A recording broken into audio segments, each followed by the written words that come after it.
This stream contains fast-flashing images that may affect viewers who are susceptible to photosensitive epilepsy or other photosensitivities. Viewer discretion is advised.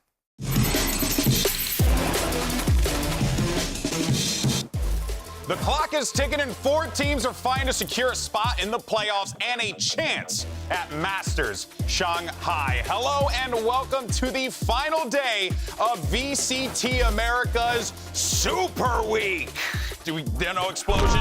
Yes! Nice. We did it. The gimmick continues forward. We did it, guys. Comedy, it works when you keep doing it. All right, guys, we're coming at you live. Words are hard from the Riot Games Arena right here in Los Angeles. We're excited, though. Of course, Golden Boy alongside with Athena. You got Mimi and Ender as well to break it all down. And, you know, guys, let's just jump right into it, shall we? Why don't we go and talk about what happened yesterday here on this stage? Because a lot happened. Emotions were had, and Potter, at the end of the day, got that last laugh. And who would have thunk it? It would come at the expense of the Sentinels, Mimi. I would not have seen this one coming. Yeah, I mean, it was a ridiculous match through and through. It started off with Jaw dominating an incredibly cold first half of Lotus. Then they choked that game. And then it was mod check Jaw after that for a map. And they were down 10-2 on Sunset to bring it back and win the whole series. The most insane series I've seen in a long time. When you look at like the standings of the teams heading into it, and then also just the actual comebacks on those first 2 maps, it was ridiculous. Yeah, I'm just excited for Potter to walk away and just say that she's still undefeated against all those people. So. And that second game was just kind of a walk in the park for NRG. Yeah. I mean, there was a couple. There was, in fact, a couple sloppy moments from them, but all in all, they cleaned up MIBR pretty well and got a nice, solidly confident win. Yeah, I would say Energy, a lot to be, excited about if you're an Energy fan, just because you wanted them to come out, just look good. That's exactly what they did. There's still so much more to fight for here. We got 6 teams that are going to be fighting for those playoff slots. Let's go ahead and take a look at our standings and where we are right now with the Alpha and Omega groups. So,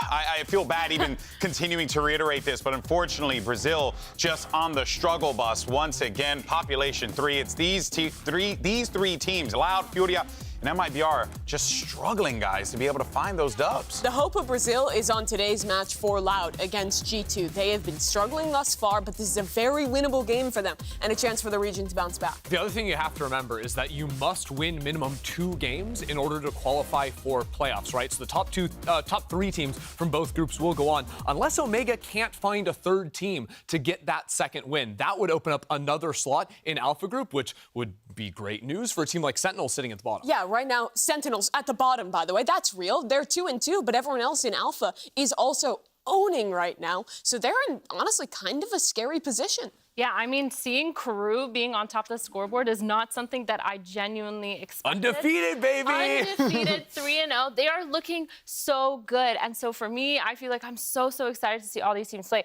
Les and Loud, they need to get back into form, and that's what I'm looking for today. And sorry, I said Loud playing G2, but it's, of course, that crew match later, which it's a chance for crew to maintain their undisputed run thus far. But this first one, too, is probably going to be a tough game for G2, playing up against a Lev that is looking in incredible form, GB. Yeah, this is a scary situation for G2, who, all these teams are going to be fishing for these wins as much as they possibly can. And then, of course, that last matchup, which we had talked about just a second ago, can crew continue their reign of dominance in stage 1, which is not a sentence that I thought I'd say out loud, in our year of 2024.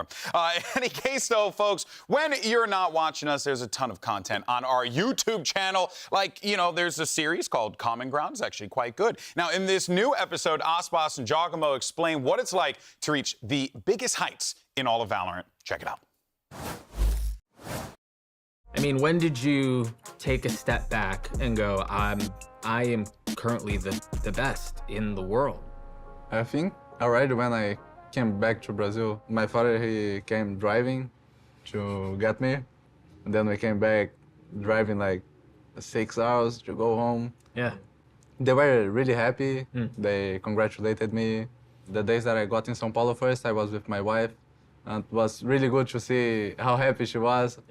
Yeah. And then the next day, I got the banner and the title or whatever? Yeah. Yeah. So I just put it, I take a screenshot. Put it on Twitter. Put it on Twitter. I get it. Yeah. I called my boy Sassy to play some duels. And then... And he was down? Yeah. That's awesome. That's awesome. One of my friend recorded my girlfriend and my mom and dad. My girlfriend was crying. I just never seen her cry like that before. So I was like, wow, like that's what it meant to feel for other people, you know, like. Yeah. And I thought he was gonna enjoy the moment, but he was like, this is a moment that you'll never ever get to see because she's in the stage, like she's in the crowd or whatever, and you're on the stage. So that was the most heartwarming thing I ever had. My mom and dad, they see me achieve so much stuff when I was little, but they're like, she came to my apartment, she was like, you did it, son. You made it. Like, we're so happy for you. Like, we're just glad to see you on that big stage and you accomplished something that you've been dreaming of for so many years. And did that make it more real for you? Yeah, that. Like when your parents said that in your apartment? Yeah. Because when they drove over in the little car that my uncle had, they really made me recognize, like, you've been grinding for this, but don't forget where you came from. Don't forget what you've done. And we face it, we face, come on, whatever type we face. I can 100% relate to that. Very good piece. Make sure you check it out. To winning a You're a world champion? No, just knowing where you came from. True. See, look at that. You guys Wait, were but going to you're make a always joke, and then I was keeping it real. No, hold on. You're always wearing these different shirts that say Los Angeles, Brooklyn, Las Vegas. Where are you baby, from? I'm from the Bronx, the boogie down, okay? I got a little bit of that South Side, man. You never forget where you come from. But in any case, though, let's go ahead and move on to our first matchup. We're going to talk about G2 Esports. Now, here's the thing. They were able to bounce back after that, loss to 100 Thieves. They took down Furia with ease, but again, I think it's not to knock on Furia here, Myrna, but, that I think was a matchup that when you look at G2, they should have won on paper, and they did. Yeah, for sure. One thing I was worried about G2 was they looked a little bit out of form, but going into this, it looked like they worked on their fundamentals. We've spoken previously about how they've been this kind of power of friendship team, and I feel like they really, really managed to show up. Trent had a really great showing. All these players all together really put up a really good fight against Furia. Crucially for me, though, they didn't win off of, like, one insane individual performance. They didn't necessarily win by just outgunning Furia. I actually thought it was a very well-called game on Lotus in particular. Valen was still calling a very slow, respectful style, did a great job at punishing when Furia was kind of going for these pushes in the mid-round, still calling out a lot of the fakes, a lot of these more complicated ideas that have become the identity for G2, and seeing that and also their late-round fundamentals in form has me feeling solid about this team, but it still was against Furia. It's feeling better, and I think it's important to give that credit because I don't want to revise history. Like, when we were coming into that matchup, like, I honestly was like, G2 have been looking forward. This might be a close match, and they proved that it wasn't. And that's what we needed to see out of them to actually be, okay, maybe this team has more fight in them. Maybe this team has the ability to push upper in the standings. For sure. I feel like their protocols were so textbook and played extremely well. The execution of a lot of their plays, especially their mid-rounding, was just phenomenal. And I feel like that's something that I was waiting for G2 to kind of do. And so I think they really pulled it out against Furia. And that's the confidence win that they needed after a rough loss to 100 Thieves the week before. Yeah, you need that because when you go into those matches with the mindset, it's like, okay, this is one that we cannot lose. You kind of get in your own head about it. But I think against Furia, like, they knew we just need to do what we need to do. And Valen was crushing it out there as well. Was slaying, and on top of that, calling a great game. But for more on all of that goodness, let's go ahead and send it over to Elizabeth, who's standing by with the man himself, Valen. Hello, gentlemen. All right, where is he? Where is he? Valen, I see you. I'm gonna stop you right there. All right, so I don't know. Did you see my half interview with your girlfriend, Lenise? Yeah, I did. All right, well, thoughts on that, and what is it like having such a supportive partner? Thoughts on that? I mean, I thought it was cool because I turned left and, like, I saw her. Funny enough, Trent was like, Jake, look to your left, and I looked right, and my whole team was clowning me, but I was already looking left, so I'm like, I'm already looking there. I didn't know I had to turn my shoulder. But it's really nice, like, she helps me. Sometimes I'm feeling a little anxious for a match, or maybe I'm not excited enough, and she always tries to, like, get me feeling like, that perfect level. So I love her, and I couldn't do it without her, so I appreciate her a lot. All right, well, best of luck. Well, that's just heckin' wholesome. Okay. Every time I listen to Valen speak, I'm shocked that he's not, like, 35 and has been playing Valorant for, like, 19 years. He's got You mean Valorant hasn't been out for 19 years? But he should That's what be. you think. What? Oh, man. All right. Well, He's so mature. It's crazy. it is. And we're a big fan of VALORANT on this desk, always and forever. But that being said, though, let's go ahead and dive into some matchups, shall we? Because there's a big one on the table here today. You got Aspas, one of the greatest duelists in the world, facing off against Icy, who Ender's coming into this one, running the gamut against some of the best in the region. Yeah, and to be honest, this is a lopsided matchup, as lopsided as they come, especially looking at Aspas's recent performance. But I think what was nice to see from Icy finally was him come up and go Posman a game. Like that series against Furia, he actually showed up and was the Icy that was promised from G2. But it was against Furia. This is true. And now they're playing against a Leviathan who looks to be the team in the best form right now out of everyone in the league. And we need to see so much more from this guy. The team keeps talking about the fact that they just need him to do his job, to entry and set up for their ideas. And that's true. But when you're against a team the caliber of Lev, you also need an individual who is going to go out and win you some of those rounds like Aspas does so consistently. And I'm not sure if he's that guy yet. Yeah, 100%. I feel like the difference between Icy and Aspas is Icy needs so much more setup in order to give him the confidence to kind of push into those spaces. Whereas I feel like Aspas, world-class duelist. Like, he will take the space by himself. He will play aggressive. He will shut it down and make sure the other team doesn't get the firepowers and the frags and the 1v1s that a lot of these players do give sometimes. Yeah, and when we talked to Tex, we heard him comparing himself when he was playing Duelist to Aspas, and he was just impressed with how fewer resources Aspas needs. He does so much on his own and is so successful even without that level of support. Yeah, and I think so much of that you heard from Tex as well, talking about how Aspas is able to mask his movements in a pre-round behind Lev's defaults, right? Like, he's always coming from a new place, and I think that is really what has unlocked Aspas. Obviously, he's got the talent, but the way he has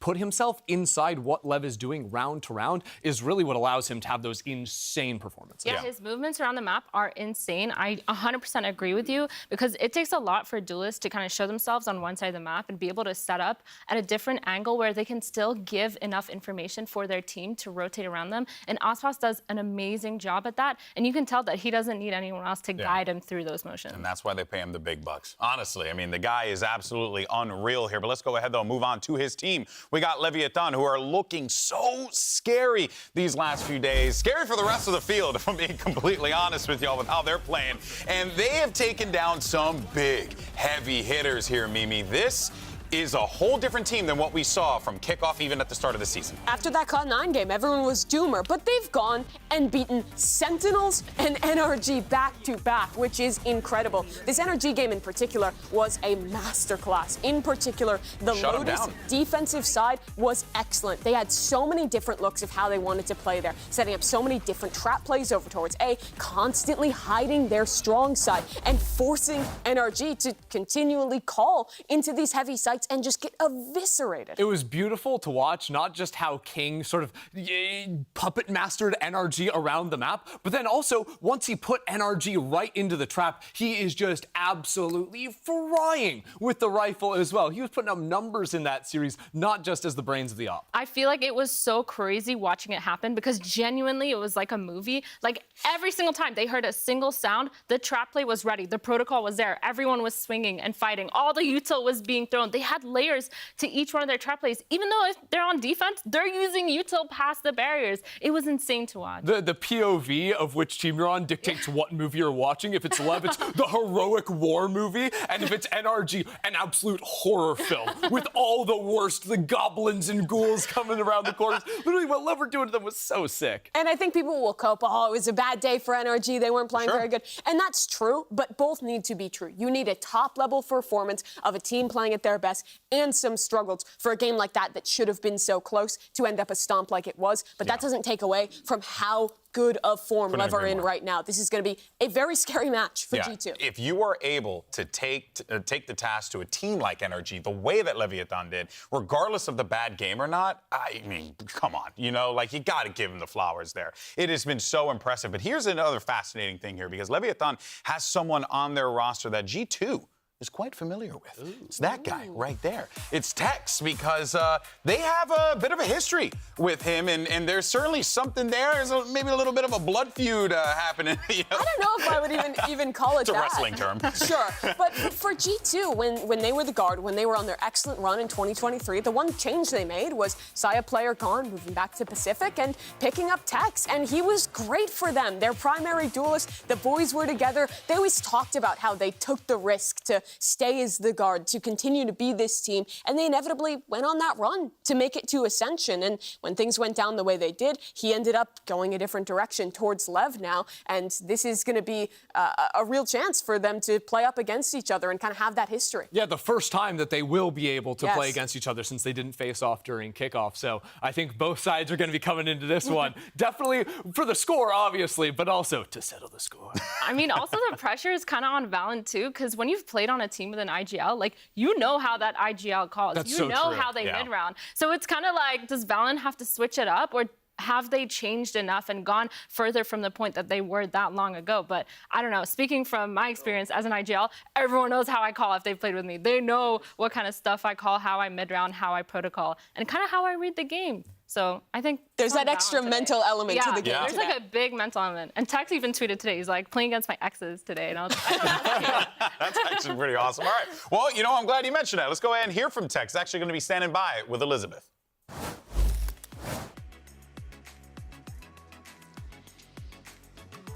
Tex, I'm gonna hold you back for a little bit. Thank you. All right, so simple kind of vibe check question. What are the vibes going into today now that you're facing your former team? My team feels very locked in. They seem very focused today. They really want to win for me, and I can tell just by the vibes. Everyone is very, like, just focused. Well, danke, as they say in Germany. All right, well, we'll see how that all plays out here. But Aspas and his kill records, of course, get the headlines, as they usually do. But there's one individual who we got to give some love to. That's Mazzino. This guy has been a silent killer for this team and has been stepping up big time for Leviathan, Mimi. You think about old crew, and it wasn't just Kesnet, it was the duo of Kesnet and Mazzino. And this guy, I think, has fallen out of the conversation when he's joined a team with so many superstars, but he's been consistently delivering in the NRG game in particular. He was doing nasty things on Bind, winning a lot of these clutches and constantly finding multi-kills while anchoring on the Brimstone. Yeah, I feel like a really big thing to talk about too is how he switches up his role and still performs no matter what he's playing. Yeah, he's playing initiator and controller. Exactly. On that breach, the way that he capitalizes on his own util is insane. How hard is it to switch between those roles? It is hard because there's so many small mechanical elements that you will obviously, once you're playing that much, you learn, you get to understand how it goes. But then it's a whole different play style. When you're playing controller, you have to play a little bit more passive because if you die first, you don't have enough smokes for the rest of your team. But then if you're playing that flash initiator, like, you need that util to support your team as well as be able to fight up by yourself. And I feel like he does such a good job at balancing both roles in this team. Yeah, this team wouldn't be able to play as many different comps and different maps as they are, I think, without Mazzino's flexibility. Yeah, it has been beautiful to watch and to see Leviathan put everything together. But for more on Leviathan, let's actually send it over to Ender. He's got himself a little bit of a telly. I'm right here, guys, and yes, we are going to be looking at how King uses his early round aggression to puppet master NRG or whoever he's playing against into really awful positions that Lev can set up with a trap play. So the first thing I want us to watch here in round 3, the bonus for Leviathan, is what they actually do at the start. It's a huge dive play here where they're going to step into main with Mazzino, throw a fault line there, a paranoia here, and we've got Aspas jumping forward on that raise. And this is to sort of pinch these players over in towards A, and they're going to do it with something a little bit unique. Check this out. Early camera goes down into main. If you want to see that on the map, it's right over here. And what it does is effectively locks down this cross. The toughest point on Sunset to actually get through as an attacker is A main. And because NRG actually reacts to the dive going down in mid, instead of quickly scaling into that A main, the camera ends up not getting broken. NRG make the call, instead of accelerating into what is very likely a Cypher trap over on the A site, that they actually want to go back into B and re-clear all of the space they lost early into the round. But this is where things go wrong for NRG, because Leviathan anticipates exactly what is happening. The important timer to look at with the fault line is 40 seconds. So when you use the fault line at a minute 40, right, that means at 1 minute, that's when the fault line is going to be coming back up. And because this camera was never broken, NRG are anticipating that Mazzino is going to go all the way back around and set up a trap off of that camera in about 25 seconds time. Leviathan anticipate this thought, however, and actually start rotating back over into the B site. You can see actually the Gecko Tex is actually rotating all the way back over here, and Lev are going to have set up 4 players ready for this exec to come in. By the time the camera gets broken, it's way too late in the round, and Lev are here 4 stacked, ready to go and to shut down NRG. The spike getting abandoned out in the open, it's an absolute disaster for NRG. But it gets worse 2 rounds later, because in this one, we again have NRG walking into a trap, and it's with Leviathan showing a ton of presence early on. Again, we have an Omen one-way going here, a Boombot sent out, a fault line, and it tells you B aggression. But Leviathan aren't actually stepping into B main. Check this out. Osbos is going to come back into market, and importantly, in just a couple seconds, he dodges away from a knife that sees the breach, but not the raise. So NRG think there's still a raise inside of B main, and their call is, let's accelerate up into top mid and see if we can pinch in and get behind that Cypher setup over on the A site. But Leviathan anticipate this. They're waiting for it, ready to spring this trap against an NRG. They're full contacting into a smoke. There's 2 players there, and also people jumping out of market as well. So the spike gets hopelessly abandoned in mid as NRG fall into yet another trap. It's so many of these moments in a series like this where Leviathan will show you early aggression and push you into different areas, because what's really NRG going to do? If they don't fight against this heavy setup into B main, they're walking into Cypher and getting owned, or they're walking into this mid trap and getting owned. It is so hard to play against a Leviathan that is setting up so nicely like they are in this last series, and really why Leviathan ran away with that one. But you know, that was me kind of nerding out for a little bit. We've got some other nerds that are ready to play a little bit of a game. So let's send it over to Mimi now. That's right, Christy. We have something fun prepared for you guys. It's once again time for VCT America's beloved game show. Are you smarter than a gold player? Welcome back.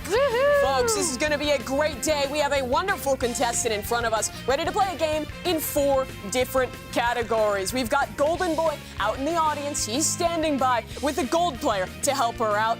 Let's meet our contestant, though. Myrna, please introduce yourself. Who are you? Where are you from? It's me. I'm Athena. I am Egyptian, also Canadian, and I'm a former professional player in Game Changers, so I hope that I'm smarter than a gold player. You should be pretty smart, I then. really hope so. How much Valorant do you think you've played?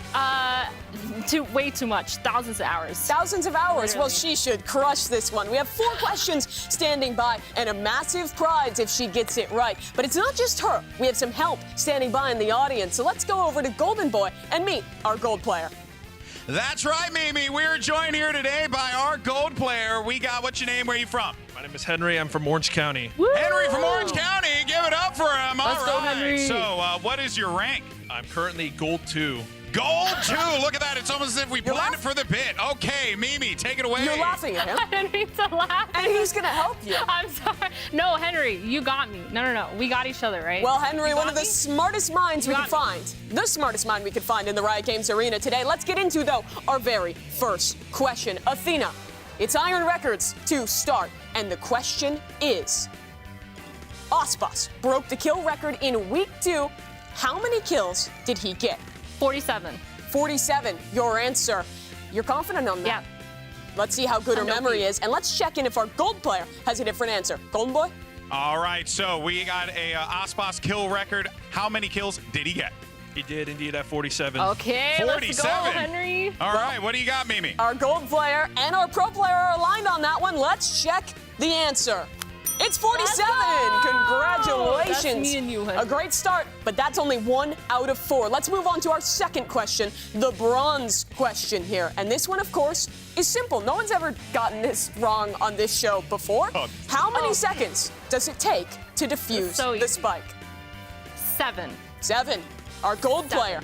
He really should be aligned on this one. I hope, right? All right, let's see. Henry, how long does it take to defuse the spike? 7 seconds. Let's go. 7 seconds. I don't know what's going on over here, Mimi. Are they right? The gold players, they're just so smart. Well, let's check our answer. And Mirna, our gold player, everyone, we're absolutely correct. It's 7 seconds. Was that too easy? Maybe. Let's move on. Let's get a little bit harder. We're going to go into our silver agents question now. Oh, no. The question is, which agent has only been selected once in VCT Americas Stage 1? My girl Deadlock. Deadlock. You're locking in Deadlock. Locked in Deadlock. She's locked in. Let's stand by and check with our gold player. All right, Henry, what's the answer here, buddy? I'm gonna just have to go with Deadlock 2. We're going with Deadlock 2. No independent thoughts over here, Mimi. No disagreement, no thoughts, head argue empty. with me. That's It's exactly okay. what we want to see from a gold 2 player. Let's check the answer. And our gold player and Mirna are, of course, correct. Deadlock, We're played 3 by for 3. Sadak. 3 for 3. We're 3 for crushing 3. it out here. That All cash prize on the line. Let's go, Henry. $12 million. Remember, Henry. Wait, there's $12 million? There is. Just got that approved. Let's move on to our final question. I don't think that's true. Gold Classic. And the question Oh, is, no. who leads Americas in classic kills? Athena. Okay, all You right. can check with our gold player first if you need. Yeah, I'm gonna do a lifeline. Henry, you got me? Okay, what do we got? Henry. Most classic kills. Who you got? No one help him. I'm just gonna go with the Send Classic bundle himself, Mr. Zelsis. Ooh, You know what? Celsius. Celsius, a good guess. Do you believe Henry? I like the answer. I think we go with Zelsis. I believe. After all I you've been believe. No through, independent thoughts. you trust him. I trust Henry. Henry trusted $12 me. million on the line. Do I have to split it? That's up to you. How good of a person are you? No, and Henry. are you correct? No, I'll hook you up. No, we're going Celsius. I'll hook That's legally binding. And the answer is... Sen, John QT, and Sen Celsius are tied. Wow. What does this mean for the show? Do I get it? Yo, Hold on, audience, jury's out on you- this one. We need a... Golden Boy, I'm hearing we need to check with the audience. Well, all right, we need to check with the audience. Did they get it right? Yes or no? Yes? Yes? It seems like the crowd here says yes, Mimi. Good news Folks, that we it have seems the like we Monopoly have money done ready it. to go. Congratulations to our gold player. Congratulations to Athena. $12 million going your way. What does this moment mean for you? Oh my goodness, I'm so proud. What, $12 million. This is my check. And what does this mean for our amazing. gold player? Let's see. I don't know. I'm sure he's really happy. But that's it. Congratulations once again. It was an amazing performance. But let's get on to things. Our first match of the day and head into agents or our map select with our coaches. Thanks so much. Howdy guys, welcome. As you know, teams were decided via coin flip. Lev will be Team A and GT will be Team B. You have first map ban. We want to split. Lev ban split. GT, what would you like to ban? We'll ban Sunset. GT ban sunset. And what map would you like to pick? We pick Breeze. Lev picked breeze. And would you like attack or defense? Attack. G2 select attack. And what map would you like? We'll pick Icebox. G2 pick icebox. And would you like attack or defense? Attack. Lev select attack. And you have one map ban. We ban Ascent. Lev ban ascent. And what would you like to ban? We ban Bind. G2 ban bind. Decider map will be Lotus, and Lev, you have side select. We play attack. Lev select attack. All right, best of luck today, boys. Good luck.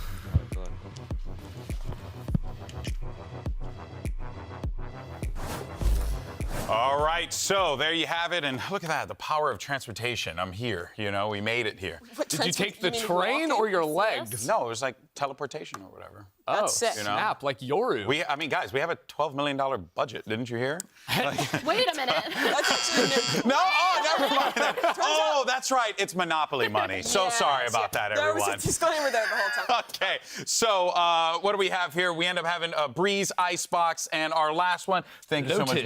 Myrna. relentless. Okay, so that's what we have here. How are we feeling about this overall series layout? Do you think that there is an opportunity here for G2 to maybe create an upset opportunity here, Mimi? I think it's going to be really difficult, especially For sure. starting on Breeze.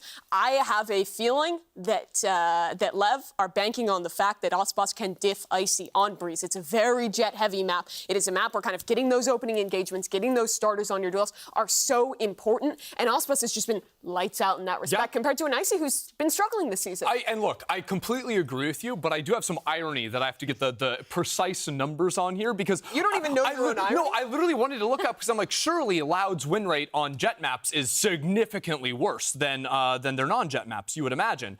But then on jet maps, which they play Icebox and Breeze, wait, that's the later series. Oh my God! You know, he was the real gold player all along. Oh my God! You know, what do you make of this layout?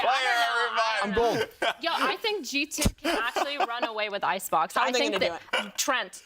Yeah? That's it. Just the clutches, late rounds? Trent Silva on Icebox was so good that I genuinely believe they have a strong fundamental side on that Icebox. But That's fair. Like, if they do team together strong, I think they have a good mentality for it. I think, I don't know, Lev has firepower, but G2 has good What team they play. said. Yeah, what But they Lev said. also has team They play. pay you the big bucks. If G2 can win this, though, it would be an insane upset, but it's going to be very difficult with Lev in this form. Indeed, it will be. But let's go ahead and close out Super Week with a bang, baby. Yeah! Hey. We got it. VCT Americas starts right now.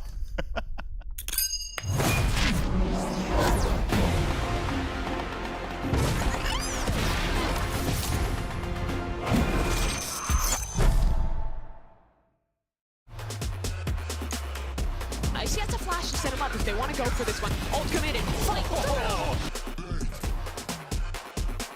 Hacia atrás, King acaba con la vida del robot, rompe la definitiva, Martino prevalece tremendo. The G2 match is a little personal, but I wouldn't say directly to the players. I would say it's more towards the org of G2. Claro, eran su ex equipo, lo sacaron y nada. Creo que todos en el equipo van a tener muchas ganas de aplastar a G2 realmente. Para tener ahí a nuestro compa el Tex, y el Tex también va a ir con set de sangre. Todos vamos a ir a demostrarle lo que somos y básicamente lo que se perdieron.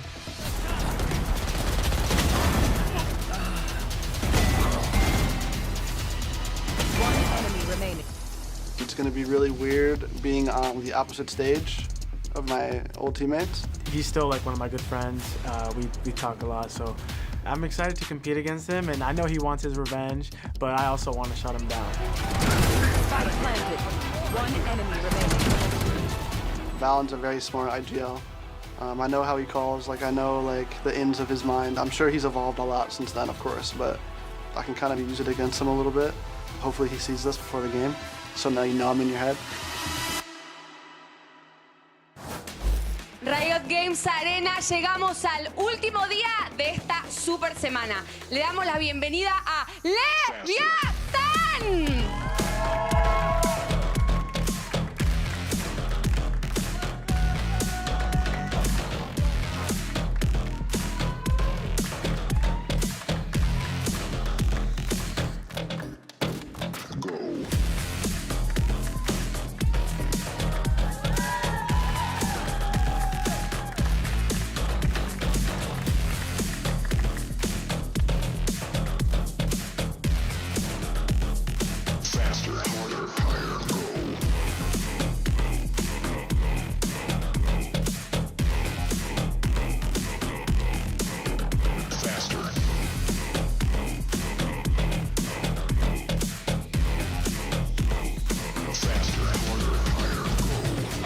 And now let's bring out their opponents. Make some noise for G2 Esports! Let's forget about what you heard, probably ain't true. This ain't go-to, cause you know it's G2. Can't be called a newcomer. We've been up for several summers, seeking how to step in commas. If you with us, buy the bundle. Say you should buy the bundle. Barely time to buy the bundle. For this ton of Evans rumble, cause you know we titans in this game, ain't no contest. If we take it to the game, turn a Wild West. We ain't faking what I claim, it's a wild threat. No rook, we been a vet. Now check the mindset, by the name of G2. How to take over the world, how we come through. Just follow in the herd, we don't have to. Let's forget about what you heard, probably ain't true.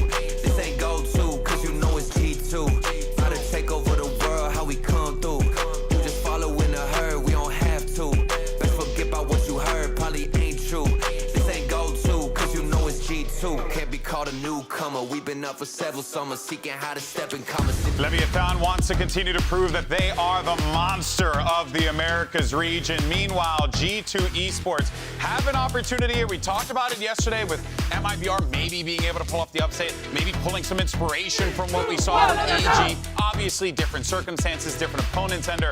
But if there's one thing that we've learned about this Super Week is that, honestly, anything is really possible. Look, anything is possible, but this is also Leviathan, who I think is looking like our hottest team at the moment off of the heavy hitters. But what happens if G2 comes out of the gate swinging and Leviathan get rattled? Do you think that is that could be a potential? The players here? are so experienced on this roster. I don't really expect that to happen.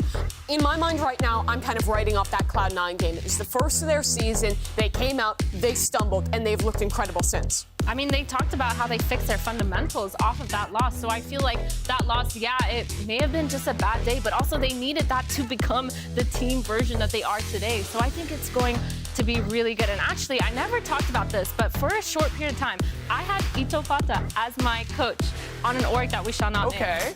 And I know that his prep is dangerously good. Everything is very thought out. So going into these maps specifically against G2, where you might have Tex understanding how VALORANT calls, I think it's really scary. See, I think that's interesting too, especially because we're starting things out on Breeze. And the last time we saw G2 play this was 2 months ago, right? But before Icy era, they were playing Leaf on the Yoru. They were playing a Harbor as a second Smokes. And since then, I think a lot of teams that are playing the Yoru still have a Jet alongside them. If you're playing a second Smoker, it's usually something like an Astra, right? So you can get those circle smokes and do a little comboing with that Yoru. And I'm really wondering what it means for G2 as a team. Like, do we see Leaf going into a Cypher role? Or are they playing something more like a Gen G and going no Senti?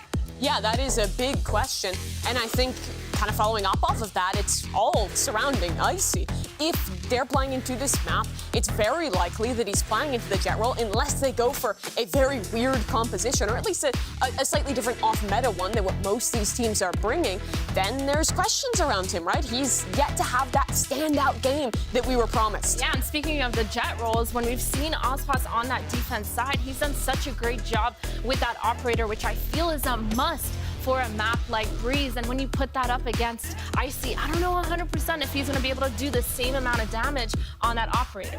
I think I know 100% that he's not going to be able to do the same amount of damage. Ozpas is the best player in the league. Yeah. Without a doubt here, Agent Select now starting to come through. We'll see what we end up getting locked in for both sides here. But I am quite interested. You guys raise a really good point. G2's kind of coming into this one as an unknown quantity here, which could be something that works to their advantage, potentially, if they try and throw a spanner into the works. But that being said, again, we keep reiterating it. It's going to be tough to pull that off against Leviathan of all teams. Yeah, and really, I'm just waiting to see what we get Leaf locking in here. Because I think that'll tell us where we're going. This would be a great map to see if they wanted to play the double duelist. But with Valen looking over towards the Harbor, that seems maybe a little bit less likely to me. Harbor sort of helps you in your scaling a lot of the time with those push walls, which makes having double dive maybe slightly unnecessary. Yeah, I think the thing about having double controller on this map is the amount of fakes and mid-rounding that you can do gives you just so many more options. And for someone like Valen, who loves to mid-round call around these things, I think it's going to work out great for G2. And with Leaf locking the Cypher, that means Icy is going to be on that primary duelist, being the solo dive player in this composition. Still remains to be seen whether or not that is the Yoru like they were running previously with Leaf on that one, or it could be something like the Jet. But I'm a big fan of the Yoru. Yep, happy to see that one locked in. And I think the Yoru has looked solid for Icy. He's played a lot of it before. Even on like Bind. Yeah, we heard in that post-match interview from Ethan as well. It gives you so many options, so much freedom. Hoping to see a stronger game from him, but he's up against the GOAT, Ozpas. It's going to be an exciting matchup regardless. Let's go ahead and send it over to your casters. After 5 straight days, one can say they might be a little eepy. It's Bread and Sideshow. Yeah, we're just two little guys. We might be a little bit EP. I'm not EP. It feels illegal to say that when we are approaching the age of 30, to describe ourselves as EP. But yeah, it's nearing the end of the Super Week. Here we are. And what a match we've got to really set that stage, I think, as well. Because this is, I would say it's a must-win for both of these teams. They're going to be thinking about it in that kind of fashion. Not in terms of eliminating some of them from playoff contention. Yeah. But if they do win it, it sets their sights towards playoffs. And I think for Lev, if they win it, they will make playoffs. For G2, they're in a group with some hotly contested teams. Currently Crew sitting at 3-0, NRG 3-1, C9 3-1. They need this win to get themselves that third win, so we can stay in contention of it. The whole day today is big for LATAM fans because both of the LATAM teams are in a great position to get some big wins. But also, Sen fans should be rooting on for Lev here because G2 getting wins is bad for Sen at the bottom of the table. So all of these kind of things. And listen, one of our big stories is going to be who can shut down Aspas. Is he just going to run rampant? And immediately he goes down.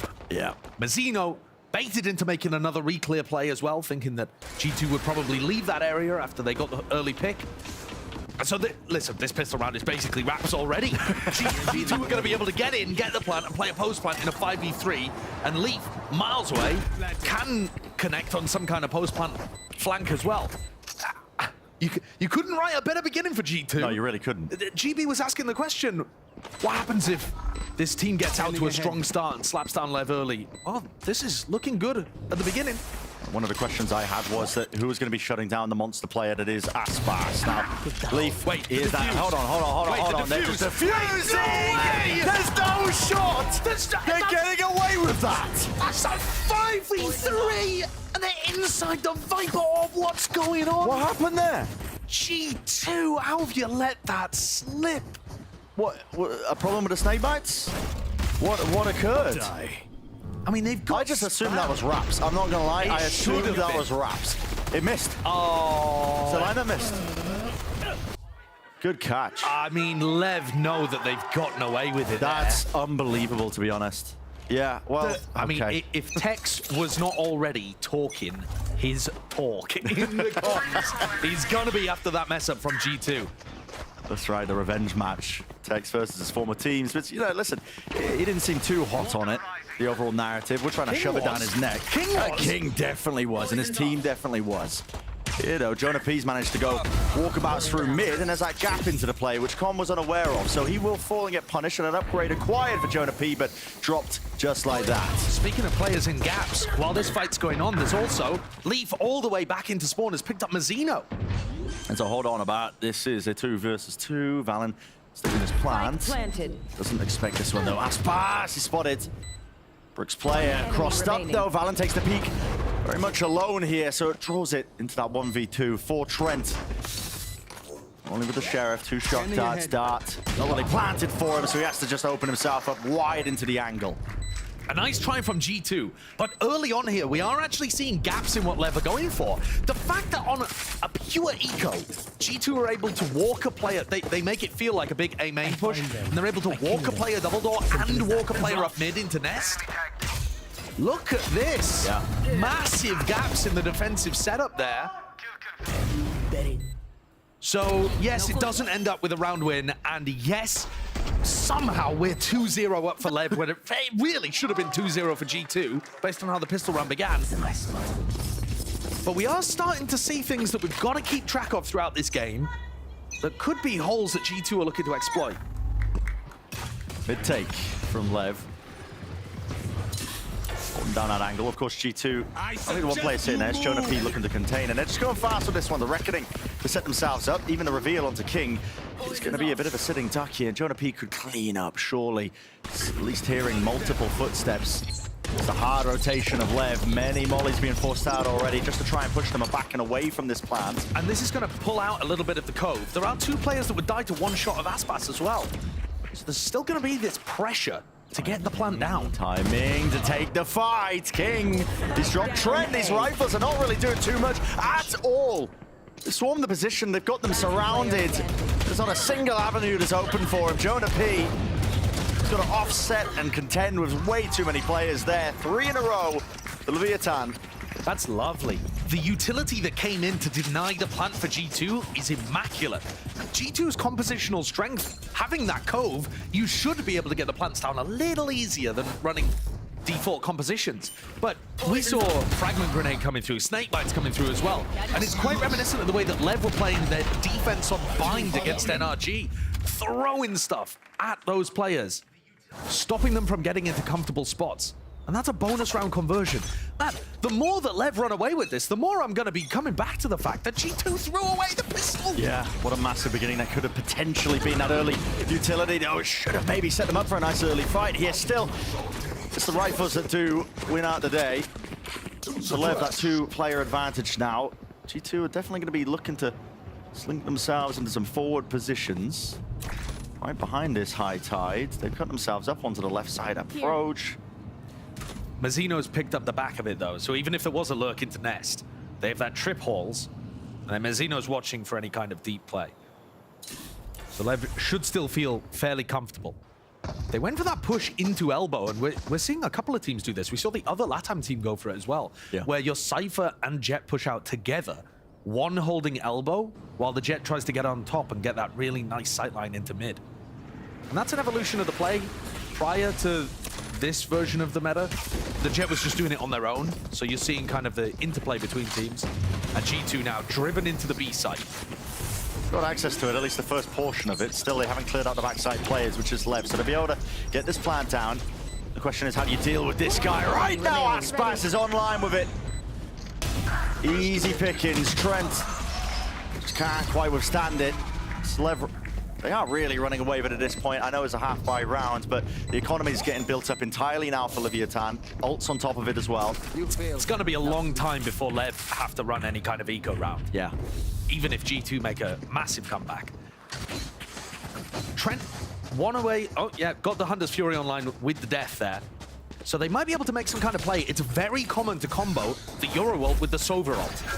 So if they can get another orb, and this is the play that I'm talking about, this double walk down mid. I think it conditions the attackers into being very scared that that could be an option. Yeah. And Aspas has barely had to buy anything other than the Outlaw so far. He's now going to make the upgrade to the Operator, though, so full armor on almost everybody on G2. Not going to save you from Aspas's one-shots again. Look to do some damage. Look at this early peek into elbow. Will anybody just walk right into him? What an adjustment and a flick. That was a jump spot from Icy. Oh, that was so good. On Icy's extended arm as well. This off angle is dirty as well if you're not anticipating it. It's rare that a Jet would really play up here, but a couple of stray bullets means that Trent does have that level of awareness. At least to push him back and away off that angle, but another first kill going their way.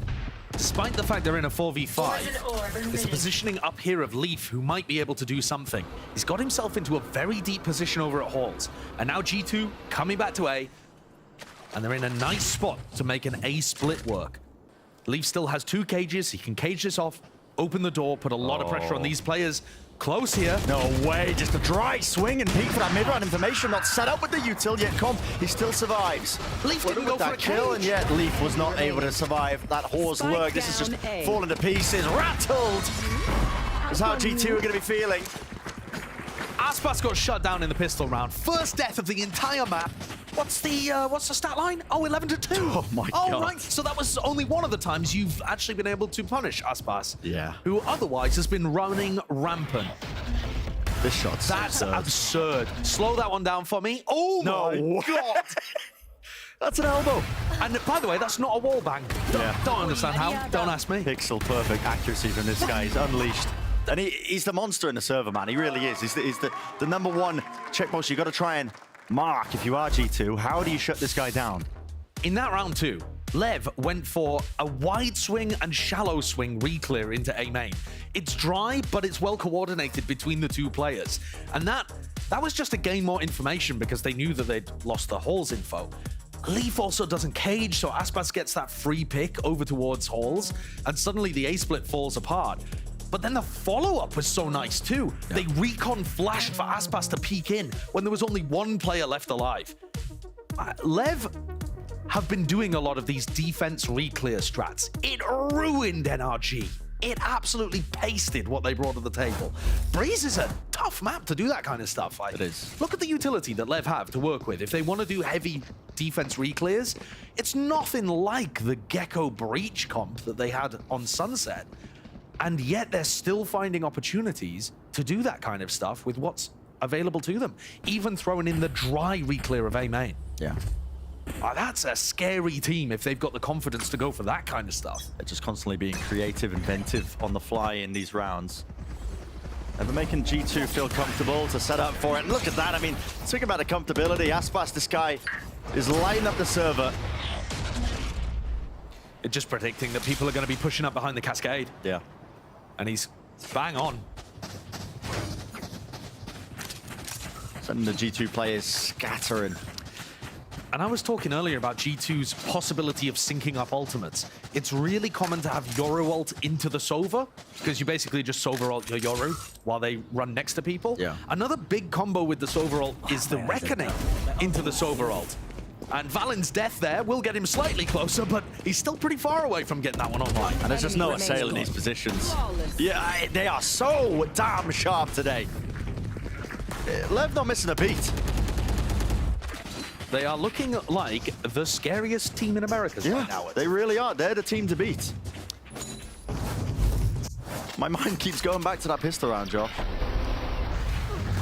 Yeah. G2 going to be kicking themselves for it. And I hate to draw attention back to all the way, I mean, at the beginning of the round, but that's the only time where Leviathan have looked like they've slipped up. Yeah. And they've tripped up, but... Yeah, and they just stuck the defuse They and just won stuck the anyway. defuse and win anyway. So G2 need to manufacture themselves a way of using these ults to gain themselves around. They're going to go for this fake play up halls. Actually, the gate crash here is committal, so it's going to be a real take of halls. Icy's somewhat committed. You'd imagine he's going to use his ult to disengage here. What did he crash? Dimensional drift forwards here. I mean, somewhere the other side of the map, that's Aspas actually going down into elbow, and he's spotting out a few of these stragglers who are seeking to defend now this B side, but it is easy access for them, or at least it should be in theory. A little confusing on Icy's ult pathing, but it's got G2 the site. They're going to pit. Yeah, pit down. Tag onto the backside player. Shock darts. Rebounding. Sending in that long-range artillery, but Mazzino eager to not make any noise. Just waiting for the rest of his team. Trying to play inside this pit, and that flank attempt, well, it does pay off. Tex taking out Valen. They still have to deal with a lot of obstacles that are here, but that lights them all up towards the back of the site. Leaf is doing dirty work here all around the map and the site. Struggling, contending. How will have turning this? Jonah P. Not again. Last one left inside the pit, but this time the molly is correct on the course. And a spray down as well, anticipating that fight. That's a Red Bull clutch and a wonderful turning point for G2. They needed that round on the board. That was a must win, especially when it got into that 1v2 scenario.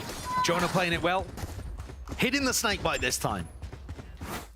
The turning point in the round, though, was Aspas getting punished, so let's see how that happened, yeah. Just going for the setup. They'd heard a lot coming up holes, so Aspas felt like he was safe to go for a peek like that. And that's the power of the Yoru. You have the Yoru and the clone running up holes. It makes it feel like there's way more players over there. Yeah. It was a little weird the way that Icy was ulting from halls to B, but listen, they get the job done. Aspas with an early peek. Never go things. Hunter's Fury, though. That's a deep dart that was sent flying right at the beginning. The gate crash to evade the shots. That's a rarity, Com not getting a pick with his ult. Yeah, with those players lit up as well, there was definitely opportunities for Com to get some value. So this is one of those times in the mid round where Lev are lacking information towards mid. They've got the trip tunnel, pit B, and good info A. So it's really only in mid that they're missing info. So it might not incentivize them to go for some kind of re-clear strategy just yet. But if G2 can take a bit more map control, it might spark that initiative out of Leviathan. Aspas biding his time, waiting for the right time to pounce here. Op online. Mazzino's the one who has to defend his back here, straight through double doors. Maybe hearing a bit of a sound cue. Let loose spray of bullets. But this is very slow by G2. They're trying to bait out Lev into going for some kind of push. And here it goes. The go button pressed here with the drone through, getting the one tag, not spotting Aspas, but now they're calling him out. What kind of kills he's going to be able to get here, though, with a deep dart over and away. Clone dodged, juked with the cages, really just making this one hard to collect any sort of kills, but they are flooding in the direction of Lev for now. Updraft, dodging away and avoiding! What is that adjustment? Aspas right now will not be denied! And this guy is just flexing on him! Delivering the 7-1 to G2. It's so ridiculous what he's able to do. But G2 there, very clear game plan, trying to bait out defensive aggression from Leviathan. But the problem with the strategy was they didn't actually have enough map control. You have to take away parts of the map to incentivize Lev to go and look for information. The only part of the map that G2 were threatening presence in was mid. Yeah. And even then, the trip was still up towards tunnel, and there was a player watching watching Nest, sorry. So if that's your strategy to try to bait out defensive aggression and punish it, you've got to do more with your default. Cage triggered. This time everybody coming knocking though onto Texas side, the high tide. Again, it's used prior, so it's going to get them that easy plan, which won't be denied. They haven't cleared any of the site, and it's even the nade. I mean, Valorant's just sticking it, seeing if he can get his team into a favorable scenario. I see. Good timing. It is a good timing. Aggressive with it, but Texas right there behind. And wrangling control of the beast. It is that rifle. Making short work of these G2 players. You can send all the lineups in the world, Larry, but it's not going to be working out. There's far too much time on the clock, but that's a good one to find here still. Molly should land, but they know exactly where he is, and with him cleaned up, yeah, Jonah P will not be able to win this one. So just a bit of extra pocket change really with that plant down. Lever just in more than firm control, man. This is domination. It is. And we're getting dominant rifle rounds into then G2 looking, you know, they're just kind of throwing it out there when they have an eco. It's got to feel like a good round for Tex to have, though. He gets that rifle advantage and he's able to bully his former team in back of sight. Enemy remains. There's Leaf trying to make something happen on the opposite side of the map. But he just hasn't been able to make those lurks work to offer openings in the round. You know, he hasn't really been able to provide Valen those mid-round opportunities. All right, Harbor Ult, Overall, massive combo. It will ruin you if you try to anchor B against that. And they will be knocking on the doors. It's up to Tex to try and push this one back. I think he's read it. Look, he's so far offside. Yeah, he's just way out of dodge here. I mean, he's been playing in his backside position pretty frequently. Clone sent in, along with a dart. It's going to clear out most of the side with a cove into the choke, but they have to wait out those mollies. And, I mean, Lev have already followed these sound cues. Guess what? They've already rotated into position. Either for a flood defense, or now they can just start sending it out, but they're going to let Icy get this plant off for now. Gate crash, back to safety now, into this post plant here. King. In a corning, aware that Leaf is already just going to be playing tucked into it. He doesn't actually have any util or snakebite to clear it. Hunter's Fury forwards. Leaf finds that first fight with the Hunter's Fury as well. These players, they cannot stand their ground and shoot back. Lev putting it difficult now. Snared up into the sides. Aspas seeking that rifle. Pressing forwards now to 2v2, and they know exactly where Valen is. Dashing forwards, dart rebounding. It's absolute chaos here, but what can Aspas do against it, North? And in that particular moment, 8-2, G2, a second round on the board. I really like the idea that if the Reckoning finds no pulses, they save the Sover ult for the post plan. I think that's very well played by G2 with their ultimates. But they had the opportunity to use these kind of ult combos way earlier in the half to try to make this an even one. And at best case scenario, it's going to be an 8-4, even if G2 win the next couple. They're finding their footing, but it might be too little too late. They've got Icy's ult to build around. Again, another one that can be extremely useful. They're going to start working their way up mid. Last time they got off by Aspas, but he's not here this time. This time Icy just using the gate crash to get a little bit deeper into these angles. The dimensional drift. Just spot out and clear out almost the entirety of this side. In fact, yeah. It's free for his team to now take and get into the post. One of the problems with Leviathan's retake in the previous round is that they didn't have people flanking. That angle is filthy. Just sees right over the top of the high tide, so they assumed it was a safe plant. Not the case. Flash, peek, Icy in the back, but his anti-flash dodged. Zeno looking far too clean with the reflexes. 3 players. Leaf's gonna have to do an awful lot of lifting here to try and make this one winnable. Such a large disadvantage. Now time is being bled off the clock, but they're losing out these duels, and the lineup's still going to be played from afar already. Mazzino sticking, gets his half, and it doesn't even matter. No more players will be dropping. They're just fully aware of the game plans that are being played here by G2. The snakebite also missed again. So even if that had been something, they're clearly missing some coordination between the plant positions and the lineups. It was a different lineup position, not one that's standard. We normally see people running the lineups from outside cave. This one was more towards mid. But frankly, that's like a side note. It's not really what won the round. Joking. Wow. Just as the planter was about to be covered by the cage as well. They're running a double smoke comp with the Cypher. They have a lot of tools to be able to disguise where the plant position is, and yet it's not quite getting there. And now G2 come into round 12 with a bad buy. Last chance to do something. Mazzino not being faked out there by the clone, but I mean, Icy is playing anti. Tex follows through now with a Hunter's Fury. He's going to be chasing all sorts of kills. The Cove making it difficult, but well, the Cove will not withstand that kind of pressure. It's galvanizing, y'all. This is just ripping them to shreds. Tex is such an eco-cobra in this game. He's running around, snaffling up the players of G2. See if they set him up for the next one. Can he drive the dagger into the heart of his former team?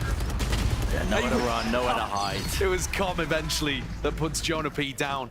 A 10-2 half. Terrifyingly good from Lev. I mean, that was fast as well. There weren't much slow play being played. Oh, this is speedrun timing. We have speedrun this. I mean, I don't know when we started casting, but yeah, that's...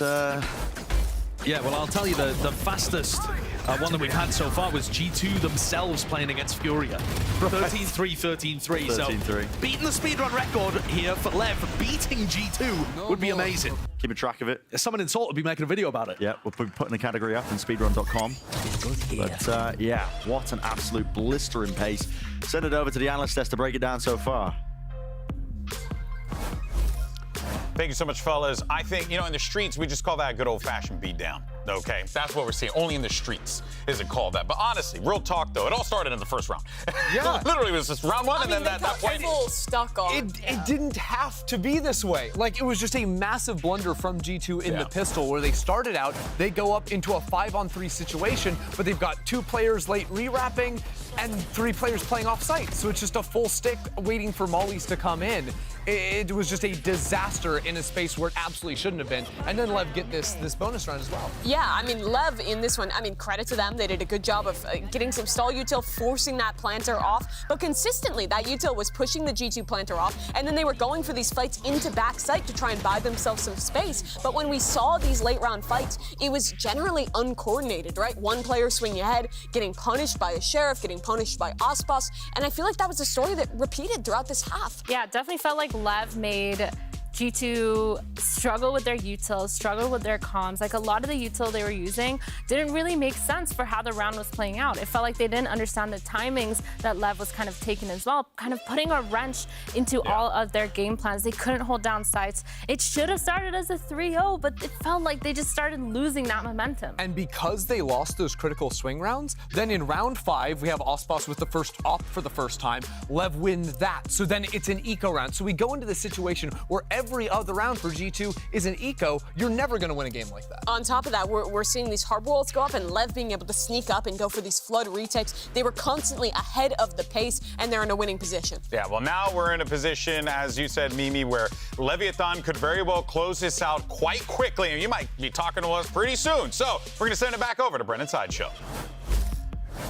I prompted a question near the beginning of this game, you know, who is going to be shutting down Aspas as the monster on the battlefield. But so far, no one's really stepping up to the challenge. He's made this map look like his playground. Jumping around all over the place. I think that's what makes this map pool so damn scary. For G2, that is. Because you've just got Aspas running around on Breeze and Icebox here in the first 2. How on earth are you going to stop that? And who's going to step up to the challenge? Even when they do bring him down, it just seems like divine intervention that Lev still end up winning those rounds. G2 with 2 players towards double door, heard Lev pathing that way at the beginning. And now, as things go silent, they're looking to go and re-explore. Valen and Jonah P here know that there is nobody in mid, but where have Lev gone? Is it towards the Cypher that's in the halls, or the opposite direction? They've lost a lot of control over towards B main as well, so there is that uncertainty. That's why G2 are making their way over towards B, just in case. I see. Good kill to collect. Text the lurking player down towards halls, but now pretty aware of the fact that this is going to be an A plant. Deep dart.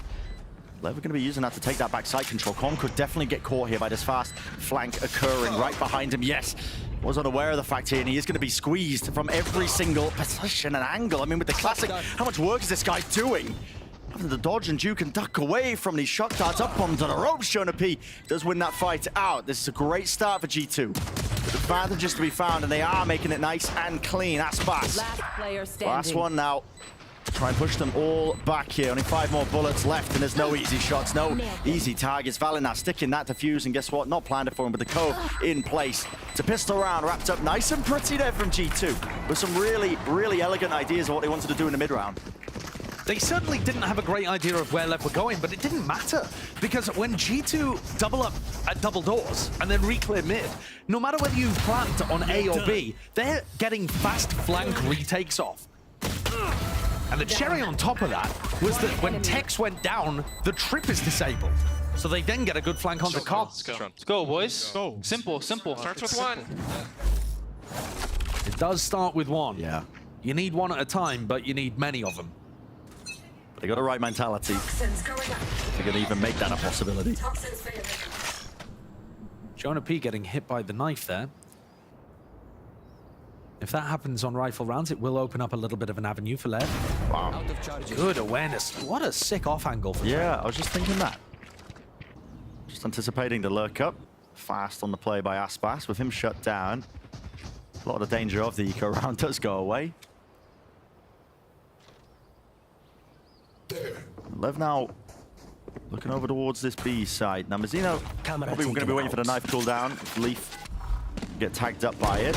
Oh, it might even go down to a few stray shots here. It's this setup that's going to be pushing them back in a way. Lev are really quite keen and eager to try and get themselves into the side, but now different direction. Pivot out towards Albo. They're going to know where Valen's positioned. That's one of the weaknesses, I suppose, of running the harbor, is that you always give away where you are every time you use that high tide or cascade. But this round is more to do with feeling out what G2 are doing on the defense. It's not like Lev are really coming in here expecting to win. But you think about the way that G2's comp is going to work on defense. They don't have the jet.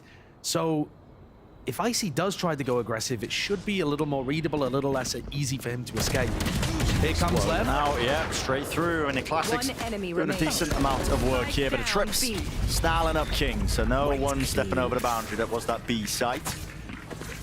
So my point being that when you have that solo Yoru duelist, I think what the desk was talking about after Ethan's interview, remember Ethan plays Yoru on this map and has played Yoru at an astoundingly good level on multiple maps, but Ethan always plays it with another jet player.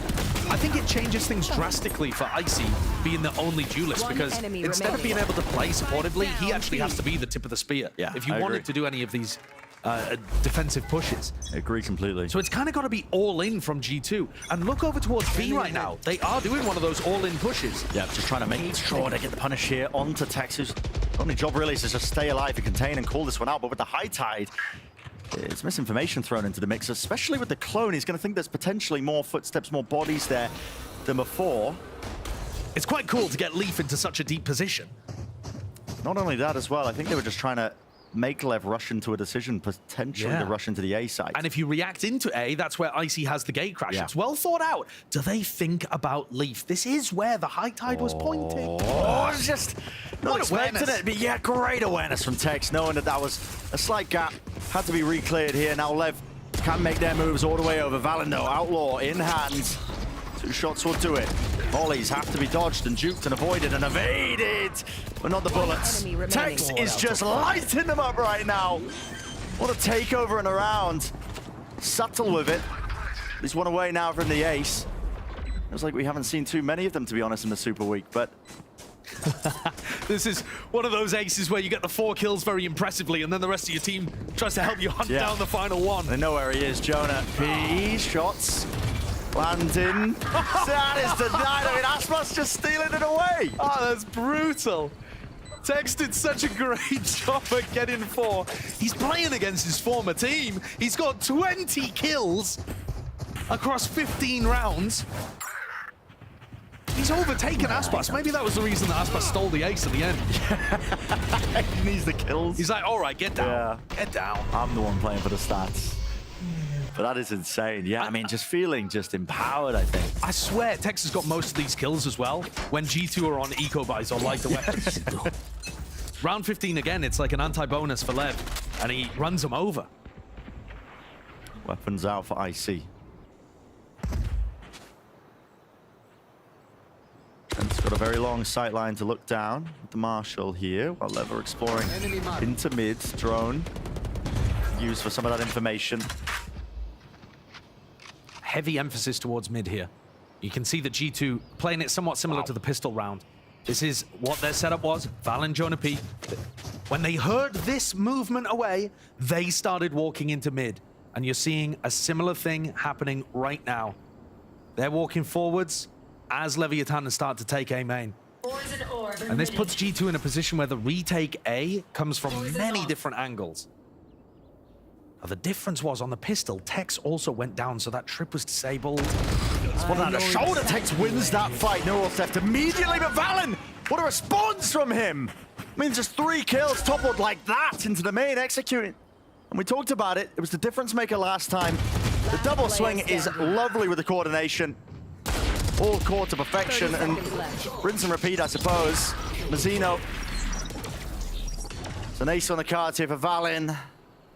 Wall still up, he can back away, and he does have the spike. With only 17 seconds to utilize it.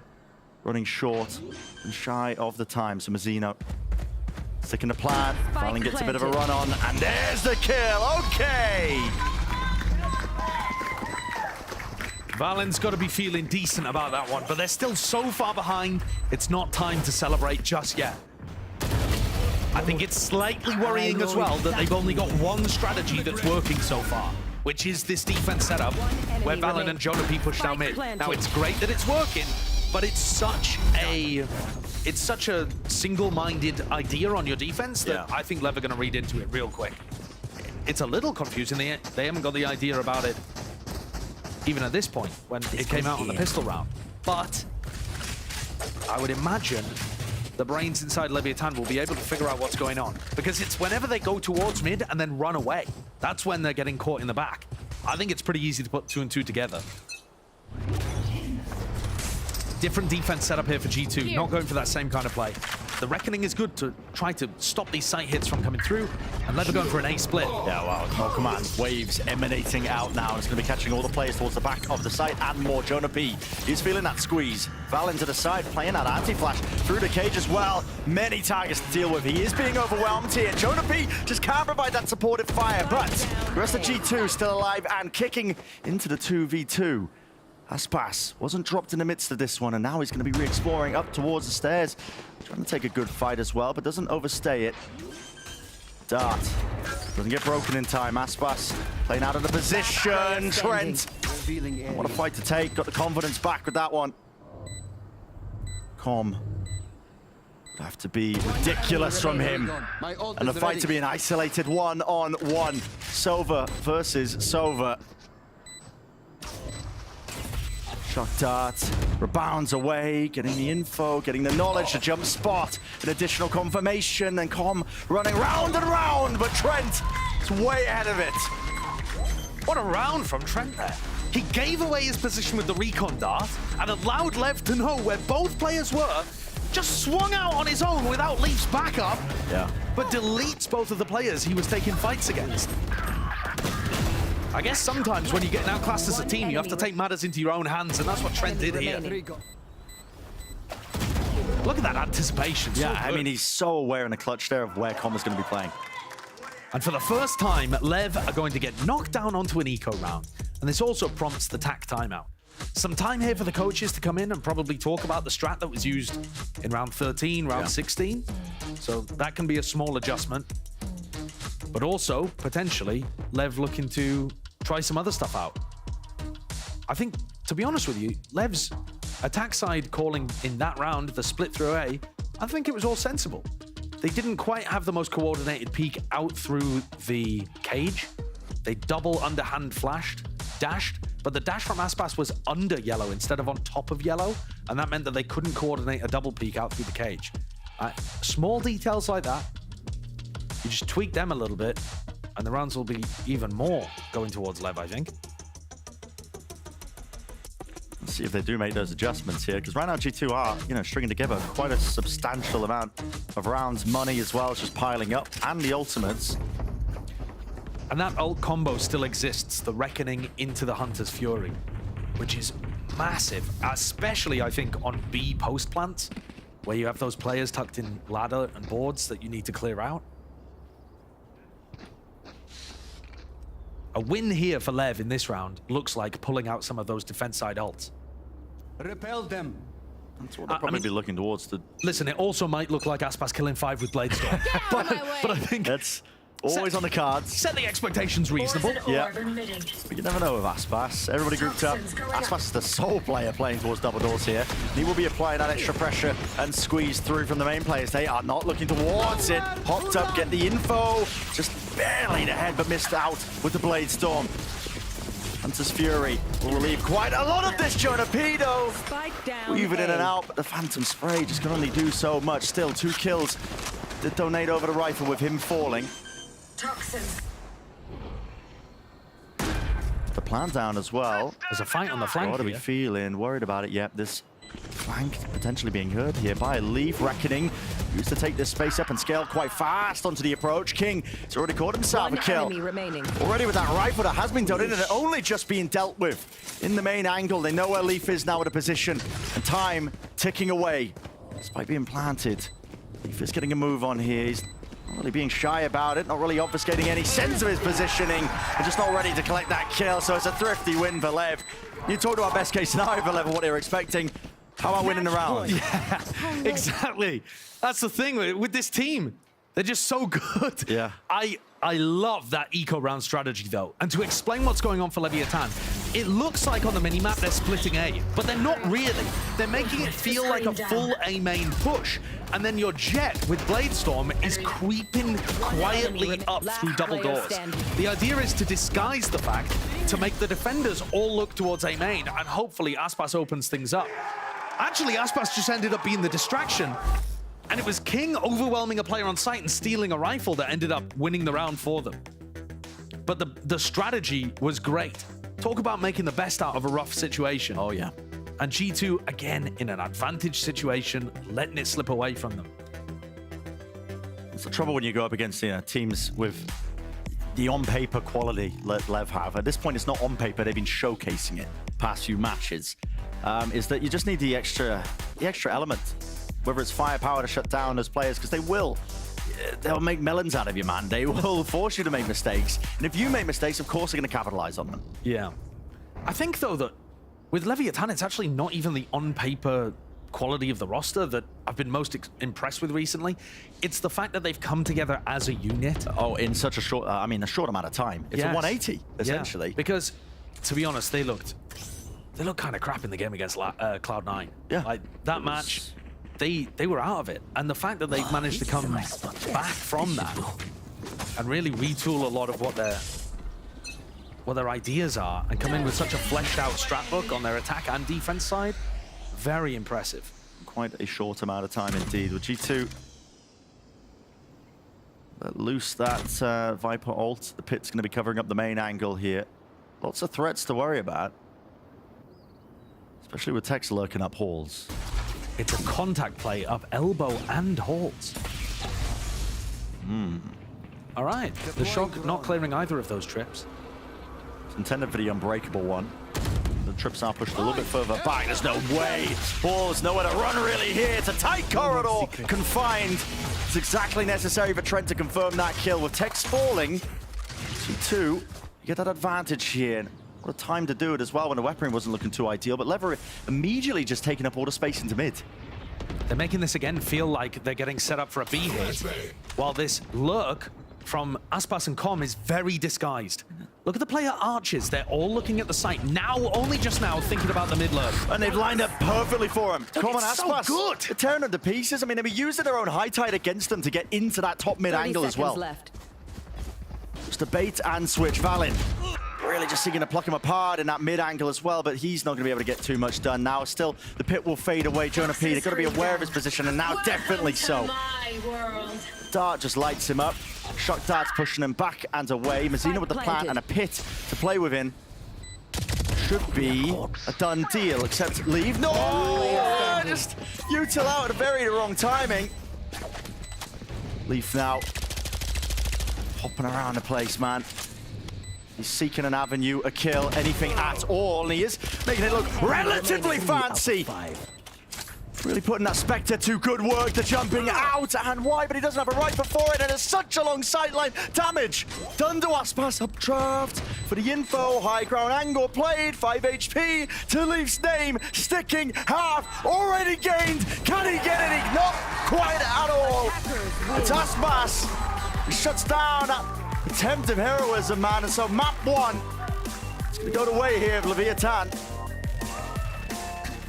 The final round, it got chaotic towards the end, and Leaf did the best he possibly could. But I am massively impressed with what Lev are bringing to the table. Yeah. Those attack side rounds towards the end, where it feels like one strat, and then it turns into another. You know, the eco round that feels like a full 5A main or a 4-1. And instead, Aspas is on the fast split through double doors. This round, they lose a player early, Tex in halls, and then they make it feel like a full B exec while 2 players lurk onto the arches, guys. This is advanced play. This is really good. And Lev are pulling it out after, you know, retooling their whole approach. Nice. Dead impressive stuff from Leviathan so far, but early days in the series. We're going to step away for about a moment. Map 1 all wrapped up. The desk is going to break it all down for us. Excuse me, would you mind taking a picture of us? Oh, no problem. Thanks. Ooh, yes, problem. You need Verizon. Trade in that old thing and get a new iPhone 15 Pro with tons of storage, so you can take all the pics. So many selfies. A preposterous amount of panos! That means panoramic. And as many portraits of me as your heart desires. How about none? None, yeah, none feels right. Trade in any iPhone in any condition and get iPhone 15 Pro on us. Only on Verizon. Red Bull gives you wings.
She has to flash to set him up if they want to go for this one. Ult come in and fight. Hacia atrás, King acaba con la vida del robot, rompe la definitiva, Maltino prevalece tremendo. Here with GoKit from Leviathan, a very convincing map. It was your map pick, but I'm going to bring it back to what we were talking about before when I interviewed Tex, when we saw before the game, that sort of Tex revenge factor that the team was talking about, that Tex was talking about, that even G2 was alluding to as the kind of leader, the adult in the room, if you will. They're all adults, but as the adults in the room. What are your thoughts on that? I mean, when I tried out Tex for the team, I specifically booked a prac against G2 to see how he would take it, and he destroyed them. So I can tell he's very hungry to play against them, and he demonstrated it on first map. Well, you almost got an ace, so he's looking pretty good. Well, best of luck on map 2. Well, whether it's the practice or it's the actual game, seems like Tex is doing perfectly fine against his old opponents in G2 Esports. Leviathan just look absolutely fantastic as they shut down G2 on Breeze. And I mean, Myrna, I think it just goes without saying, like, this is what we had expected out of Leviathan, considering the firepower that is on that team. But man, the way that they started things off was just something else. Yeah, for sure. They started off strong. I mean, G2, they have a defensive comp, and they couldn't even get enough rounds on attack in order to put themselves in that good position. But as we can see here, the whole team on Lev contributed to some sort of a win in this scenario. It just felt like they were on top. They played their game, and I think they played it really well. Yeah, and for Ospas, especially in that first half, getting the op online in round 5, it was lights out before that, but once that came in, there was nothing G2 could do to beat them. Ospas was ridiculous, and in the head-to-head against Icy, it was completely one-sided. There was a lot of pressure put on the rookie for G2 to play that solo Yoru. Generally, we're seeing those Yoru Jet comps, and in this head-to-head, when he was going for these opening kills, he was getting shut down, and a large part of that was how ridiculous Ospas was playing. Yeah, and look, it's not a surprise that that happens. Like, we came in full well knowing Ospas was going to have the upper hand, but it's a thing of beauty to see game after game, series after series, how well Ospas is performing. Like, he does not skip a beat.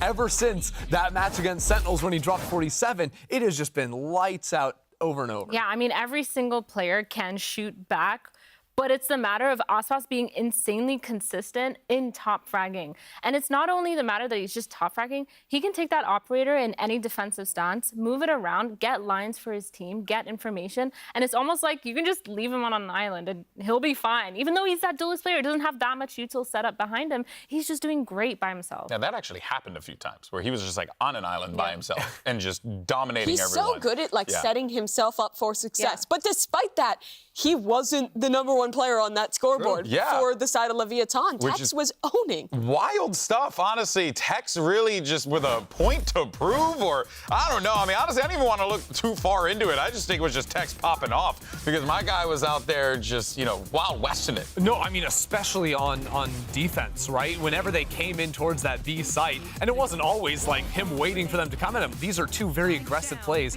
back to back. But I also just thought that the quick tempo retakes that Lev had around that B site, because the harbor wall not fully giving control to G2 over the full site, Tex was just so often on site as the spikes being planted to farm kills. Yeah, it takes a lot of nerve to kind of either play on site perfectly or fall off site. And I feel like every single round, Tex made the right call each time. He knew when he could go aggressive and kind of take the fights by himself, and he knew when he should fall off and set up for the retake. That is definitely like a team combined effort, but Tex specifically played that insane. That's what I've really liked about his kind of switchover of roles now, joining this Leviathan roster, having to play the Sentinel instead of the primary dive duelist agent, which he was playing with G2 when they were going on their run last year. He still will throw in some of those rounds where he makes a play, like pushing through a cage and getting proactive, but also can fall back, be more of an anchor. There's a lot of depth to his play. And usually those aggressive looks are based on something else the team is doing. Like, it's a clear, cohesive plan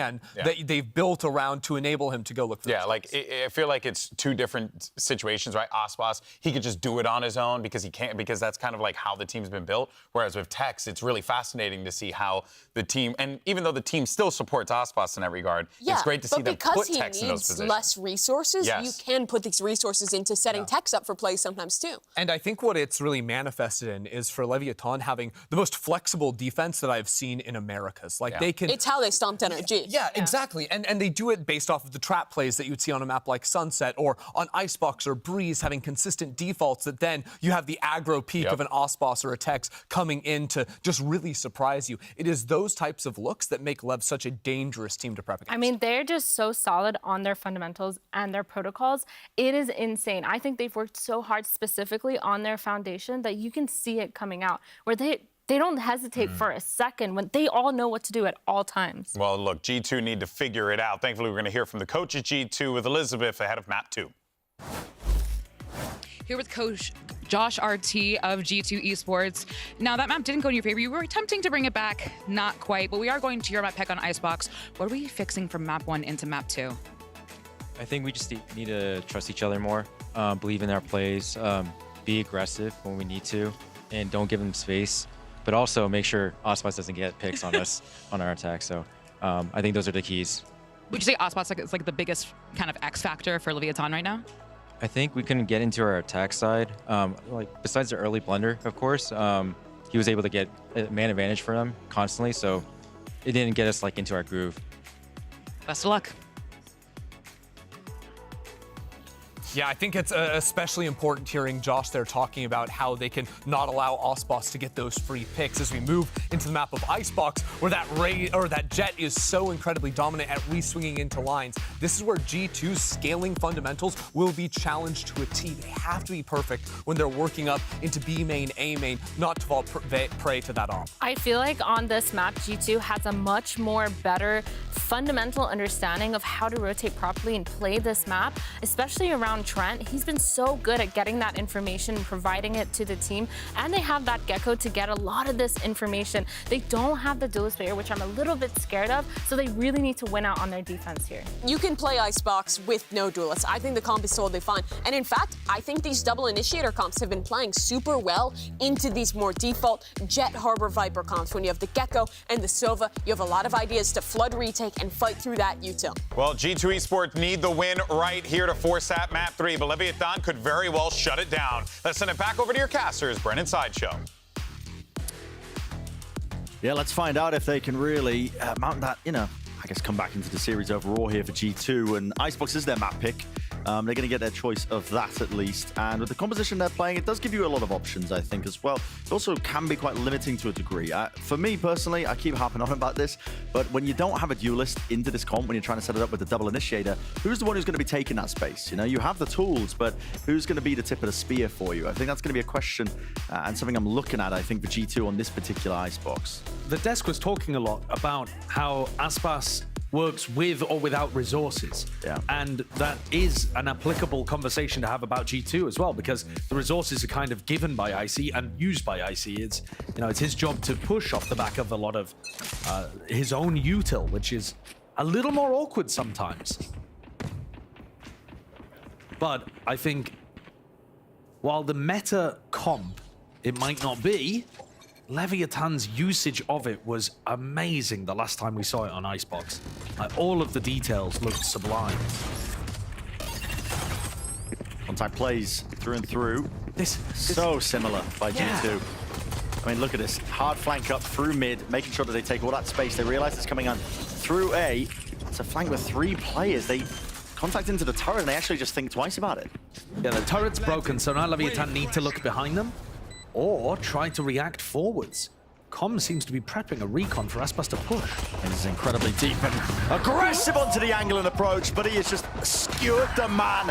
Sheriff in hand. He lets it sing. Jonah P. It's quite a good job, honestly, of just trying to shore up the offense here onto the retake. Leaf now is alone in it. Spots out the 1 and the 2nd, so he's got to know these players' positions, but he needs to find the kills with only 5 bullets to do it with. Spraying him through, needs to get that reload online, but doesn't anticipate this angle from the back. Doesn't know where to look with the spike ticking away. Time has ran too short for it, so Leviathan up 1 round here by winning that opening pistol. If G2's game plan was to not give away early picks to Aspas, and that's just gonna feel so brutally awful for them. Aspas is hunting in every post plant on A for these kind of fights. But what is this angle? It's insane. I mean, you just don't really... You're never going to expect somebody to be playing up there. No, and it's such an unusual spot. Valen tries to tuck close and then get the wide swing into it, and he swings his head straight into the crosshair placement. Yeah. It's just, he's everywhere. Aspas is always going to be a menace. If you give Leviathan the ability to take sight, Aspas is not going to drop back and play some kind of passive close plan. It's going to be in your face. Yeah. G2 have pushed players aggressively. Spotted out. Trying to take the fight there, Harbor v Harbor, but the better weaponry wins it out for Mazzino. Take a bit of a breather now into the moment, realizing that they were playing aggressively for that orb. And they're going to be holding for any kind of mid re-clear. Something that Leviathan were caught by a few times on Breeze. Not happening in this round, though. No. G2 just holding. Just believing in the read, believing in the gamble. And hoping that Lev will just walk right into them, which is the case here. But the question is, can they really overcome that? Not quite. It's a full flurry and rush towards them. Anybody that was going to be doing some damage, potential going to be removed here onto the side. So a free plan for Lev again. Never free round for them. Building up early. There's an interesting dynamic in this match. Which, you know, we've been talking a lot about Tex against his former team, but we've also got two of our biggest heavy hitters from last year's regular season, Aspas and Leaf. Both towards the top of the scoreboard at the very early stages of this map, but one now moving from duelist to kind of anchor position. And Leaf's not always going to be anchoring on this map. Sometimes it's the Killjoy's job, in fact, a lot of the time, to just be kind of monitoring mid and playing the float. But I am intrigued to see that, because as much as Aspas has just been incredible since the very beginning of his time on Loud, Leaf last year was matching him for impact on duelist. Ever so slightly missed time in that one, but the punish for the orb. But you're right. Leaf and Aspas going head-to-head. Not always in the server, but definitely when it comes to contending for the top spots. Right here. In terms of the statistics over the course of Americas. Yeah, and that was last year. I don't know whether the same is going to be said for this year. You know, with the shift for Leaf in terms of team and also role. Different career direction. Whereas for Aspas, it's just, he's continued that. Continued it. He's so agile as well. This guy, fluid in terms of the way he plays. Look at him, fearless. Just hopping up over towards 410, seeing if he can take an early fight. They put down that pressure. They do force out a high tide from G2. And I really like that. Aspas's steps forwards there actually disguise the steps backwards from the rest of Leviathan. And then he knife out walks away so that there's no footsteps given. So 3 players staying over on A. Now, normally you would wait for King to hear people rotating off, but Lev have just gone B, thrown a bit of utility, and they're hoping that that will have pulled players off site. King hasn't heard them leave. So this is a bit more of just a gamble rather than a hard read where your lurker's giving you that great info. And G2 have got players tucked deep onto the side. VALORANT, he's going to be one to watch. Lowered angles, high tide rips its way through and across, and he wins the fight. Guarding the angles, it's a flood attempt here. Time's running really damn short, really damn low. Can even get themselves onto the side to get this plant online. Where is the spikes being dropped? Into the middle of nowhere. In fact, I mean, Aspas is going to have to stick this one just where he stands. It's a very safe plant. Leaf's not going to be able to disrupt. Now, are they going to be able to double up? Where are these bullets flying through? Right through the screen. Leaf wins it out just as we were talking about that head-to-head battle. Matters into his own hands here. G2. A great idea of how they wanted to disrupt that one and not falling for that, you know, bait and switch. Round 2, Leviathan go for an A re-hit. Round 3, they go and throw fake utility over to B, A re-hit. G2 are reading into this. I don't know if this is based on VOD prep or whether they've just got a good idea about what's happening. But for this site exec, there's no recon dart available. They're going in without a lot of their utility because they previously just used it to in an attempt to pull players away, but actually there were still 3 defenders ready to receive. So Lev trying to play an advanced game and G2 not reading that bluff at all.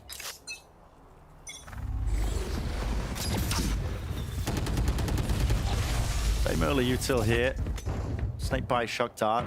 You know how hard the G2 are playing for those early orbs. Poison orb emitting. So far, VALORANT's calling has been quite good. Very aware in terms of the possibilities that Lev could be landing over towards A, having good game plans cooked up. This time it's, I mean, heavy emphasis onto mid. I mean, they've got 4 players watching. Yeah, so you've got this mid re-clear potential going on. And another thing to draw attention to is Leaf's ultimate. Maybe He's just sent it? Yeah, just sending it. I think just hearing that pressure over towards the A side, maybe just trying to buy some time. It is a strange one. It's early on into the round. If you use that for retake, I don't think Lev have any tools to break it. Now Mazzino, that's his cue, ends up sending the reckoning. Hello, fight! I mean, just startling and scaring each other there, but I see he does win it against Text. Valin, a wide face there, just trying to dodge and avoid the stuns that were sent flying. Vulnerable up, but it doesn't matter. Ever win it out with the gunfights. Oh, Jonah P's snake bite actually takes down Mazzino, who gave his life and the cove to get the plant. A real chance here. I mean, Jonah P lurks his way up top, but the angle's watched for by Com here. Pitt's going to be covering it. It's a blight on the map as well, and it gives the right angle here for Aspas. Bren, I think G2 were in position to win this round, and all they had to do was allow Lev to plant on A, and then get set up for the lockdown. And I think a re-clear through to mid, they should have been able to fight over screens. But what they're probably scared of is, once you get Aspas in position in the post plant, you might find it difficult to even get to screens, but you can just put it heaven. Yeah. And then play the retake from there. So I'm really confused as to why Leaf decided to use that lockdown so early on. It gave Leviathan still 45 seconds to use Harbor Ult and commit to their attack. I think that was a big misplay. About almost punish. But yeah, you're right. I mean, you're just making a decision-making easy for a team like Lev there. And they see they have that much time on the clock. The lockdown retake is not very good against the Gecko KO compositions because they tend to have molly lineups to break the lockdown. But if you're playing against a Viper Harbor comp, they don't have too much. Maybe they specifically know that Tex and Com have great Nanoswarm shock lineups or something, but surely you'd be able to break the nanos. I just... Sometimes Occam's razor, it was probably just a misplay rather than some kind of advanced 5-head strat. It's usually the case. Well, single shots will have to be the case here for Jonah P, but only the one before the trade is down and out. And this is really one of the first times we've just ended over towards the B side with 48 seconds left. Second shot of the Outlaw not quite landing, so Aspas is alive and kicking. Will they live to regret that? It's going to be the question. Turret broken. King calling for that pause here, seeking for a kill or two. Shock touch, just obfuscating the angle there, just making it nice and awkward. King does collect up that kill, and now with the plant, does need to be held for it, making sure that nobody can really push him away, which G2 grouped up. They've only really got the classics to work with. Good cover from Com there, making sure that King could get the plant down. And King was pushing forwards with full armor, so wasn't worried about getting shot by the Outlaw. Aspas barely dodged a shock dart, and Trent's still got another to work with. Know roughly where Com is, but yeah, they just don't really have the guns for it, do they? Border Util sent flying on top of it. It's Nana Swarms, it's Snake Bites. Dwindles your chances and opportunities to even win out the round. Valent hope to do some damage here. Potentially to the economy. Might even really go down to a player, honestly, because he was one away from the ult, but instead just decides to deny them any chance of snowballing further. I don't think Valen will find it easy to pick up the A orb, though. No, they've been pushing him away every round. Yeah. Molly shot combo over there is difficult to try to contest. But this one, while Jonah did open it up, generally speaking, a pretty decent anti-eco from Leviathan. Getting deep, not just playing the default kind of flowchart gameplay on this map, actually pushing a little deeper, making sure that they clear out Leaf to get that plant down easily. And we're back to A. And it's a pivotal one with this round, indeed. The economy for G2, they've got to start winning some rounds and stringing them together here and now. An attack early on.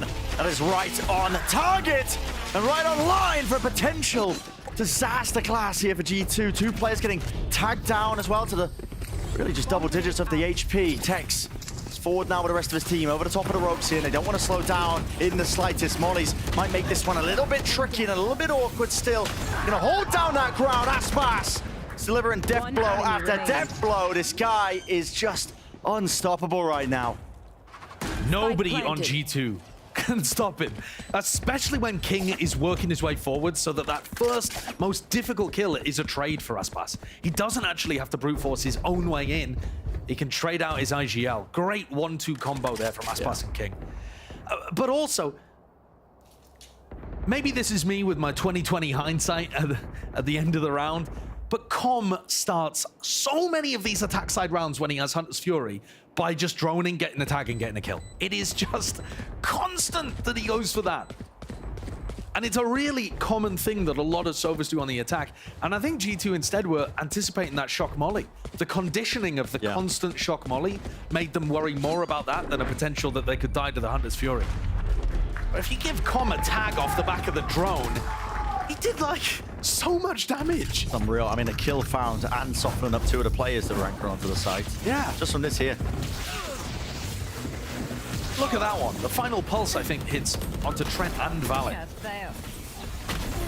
Just opens up and softens up G2 for the rest of the hit. Yeah. And that's ruined them. We're in a similar position to Breeze again, where you only need one rifle round and you're back to an eco, and then it's another rifle round and you're back to an eco. It felt like I was just describing how important that round was for G2. With the economy, if they lose it, they're going to be broken, and they have to get the turning point started here and now in that prior round. It's forced out the timeout now because they've lost it. The economy is going to be in a really poor place. I mean, it's only Valen who's got the rifle that he kept from the last round that we just watched. They do have some ults to work with as well still, but this is just Lev that are in world beater form, I think, currently. They've just made such a miraculous 180, which it's, listen, right now we're kind of accepting that, oh yes, Lev, of course, they've always been the super team. Yeah. But it hasn't always been the case. They had a slow start to the stage, and honestly, I've seen the playbook written out so many times over the course of just esports history of the super team doesn't work out and it implodes. Yeah. And there was that turning point for them, honestly. And I always circle back to Com, I think it was, in a post-match interview, God knows how many matches ago now, but talking about the team having a big sit-down, talking about communicating, identifying how they wanted to play Valorant as a team. And since that point, they have just looked unleashed. The meteoric improvements they've made have been astounding to watch. And the players have all got tons of experience, but aligning those different ideas of how to play the game can be really difficult. Yeah. There's that shock molly again, this time with Com not having his ult to work with. With how important the ults are for G2 as well, I mean, you can see it's such a clear game plan for them. They want to go for it every single time. Whenever they can, possibly to just at least farm up the A orb using the high tides, but always push back. Spend at every single point. G2 have just been on the back foot. Now, Trent and Valen don't want to take the ult orb too early because it gives information to Leviathan that the defense has pushed up on A. But now that they've taken the whole of B, they've missed their opportunity, still don't have the ult online. Not that it'll particularly matter for this round. Snake bites. Not quite going to land into the corner here, but with the they just think it's entirely cleared up here. Leaf, how's he managed that? 2 kills. Just with the Sheriff, can't quite manage the third, but definitely damage being done. Lev instantaneous on the response, but it's a 1v1 just like that. Flip of a coin. Blink and you will miss it. Trent doesn't quite have the gun to really do the job. Tex with the rifle. He's holding this one at an off angle. Plenty of util though for Trent to work with, and he is going to send loose that dart. Gets the acknowledgement now that he knows where Tex's position is. Dropping down with the turret. A few shots fired, and it's a game of that timing's wrapping around. Just the crate, a tap, not quite, just full stick in this one. Swinging so wide! Trent! He rips his head clean off! I mean, what a way of playing it. If Trent had gotten off that one before he got half, that would have been an incredible way to win the clutch from Lev. But instead, Tex made to look a little silly in that. It's insane. And look at how this play happens. The snake bite misses the corner, and the recon dart takes so long, that pulse, to travel to the corner, that actually it's not cleared by the time the cloudburst dissipates. Concentrate, Sova. The time, it was ticking there. I mean, the widest of wide swings. Lev will be hoping that they'll be fine still throwing that one away. It's got G2 back into it, though. Call that one a lifeline. Yeah. With the ults now as well built up, just from them losing these subsequent rounds. Aspas is going for these early peaks with the Blade Storm. He does make this map look like, again, a playground. Use the term a lot, but he's so agile. Knowing all the ins and outs of the angles. Meanwhile, pressure over towards B. That will force this Viper's Pit out. They've missed Jonah. They have missed it. Oh no, got the tag. Got the tag, yeah, in the end. And Tex is quick onto the approach. Look at this. He's got to be worried about the snowman position. Just doesn't really think about it. Yeah, Leaf gets value from basically the same spot 2 rounds in a row. And also, it felt like Tex had an opportunity there to spam onto Jonah P. 2 rounds in a row, maybe Tex is feeling a little bit of sympathy for his former team. Yeah, going easy on him. They deliberately sent him to Lev. It was an inside job. For this match right here. Holding the Reckoning. But it just looks like Lev. Okay, it looks like they contact as far as they're willing to go. Setting out the Reckoning. No golden beams of light in the air, so they know it's relatively free. But now sent out by G2, Hunter's Fury, Trent. At this particular angle, Aspas trying to go for that same spot once more that just did all that damage from behind the flank. It's all synced up. In the chaos of the situation, Leaf is striking them right where it hurts. Zeno can't reset the aim and doesn't even expect the second player to just be swinging out there from lower. So G2 are getting these rounds now together right on time. That's that 1-2 punch from the Reckoning into Hunter's Fury that I was talking about on Breeze. And G2 pick a great time to use it. That put a ton of pressure onto Aspas, forced him to take a fight he wasn't quite ready for. And that's now 2 rounds in a row where Leaf has also had massive impact. Picks this one up on Tex, comes around on the flank and kills another 2. Lovely round from Leaf. They're gonna have to make an adjustment. It's very clear the area that Leaf is now playing on that B defense. Yeah. In back Snowman, well, he can be isolated. You can try to send a harbor wall that cuts off Snowman and fight into that area. Yeah. You also have to consider as well, it did take 3 ultimates for the win there for G2. Yeah, but I think, yeah, I mean, that's very valid. It wasn't an eco swing round. Leviathan were coming into it with a bit of a half buy. They've now taken his time out, seeking the right course, I think, as well, to see which direction they really want to take it into, because there are some stuff that they do need to correct, just in terms of how they're ending in some of these rounds. But yeah, that one got a bit funky with the Viper's Pit down, the Reckoning and Hunter's Fury to clear through. Just who won't have those tools again. A couple of mistakes creeping into the game from Leviathan in what has otherwise been a pretty flawless series so far. So cutting them off early, nipping it in the bud, very important. Icy with the op. That's interesting. Fallon with the purchase there. Bit of access to it. Icy is gonna have to be opping on the low ground here, and you'd expect him to be peeking underneath pipes towards the right side. But that's a really pushed up position. He needs a lot of support. Yeah, this is the angle I'm talking about, but you know, if you miss the shot here, you're really relying on Trent and Valen. Zeno, there's some level of awareness. No, not quite. Who's going to jiggle for that one? It's a combined offensive. Icy! He's given time to rescope him, but Aspas will not let him get away with that. He's so hot on his heels, and he is deep into the site now, claiming all of A. Just the entirety for him. Leaf, though, immediate shutdown. I have the spike. Another situation, actually, where Leaf's having impact. This is going to be difficult for King. G2 could even play full A retake in this position.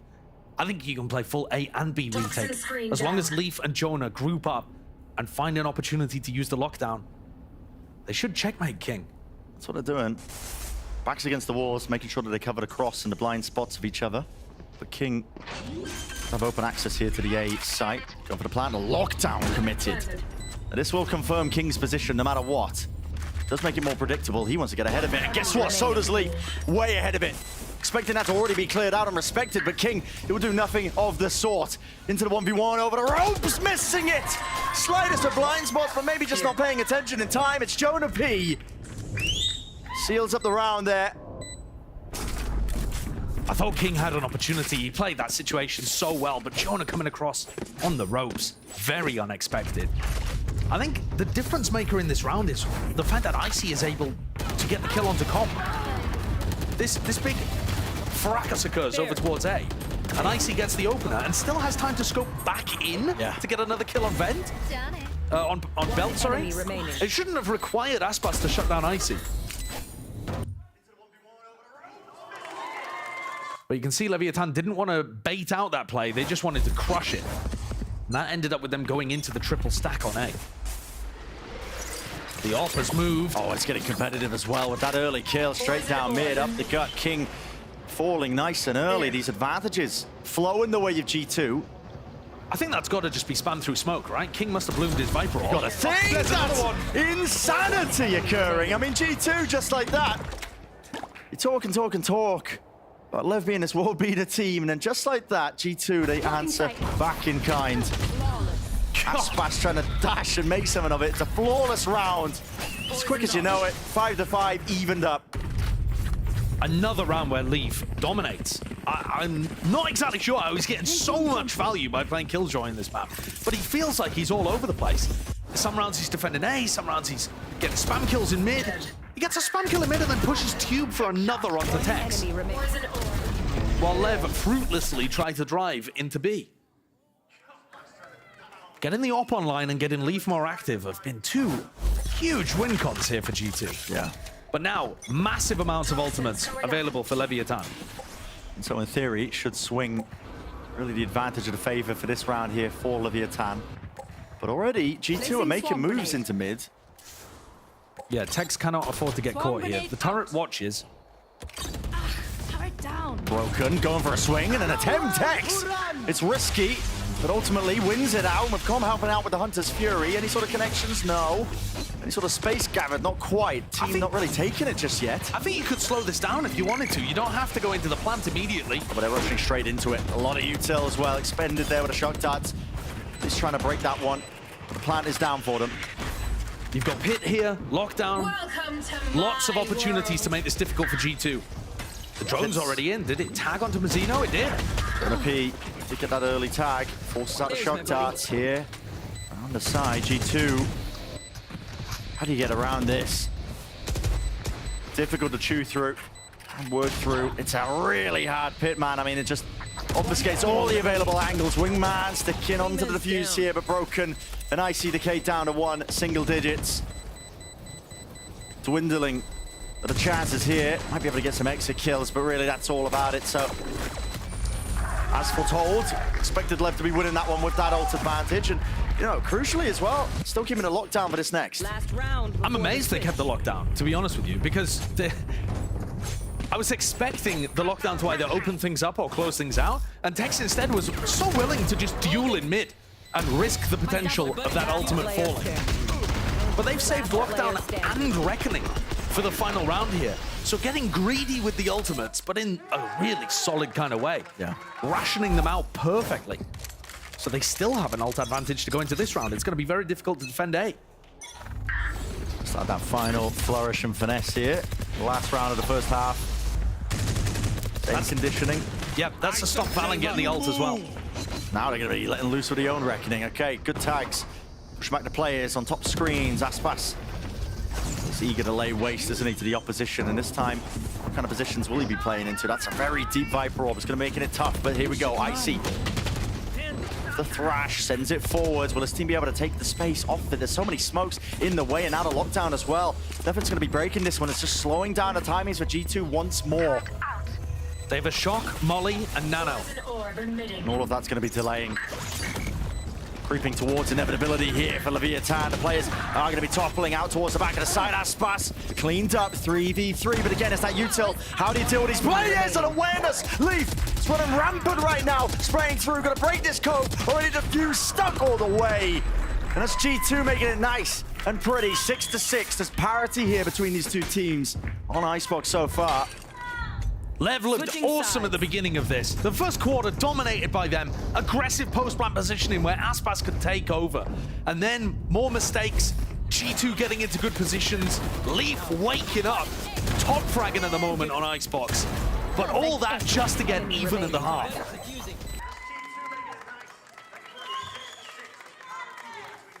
Just to get even, but maybe that's enough here. I mean, 16-8 is a phenomenal performance of Leaf. For Leviathan, some questions that they need answering as well, I think, on the other side of this. Let's send it down to Liz, who's down on the floor. Thank you so much, gentlemen. A 6-6 half. And now I'm here with the manager of Leviathan, Juan, who is, I was talking to you before, you've been doing the manager thing for a while. And, there are people who are watching, like the Tariks and the Finesses, who have that professional experience. There are people like me who have zero professional experience, people out there who have zero professional experience. So a couple questions for you about being a manager. What is it like supporting your players kind of like away, literally off stage from the side? Okay, they're pretty easy to handle. Yeah. And then usually you have to have their necessities like please, you know, like for them to be happy, to be comfortable with the team, on the stage, everywhere. Like they just need to be happy, comfortable, and the only thing they have to worry about is like to play good. Yeah. So what is the hardest part of your job? It's related to what I said before, because there are some. I mean, each player is different, so each player needs some different things. But once you get used to it, like it becomes like pretty easy. Like you flow with the team, you know. Is the flow the easiest part of the job? Yeah, when you flow, it's easy, but like the hard things, like to manage altogether, like to adapt and get that flow, you know. Now we were talking before. You play Valorant. What's your rank? I picked in Morla. All right, well, I didn't. So thank you very much, Juan. But we have a game to get back to. So casters, please take it away. You could, Liz, if you put the effort in. I believe in you. I believe too. It's possible. It's very easy. Josh has done it. Yeah, listen, if I did it, then anyone can, can't they? I mean, I am a talentless sack of meat. We're about to head back into this one, and I think this is still going to be a bit of an uphill battle for G2 with how good Leviathan's defense has looked so far across all of the recent games that we've watched.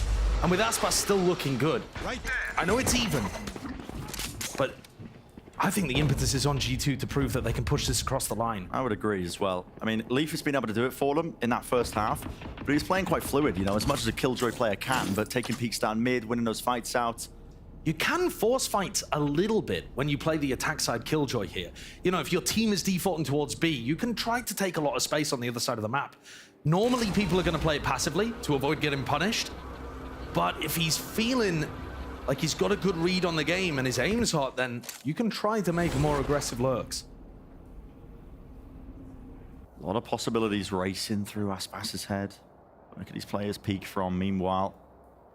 That noise made earlier by G2 out towards B. Oh, just spots Leaf. Yeah, Leaf's hoping that there was nobody home. Because G2 have droned over towards B and put that cascade up, they're expecting and anticipating that Lev would lean their defense in that direction, but it's still very spread. I got you. As he used here, it's going to be clearing close here, but only 30 seconds left, and Lev have got the right read on this one. You can tell it. The high tide. They want to seek to fight this one and disrupt this plan before it can even go down. It's going to come down to the bullets, spraying through along with the util. Denied in the moment. So now G2, they do have to get that move on, picking up the spike here. Dizzy over the top. Not watched for. It's not even broken, but the right clicks. Mazzino doing his best to sell copies and countless amounts of the bundles here still. Icy presses forwards. He's tucked though. His position is noted. Has to be the combined might and swing. 1v1. Leaf versus King. Tapping away. Leaf whips it away. Continuing to have such awesome impact in this map. He's taken over. Certainly has. You saw him trying to get the more aggressive lurk play on A. Couldn't find his opportunity. Called for that timing of the hit back over towards B. And then secures it for them in the post. Nice refight there as well, actually, from G2. Icy with the high Dizzy catching Com underneath. And even with Mazzino's response, that's a great beginning for G2. Oh, yeah.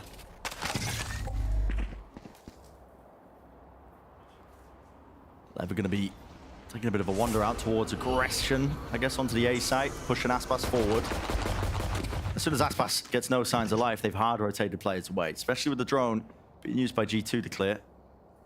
And I don't think they'll do this as much on the rifle rounds, but on the eco, it's so worth the gamble. Yeah, a little gamble stack. Definitely win rounds from it. Taking the dart. Should be a bit of fear into the backs. He's the back of the minds here, the G2 players. Lev overwhelming them now, at least with the bodies, but again, they can't really quite get it done. They don't have the guns for it, so toppled over G2, and look at that high tide as well. It really makes it so that they can take these easy fights. Frenzy from range. Not up to snuff though, not quite against the Bulldogs. So G2, 2-round lead here. Win the pistol round. Let's see if they can win the bonus and really make a go of it.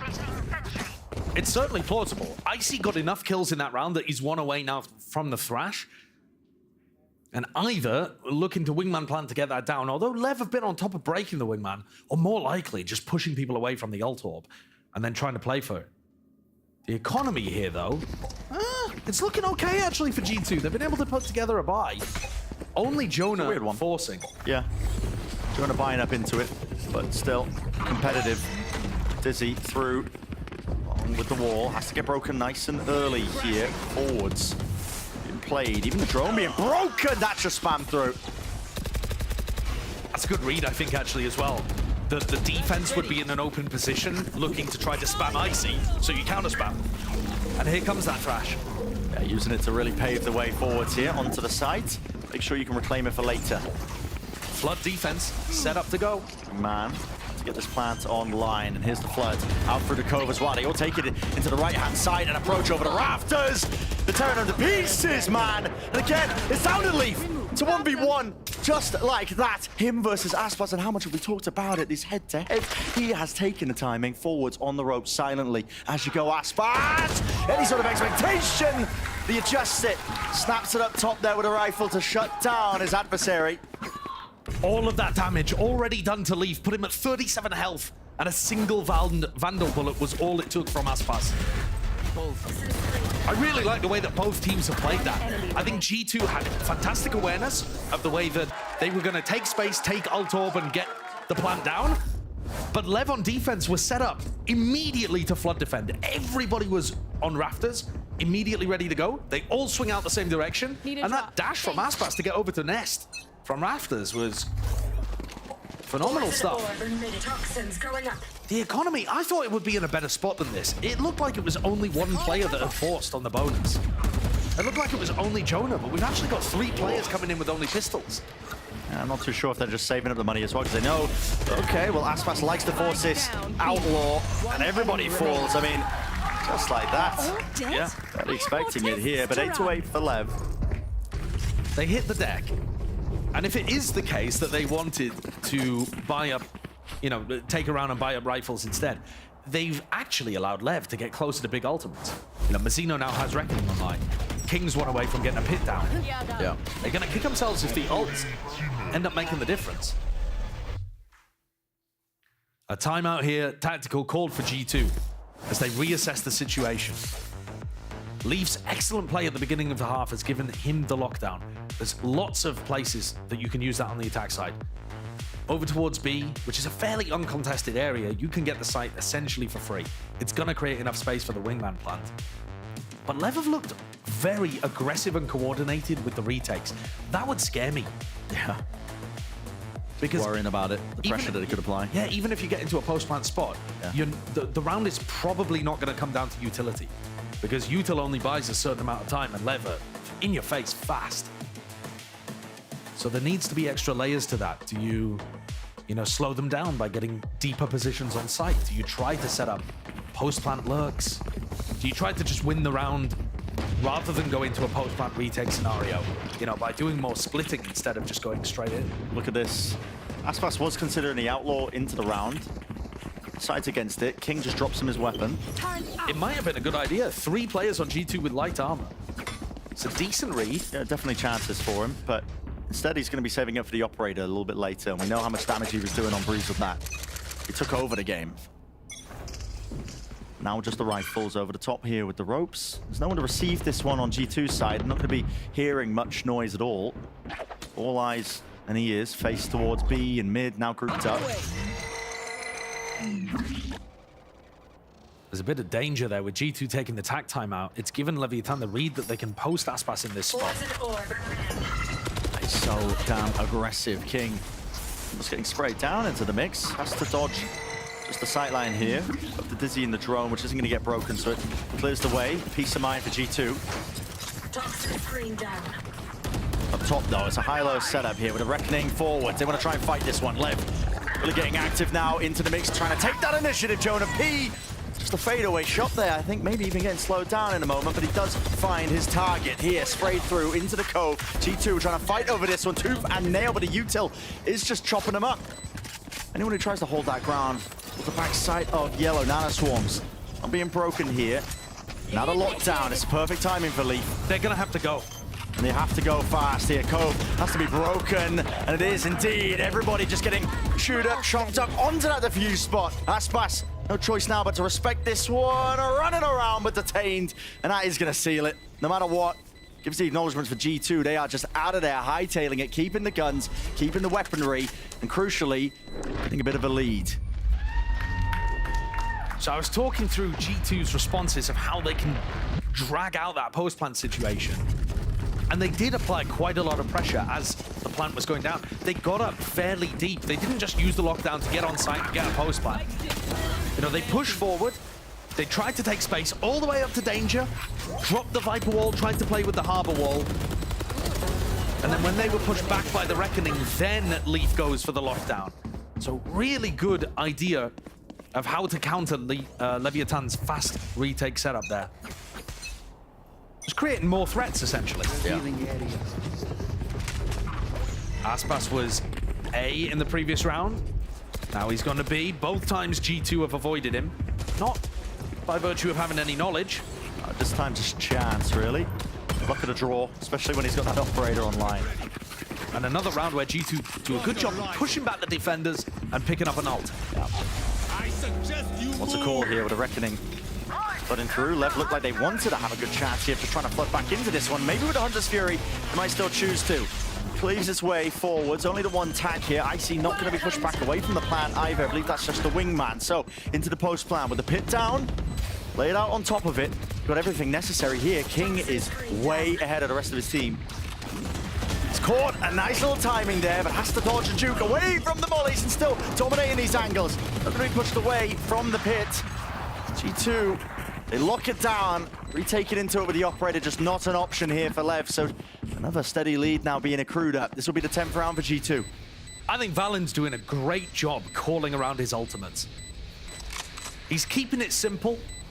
He's getting into good positions this time, you know, picking up the Reckoning to open, pit to close. Just making it tough for Leviathan to always set up these retake scenarios.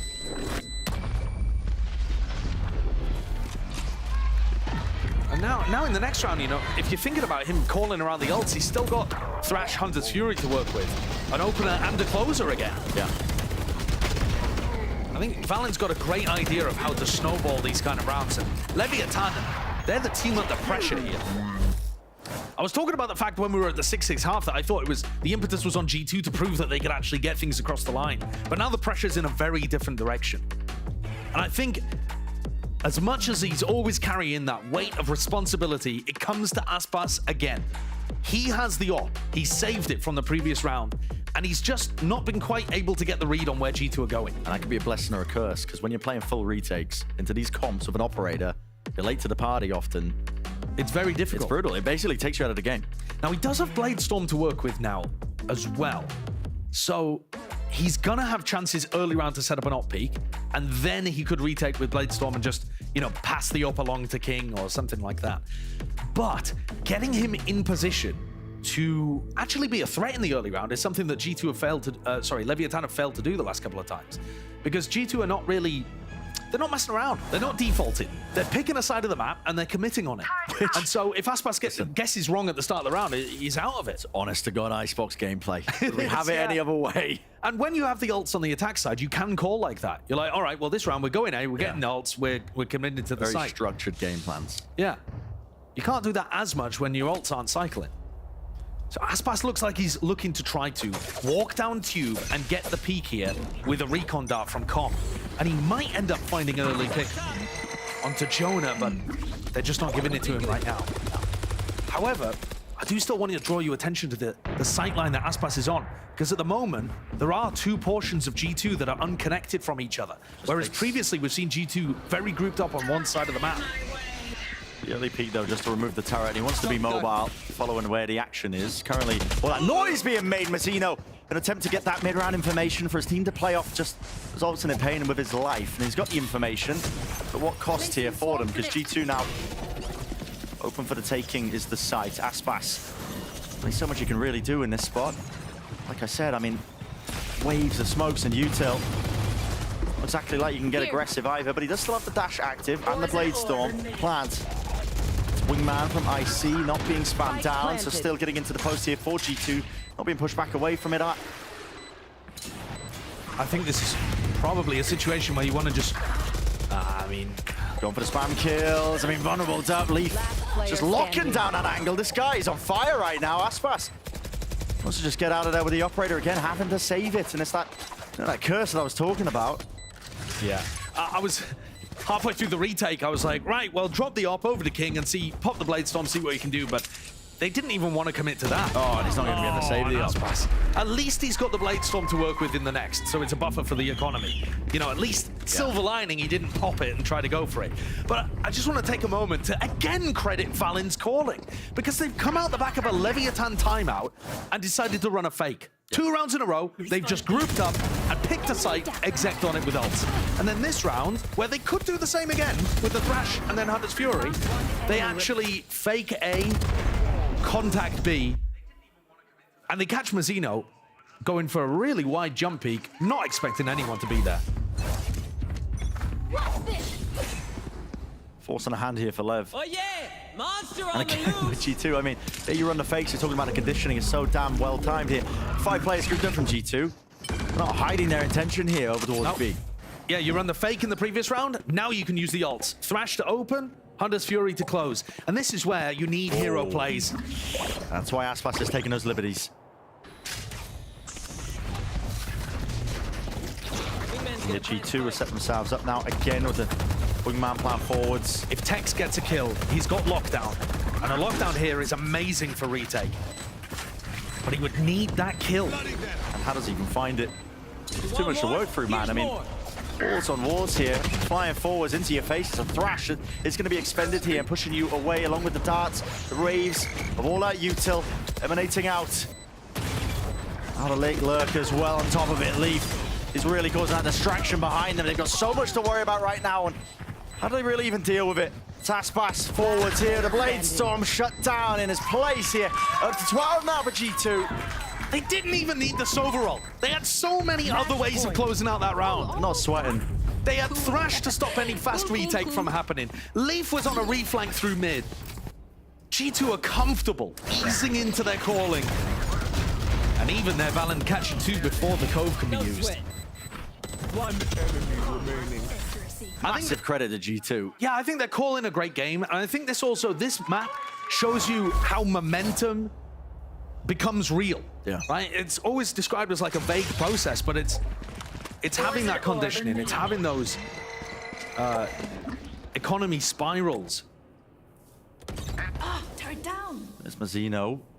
Chance to do some damage. Made a footstep, I think. Did hold up. How's that fight going, Leaf? Losing it. It's a rare one. Sitting at the top of the scoreboard, I believe 28 kills to his name. With him going down, first kill advantage now going away of Leviathan. Maybe that's exactly what they ordered. Yeah, taking a risk and it paying off. Lev have tried so many different things to get players in advantage situations. This is one of the rare times that they've got one. Toxin screen down. All grouped up now, though. Com's position is really odd. You don't normally run your Sova behind yellow. Just the off angle, hearing the movements. Is Com going to be a backup policy right from the back here with the Guardian in his face, but he's blinded up. Dizzy doing most of the work there for it, so all the kills. Tex seeking that timing. He's walked up right past even the wall. High tights on high tights again. It cuts up these angles, and it's an unfortunate one here because Mazzino just doesn't realize that he's not even set up for that fight here. But as it fades away, doubled up, they were able to make that one happen. Valen making noise now up through the flank here. They've got to try and deal with him in a dash to disengage and away, fading through. Lockdown needs to be broken, and Icy delivers that death blow. That's a 13-8 flourish and finish. Map 3, ready and waiting. G2 proving that they can hang with some of these top teams. An excellent attack side from Valen. Just so many opportunities to flex his calling. And Leaf up at the top there, almost 400 ACS, 28 kills across 21 rounds. Yeah. Showing you that star power of 2. We posed the question, didn't we? You know, who was going to be the player to shut down Aspas, make sure that that impact was mitigated. To be honest, there's a bit of a mixture of the calling, but also Leaf having a good game. Definitely didn't hurt them. Popped the hell off, and what a comeback that was as well after getting brutalized in map 1 of Breeze. They've made it a possibility. They have a chance here. We will be heading over to map 3.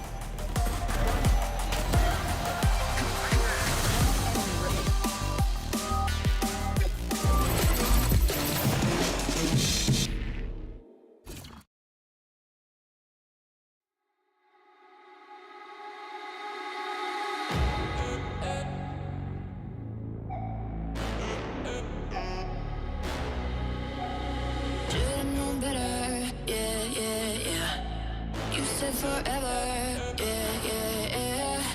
I burned your letters, and I'm just forgetting about you. I'm just forgetting about you.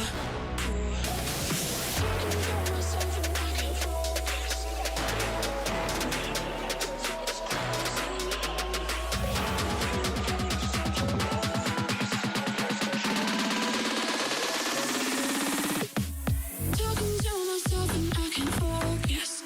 Yeah, I'm broken. The door is closing. Wanna be a part of something more than this. I've lost control of it. I've lost control.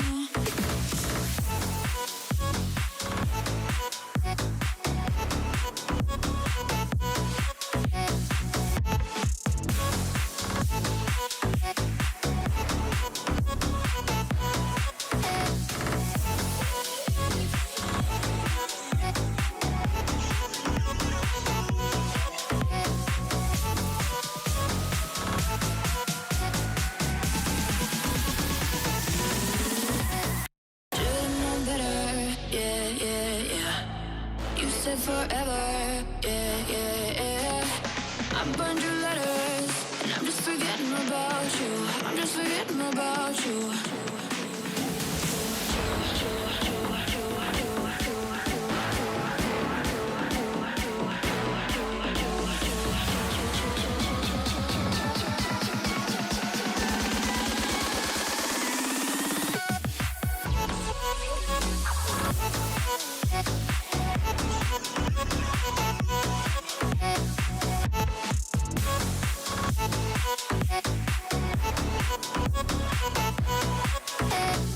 Talking to myself and I can't focus.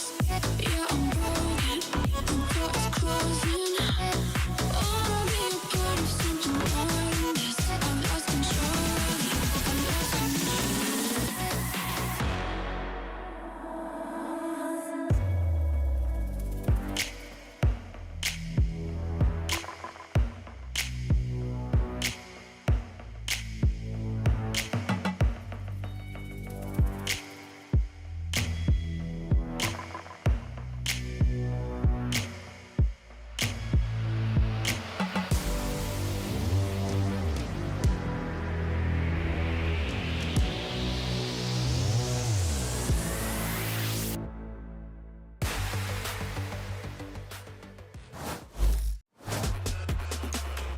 Icy has to flash to set him up if they want to go for this one. Ult committed. Fight. Desde atrás King acaba con la vida del robot, rompe la definitiva, Maltino prevalece tremendo. We got a game, folks. We're going to map 3. G2 Esports manages to shut down Leviathan on Icebox, and now we find ourselves in a very fun situation here. Of course, Golden Boy alongside with Athena. You got Mimi and Ender. Let's just go ahead and dive right into this one because there was a lot of interesting things to take away from this game, but I think above all else, Valen just called a great game, was very smart with how he was using, all of the pieces that he had available to him, and it just felt like it was what you want to see from an IGL like him. Yeah, it was a good start for this Leviathan squad to get going into this one, and then you had that moment, which was so strange, right? Tech swinging, losing out on that clutch, and then it started snowballing out of their way. Leaf in particular, I think, had a ton of impact with these reflanks and was really punishing the Leviathan posts. It really felt like they managed to use their util in all the right places. I feel like this is such a big contrast for G2 from last game where they weren't able to use their util to punish and capitalize on kills, and now they completely denied retakes. They denied so much and just allowed Leaf to lurk into places that he should not have been in. Yeah, and rightfully Icy has been a magnet for criticism for this team, but in this game his op towards the second part of that first half, super impactful to continually get these opening kills. But we have to talk about the second half, where I think it was a complete failure of Leviathan to adapt. Yeah, they showed, especially in the second part of that, no ability to contest space around B at all. They did not do a lot of aggressive fights into B main. main, and the times they did, it was a very strange jump peak, really swinging out into the open and dying, and then trying to play full 5-on-5 retakes over and over. But you're doing it against a comp of G2s that is so stacked with post-plant utility. 4 different agents have mollies or shocks. I mean, you know what's so weird is on Breeze, they did so good at denying the plant and denying anyone going through choke point to their util, but Lev just did not do that at all this game. And all the controller walls, like, they couldn't get past it. Yeah, I think a lot of it came down to the difference in post-plant utility. But before we even get into that, we got to talk about Leaf. Yes. This guy was lights out this game. Almost dropping 400 ACS on the Killjoy. Yeah, and a lot of this, too, was in the post-plants around that B site where he was just frying and getting multiple kills. And I think the big difference I saw between this G2 and Icebox compared to Breeze was that they weren't overcommitting on the re-wraps on attack after they plant the spike and then sending those flanks. Leaf did it a couple of times, but more often than not, he was sticking with the team and getting 2-3 kills in those post-plants from back yellow. And seeing this comp now for the second time from G2, I really like it compared to the default Harbor Viper. We saw how good the Gecko and Sova tools were in the post plants and for those flood retakes. On the other hand, with this single Sova initiator, Leviathan, it felt like they were running out of tools to make those retakes happen on that B site in particular. 7 rounds where their opponent had a post plant. Lev didn't win a single one of those retakes. I mean, a really big thing that Lev was trying to do around their defense was play around their Opera and set up Ospas. But G2 was literally just finding where Ospas was and was avoiding him straight up. Again, goes back to Valen's calling. Exactly. They knew where the weak spots were. Leaf at some point is just entry fragging his Killjoy. Like, everything was going really The well. Leaf rounds were ridiculous. He's literally just running in. Yeah. If you look at him, I would think he's still playing Jet. Yeah, and honestly, I wouldn't even be mad about that because the way that Leaf had approached that whole game is something that you certainly need to be proud of if you are a G2. But now you're going into, well, some dangerous waters here. We go into map 3. The stakes are high here. There's a lot on the line for both of these teams. 100%. But for G2, it's to stay alive in this tournament. And for more teams that are just playing in this game, right? Because right now, there are 3 teams in the Alpha group with 3 wins. G2 were not supposed to win this series. If they somehow manage to win map 3, they are then tied with those 3 other teams with 3 wins. And Sentinels will sit in sole last place in Alpha group, which we know is the harder group. I mean, I literally have no idea what is going on. This 1 week that you guys invited me to be on this show has just been blew it all up, you know. Unreal. Like, you guys brought me on the most confusing roller coaster ride ever. Every game that we think is going to be a stomp is a close game or an upset. Every game that should be a banger has been a stomp. It's turned everything topsy-turvy, but the real victim of this, honestly, is Sentinels, yes. right? Their weak start in a couple of these games has meant that they are now at real risk. But for G2, winning this makes playoffs so much more of a possibility. Yeah, and for Sentinels fans, you are now Leviathan fans, okay? You need Lev to win. Not Buy the jersey, but buy it the will bundle, make your you're chances in. way better. You know why things have been so crazy? Why? Because it's Super Week. That's why, baby. I just wanted to get the explosion in there one last time. Yes. No, all right, let's go ahead and move forward. They want to kill me. To map 3, we got Lotus on the docket. We saw how this one goes yesterday. A lot of attack rounds were won. Question is, you know, what are the adjustments that can be made here, Ender? You know, who are you really going to be keeping your eye on as we get ready for this map? I mean, I'm just still remembering the 47 bomb from Ospas on this Lotus map. Yeah. So as boring as it does get, I do think G2 still need to have a focus of getting around this guy. We heard Josh RD come out after game 1 and say, hey, we did a bad job of dealing with Ospas. In game 2, we need to do better. And what did they do? They called around Ospas on their attacks. They weren't just running into that operator. Now it's going to be the Rays coming in for Ospas, but they still need to deal with them. I mean, I feel like going into this Leviathan, if they can pull out the way that the things that they normally do, like on that sunset where they have those trap plays, Lotus is a map to do it, especially with those raised nades, especially being able to fight forward. I feel like if they just have that confidence in order to play the way they normally play, they can set themselves up for success. But, I mean, Leaf going crazy, if he just starts running in like crazy, I don't even know how to predict this. You saw that manila folder that GoKid was carrying? It's just Ospas Go Kill in there 15 times. Seriously, though, they have a lot more depth on this map. They've looked great here here. Their win over Sentinels was not just off Ospas. It was off an incredibly well-called attacking side. They do a great job of pushing and pulling in the mid-round. King is great as an IGL on this map. Yeah, I think all of that is true, but to me, the single strongest thing they do is their opening round skirmishes. I think they are elite on that front. The variation they can pull, especially when they fight in both Mound and Rubble, you are hard-pressed to find a team that does better than them. They also do a lot of really good mid-round reclears that are super effective if you're not ready as an attacker. We're into the agent select here. We shouldn't expect any surprises, but what we're very likely to get is Icy on the Raze. And again, the focus has to come to him. All those opening round skirmishes, all those big moments are so often built around the Raze on this map. He needs to be great. I mean, we just saw him playing Gecko, being really good util for the team, being good kind of behind enemy lines. We saw Leaf take that forward positioning, but it's a on different a map brand like, now. yeah, on a map like Lotus, you need to be pushing, you need to be confident, you need to be taking all this map control. So we'll just see if he gets to do it. This is going to be awesome. Here we go, the third map. Can G2 pull this out? That's going to be a massive one if they're able to do so, or can Leviathan shut it down here and now? Let's send it over to Brendan Sideshow for the call. And you guys have teed this one up perfectly, I think, as well. Just showing the tables between these two teams and how it is really so important for G2 to take this away from Lev. It's a matchup, listen, we didn't think it was going to be the case. Lev have been looking lights out, but they brought them to a map 3. And there's chances here. There's real chances starting on Lotus as our third and final map. And it's not even a joke. Like, it actually does affect Sen's legacy. It really does. Because they're down at the bottom of the table, fighting against teams like G2. This is a prime opportunity for G2 to come out with an amazing upset victory. But they'd have to deliver an excellent performance here on Lotus.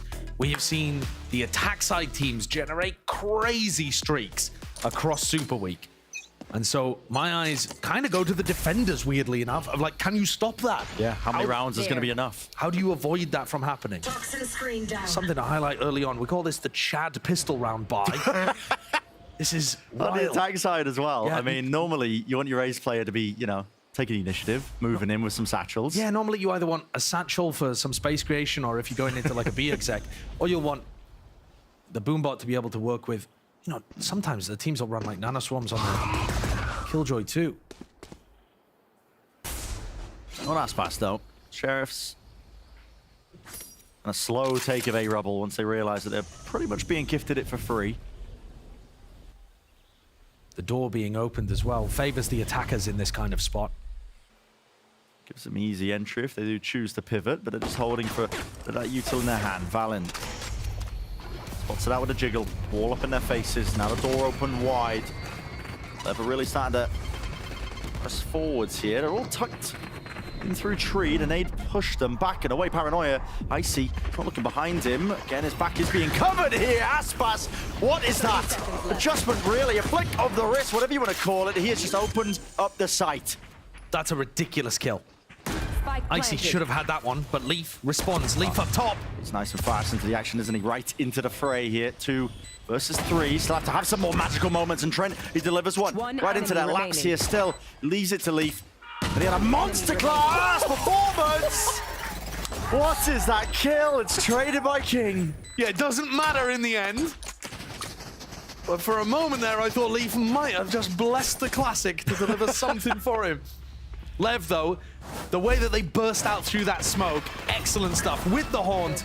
I felt like Icy was good for it. He was holding the right point in the smoke as well. Just the reaction time's better for Aspas, anticipating a player there, perhaps. Magnetic, just snap into the head. And it didn't really matter that he had the Sheriff, but certainly stylish. Oh, good opening beginning here for Lev. G2. Plenty of ways to now play this one here on the eco rounds of the defending teams. You can try and fight for some of these orbs. See Mazzino, he's a little bit scared here of the potential of a trap play. Yeah, there's another thing I want to point your attention to, which is that King's Viper Orb has been thrown as a liner so that it blooms into C. And this is going to keep players attached to C. Because that Viper Orb means that you can exit out. It makes it more difficult to hold, more classic kind of ways of, you know, this is like a normal sightline that people would hold for information over towards C. Just removes it though. Yeah, and it's freed up A entirely, right? I mean, yeah. Lev have this knowledge now. Look at this. I mean, the Aspas is staying around. Essentially in their spawn. Aspas is staying around. He throws a nade out. The nade is great. It's going to keep people tethered over towards C. It's going to allow Lev to stay there. Or rather, allow Lev to get the plant down on A and cement their position. But one of the side effects of getting this kind of instant plant is that G2 might try to deny ult orbs to Lev. It is possible. Or they walk right into him. Yeah. Aspas, the target. You don't really want to give the ult orbs to. You don't want to give him any sort of kills. Okay, everybody just starting to whiff their shots here, but Aspas forwards past that one way. They're now just 2 away from the showstopper. Yeah, and I really think this is a misplay by G2. I think in this kind of spot, you have such a low chance of winning the round. You actually want to deny ult orbs in this spot. Aspas is now 2 away from getting a showstopper. And this is how, you know, Valen should recognize it. This is what he did on Icebox, is generating that momentum. It's the basic game plan. We talk about it almost every single time for the attacking side. But I think G2, all right, this is normally where Lev are going to pull something different out of the book. G2 need to be ready for some kind of fast set play. What do your early round protocols look like here? This is looking like a clash over towards Rubble. So Valen and Icy have got to be ready to put this one back. It's going to be a haunt up over the top towards the top left of Lev. Spiller does a lot of pressure. His own haunt slipping past. Probably being pushed back here, but the door opens up for Valen. Still going to hold it down here. It's got the one way in the wall, of course, up, so the threat of that decay damage. And the orb being picked up there. A few stray bullets, but nothing connecting. Aspas now on away to the big one.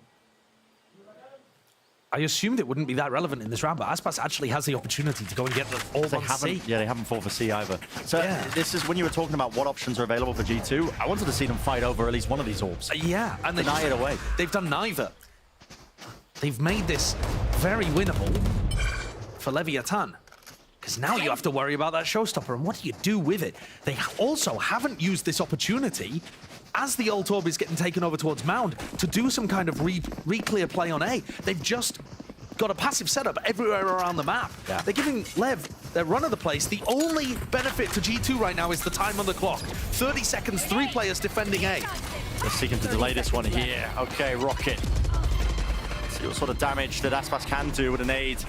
At his feet, dropped down to 54 health. The fuse, just before it runs out, sent flying. And it has put that pause into G2. They couldn't quite disrupt that plan from going down. So into the post we go here. And they're holding for a heavy heaven setup. 2 players here, a little bit of a cross there. This was one into the pit. Orbs dropping, Icy. Chances to come alive into this one. Maybe he can make something happen for the rest of his team, but there's still smokes in the way. They want to clear out Rubble. They want to clear Tex first. This is a new protocol that teams are adding on the retake. It's too much to clear, really, for them. Eventually trading him out. It's barely there, but how much more have they really got? The util, it's sent flying forwards and away. Mazzino's still with that high ground position, but he tucks away just at the wrong time. Aspas dropping them all like flies in a moment. And that's the bonus round for Lev. Off the back of G2 being too passive. Offering Aspas both ult orbs. Hey, you want them both? We'll just decide to fight over nothing. Yeah, this isn't exactly, you know, rocket science. Teams have been playing Lotus for quite some time. With these comps, you know how they operate. The one silver lining is that you don't have another ult available for Leviathan to use. But the problem is they're now dropping G2 down onto an eco. Yeah, so this becomes the kind of like farm round where you just run around and try to build up ults. We're already into things here. King got punished.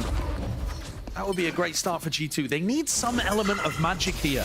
Maybe Lev will just take this one as a bit of a gimme, try to overfight, and G2 will be offered something. Yeah, G2 have recognized at least they overwhelm that A side, so they take up the orb before it's even available. Lev have got different ideas. Good paranoia. Yeah, Orb's going to be pluming here. Good movement as well to just topple themselves up onto the box. Showing a P, just the one before eventually falling. Smoke timing, blocks off the heaven angle, but there's a slightest gap, can't quite nail it. Leaf was looking for an easy shot there. A few spam kills as well. Trent tucked close and a bit of a one and done, and it's really just a one and none. I'm not sure I'd want to push that, Zeno, because you know that there's a player inside there with a Marshall. Marshall will do it. Hold up, this is eventually going away at G2. I mean, he's picked up this upgrade now, and Leaf Yes, his position is noted and known. Aspas willing to win out this fight. He's being distracted. Flying right over him with the satchels in play. Icy making all sorts of distractions. Up and over you go, but you ran out of bullets. The right click. Only the one. Leaf, with that upgrade that he was afforded, that is a thrifty round conversion, and G2, they bloody well needed it. That's the magic you need from G2 to stop the avalanche forming. In its tracks.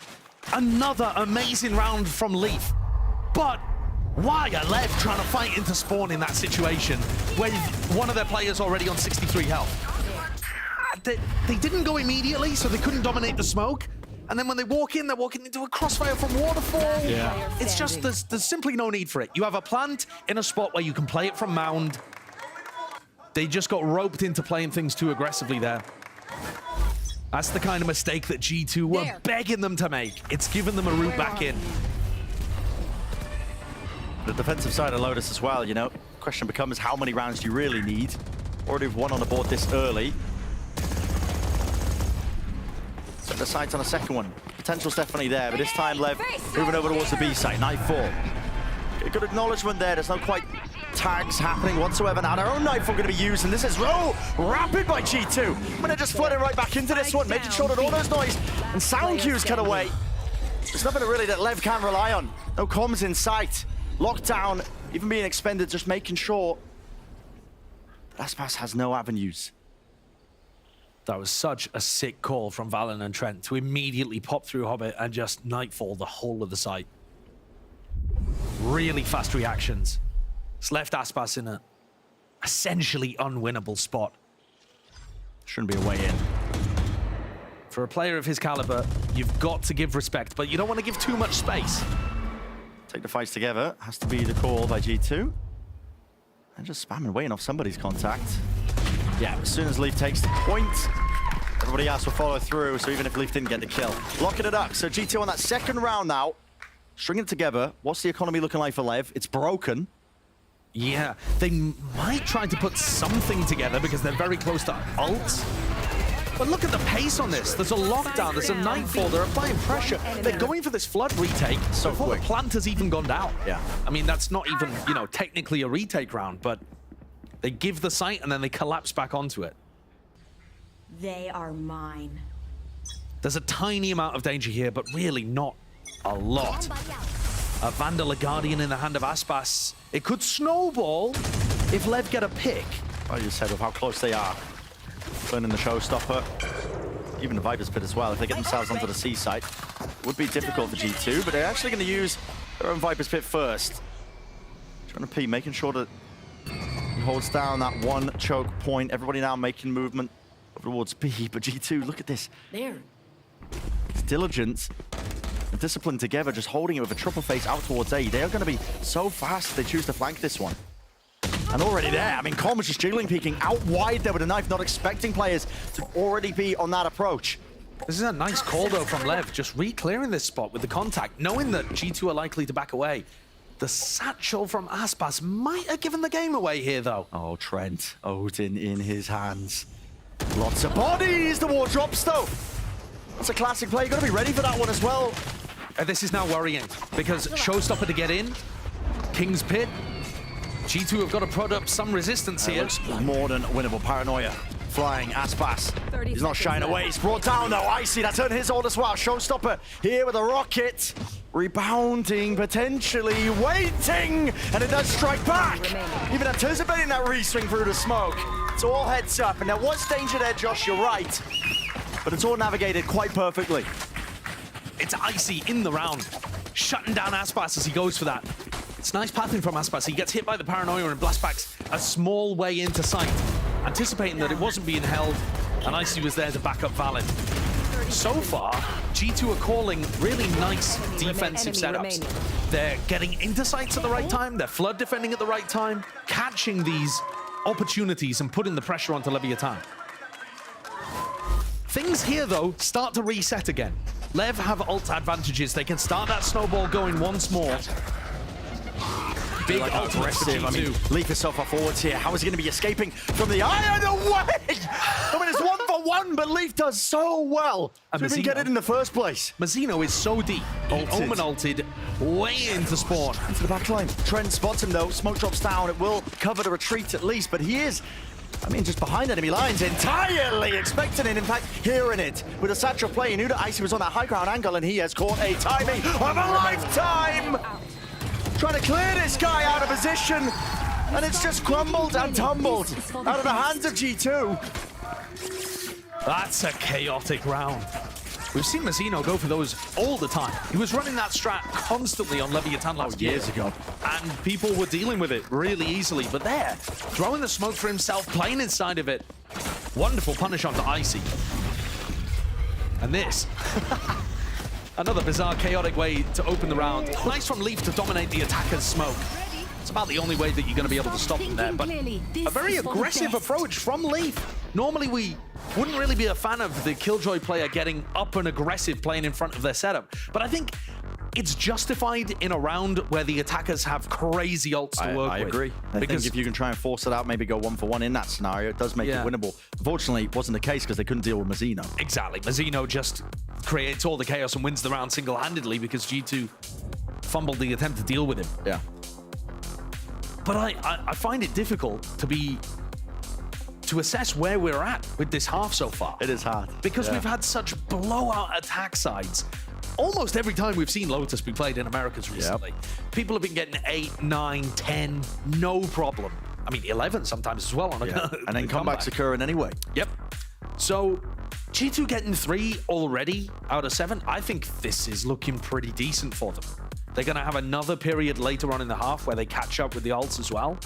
So even if Lev can build up a bit of momentum, I think G2 should be sitting pretty, especially with how well Valen called on Icebox. I think that's carried forwards here. He's definitely cooking up game plans, thinking about the ultimates to a certain degree. And I just love the decisiveness, I think, as well, that G2 are making these decisions to take fights together. There's always the confidence there. It was missing on Breeze. Horn, one way, thrown over towards Mound. Leviathan, this is their classic way of being able to take it. Sometimes go for the one way, sometimes go for the closer smoke. It's actually the positioning here of Icy that I'm paying close attention to, because you can use your nade positioning to counter the lockdown. And again, the defenders have got to be thinking about those attack side ultimates. And you've got a great opportunity to do like a bounce nade. Can't exactly do that on the minimap actually, but you know, bouncing it off the corner there. I get the point though. Yeah. And you can also try to do the same thing over towards B if you get a good read on where Lev are going. Screen down. Thinking ahead, trying to get one step ahead, really, of the lockdown in case it could become a problem. Not really too many good places to use it over towards A, so just the one way to cover Valen. And this is supposed to be dragging players over. Lev applying that pressure to A, it's supposed to be pulling people, but Valen's opened the door, seen that there's nobody there, and he's calling the C hit already. Oh yeah. Excellent anticipation from Valen. Very, very ready for it. What ults will even be offloaded? 30 seconds left. So Nader trying to take the initiative forward here with a seize, and they collapse right through the choke point. And there's a cacophony of util enough. You should run. Makes a foul concoction, but with all that expended, the lockdown now has a bit of freedom to get used. Still, the plant does need to go down here. And time was running short. Left. Still, clears the way all the way through, even connecting onto that kill and to leave. I don't know why he's taking that fight out wide. He's trying to break the lockdown there. He realized the lockdown was in a position where he could break it through the door, and he decided to send it. So doubled up, smoke up, cuts up the angle. One more approach away for G2. Paranoia is good though. Satchel forward! Mazzino, no way! Oh, he's just gliding through the site, slicing him as Icy's going through the air. What a player to step up and make his impact felt. He single-handedly wins them one of the previous rounds by using his Omen ult, and this time navigates the near site. What is this? There's no Tracking Icy through the air whilst running backwards. No way. He's so good in those scrappy moments. It's on a knife's edge that round was. Lev will find that footing. Zeno TP'd forwards. Valen, you really seek to try and refight this one. They're not even thinking about it. Mazzino again, the difference maker. You've got to have an extra layer, I think, if you're going to try and fight a rubble like that. Expecting at least that there could be a player to take up that space and positioning. Valorant risks to be taken, and he knows it. Almost going for it. Speaking of risks as well, Leaf, look at this guy. Trying to make the hero play.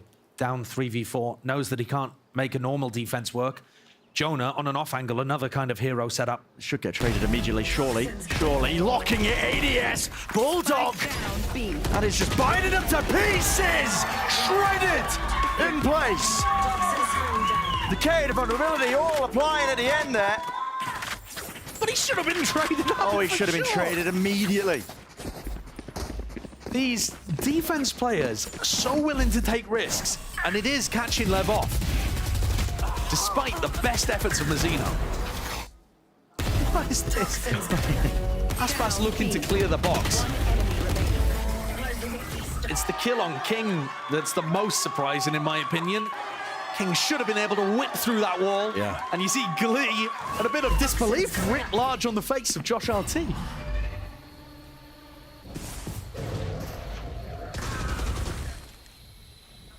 G2 this half. I mean, it's steadily becoming just an absolutely brilliant one. Like you said earlier, that given all the 9-3s, 8-4s, whatever else, we've seen one-sided in the favor of the attackers. Still could go into that direction, but well, that's an interesting one. That's unfortunate. Lee pulls it back. There, recalls the alarm out anyway.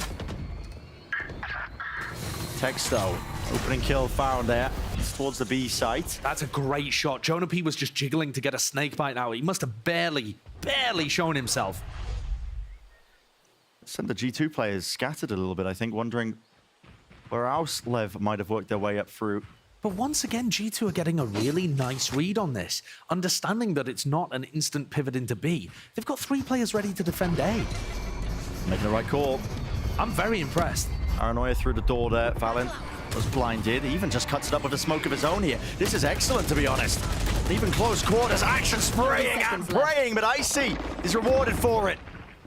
And now that quick pivot, they hear the door being broken. Mazzino is going to be this extra backstabber, lurking angle. Hearing it now, and he's got the ultra as well. Disengage entirely. He's backing away and through into the main angle. Leaf is going to be fast through with this one. G2 as well as the double-pronged attempt, and Leaf is none the wiser. Didn't expect Mazzino to be repositioning there with a pit placed down, sitting nice and pretty onto that B site.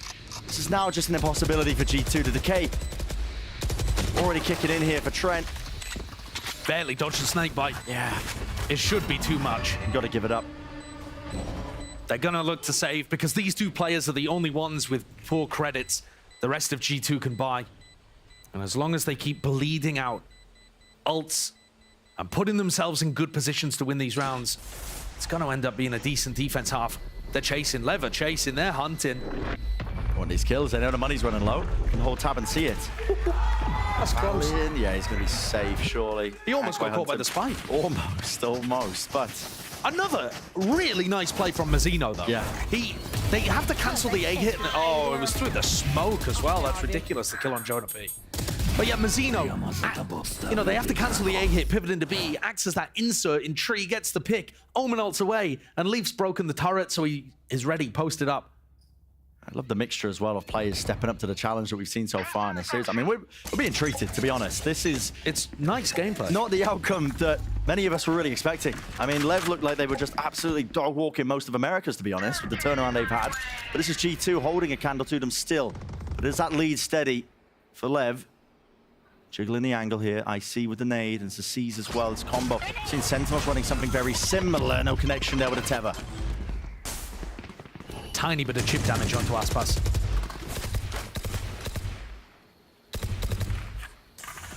Off the back of Mazzino TPing, I think, is what they chose to use it. And Lev have found out there is that slight gap now over towards the A side, so they're walking into it. Leafs holding it, just slight pixel angle here. Straight down with the Odin. Only a bit of damage though. Very cool angle. What is that? That's so nice. It's an angle where the Odin can do damage, but you can't really get counter spammed. Penetration just not good enough with the Phantom or a Vandal. There's hesitation in the left camp. They're calling for which direction to even go into here with a Paranoia to really just supplement and help with the supportive util, waiting for that wall to go down. Mazzino, he wins the fight out eventually. Icy dealt with. TP across. They realize that they've got access to that B side. Only a few players to really have to worry about. Trent up into heaven, and the back's against it as well. This is not going to be a free retake, even though G2 have a player advantage.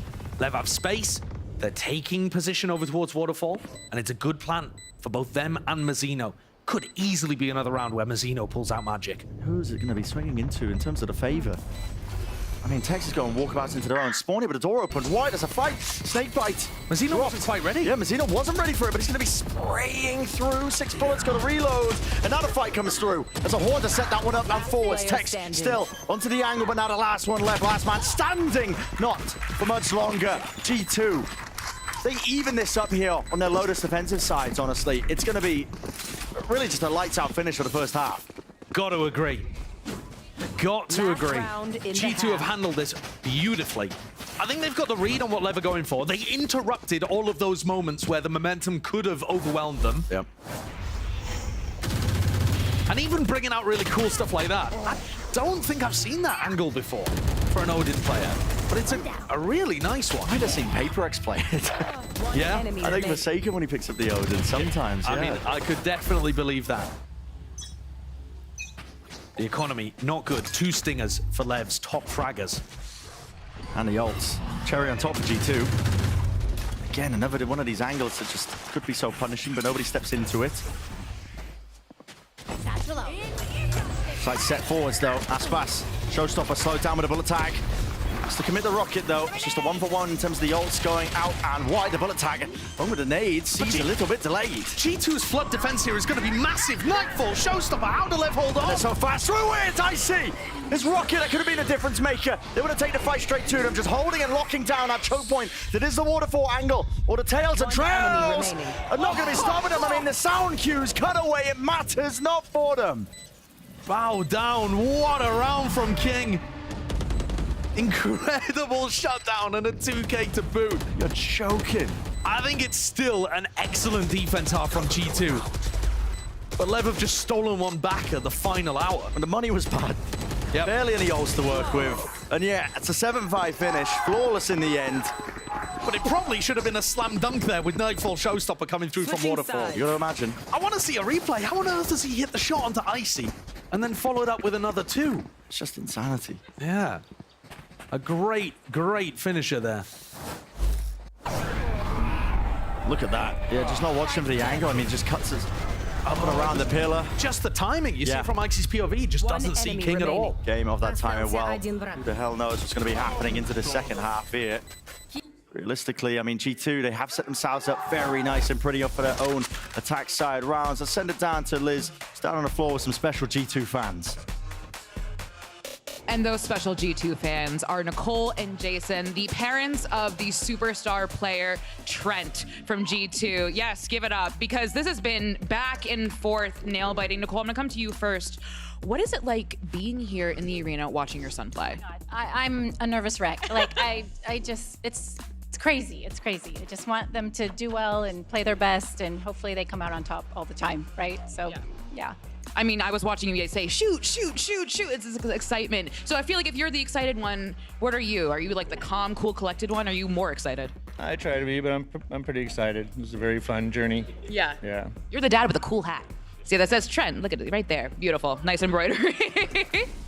Now, I was talking to you guys before, and I'm a big believer in learning who has sacrificed what. You, as the parents of Trent, what have you sacrificed for him to achieve his dream of being a professional player? Parenting, like he's basically like done it all himself. Like, we're so proud of him. He made this all happen for himself. We just support him. Like, we're just right behind him, cheering him on, and he's just making his dreams come true. And he's doing it all, you know. So happy for him. When did you realize as a parent that, oh, I might be the mother or father of a superstar? Well, that would be when he came to us and said, "Hey, I got a contract you have to sign," you know, because I'm not 18 yet. And I was like, I don't know what you're talking about, but let's sit down and figure it out. You know, we had no idea. No idea. We were blindsided. So now you kind of like understand the game of Valorant, and you're like, all right, now you get it? All right. Yeah, now we get it. Now we have a game of Valorant to get back to. So casters, please take it away. I mean, that's very funny to me. Trent just coming out of nowhere. Here's the contract, legally binding, 30 pages. You look through this. I think that's a story we've heard many times with many of the pro players too. Turning that hobby into a career and becoming, yeah, a household name in American Valorant for sure. Yeah. Now, both of these Fade players playing the more supportive roles have not had those enormous impact rounds just yet. Where are you? Delayed horn up and over the top, broken. Here. As we get into the pistol. Oh, and that's so much damage. That is brave. A lot of damage done. Lucky to be alive there. Barely skirting past. Turret gone and done and dealt with the horns as well. So it sets up IC nice and deep into this angle. Man down 2. Big fan of this position. You can play the post plant in a variety of ways. Tree control becomes important as well. Valent's going to be that first line of defense. It's just playing deep onto the site. It's Leaf's positioning, actually, that I'm paying attention to, because he's going to be able to backstab the Lev players when they go for the retake. Here comes Lev. Nade flying forwards. Doesn't really set him up nicely for that fight here, but Azino is going to be rapid right through the approach there, but not expecting it. Jonah P touch corner, right click's not doing it, but just down to King. Only 48 health. He's got to spot out multiple players. Finds the kill, but already the time's ticking. Already drifting away from him. Pistol round for G2. And locked up by Trent. A great opener for G2 there. We talked about the fact that 5 rounds on defense of Lotus. Already in the current meta, that's looking great. But to add a pistol round on top, G2, they might be behind technically, but they're in control of this game right now.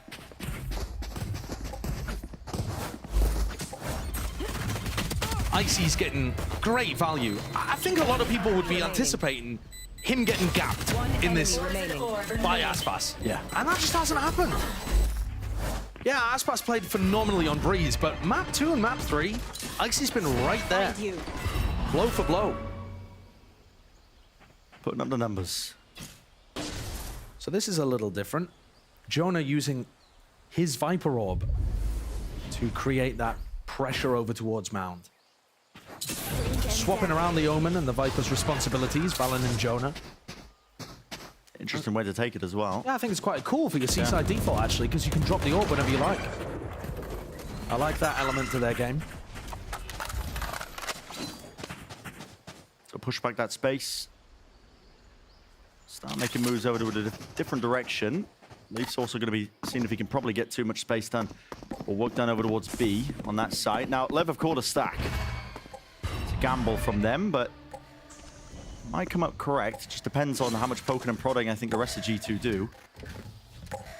They don't want anything to do with A. It's a little unusual to end B against weaker weaponry, but I think Lev's buy is so weak here that you're not really worried. 30 seconds left. Yeah, so due diligence shown, at least with the util. Clears the path. Taking baby door. And this is another situation where Placing sentry. I think Lev just want to throw themselves into the spike.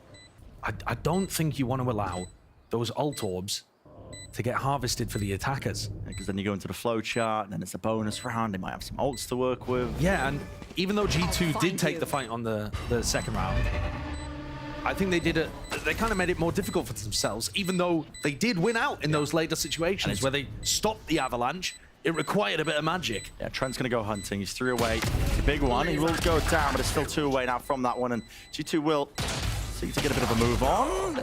Losing a few players.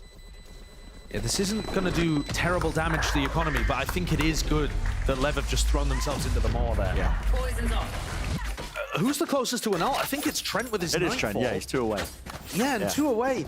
Probably, like most of the time, I don't think you're going to have that available this round. Now, we did see G2's defense be really, really passive in round 3. So I want to see a change from that from Lev, but you can definitely feel that they're thinking about that, right? Just the way that they've even played round 14 here. They're conscious of the fact that they don't want to be feeding G2. Yeah. So a force buy from Leaf. Knocking down the money. He's going to be holding. Aspas denying that C orb, or at least making an attempt to. In fact, Lev doing it on both sides of the map. mean, look at this deep position of Mazzino.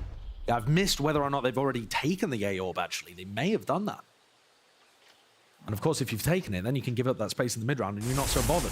G2 going for that A orb will retake, though. They've got a cross-map molly. It is still there, the ult orb. Snake bites.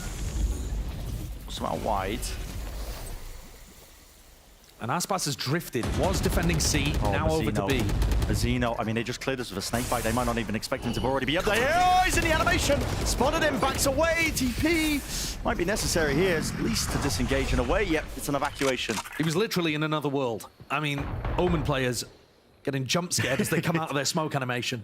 You can probably relate to that. Look at the positioning here of Com.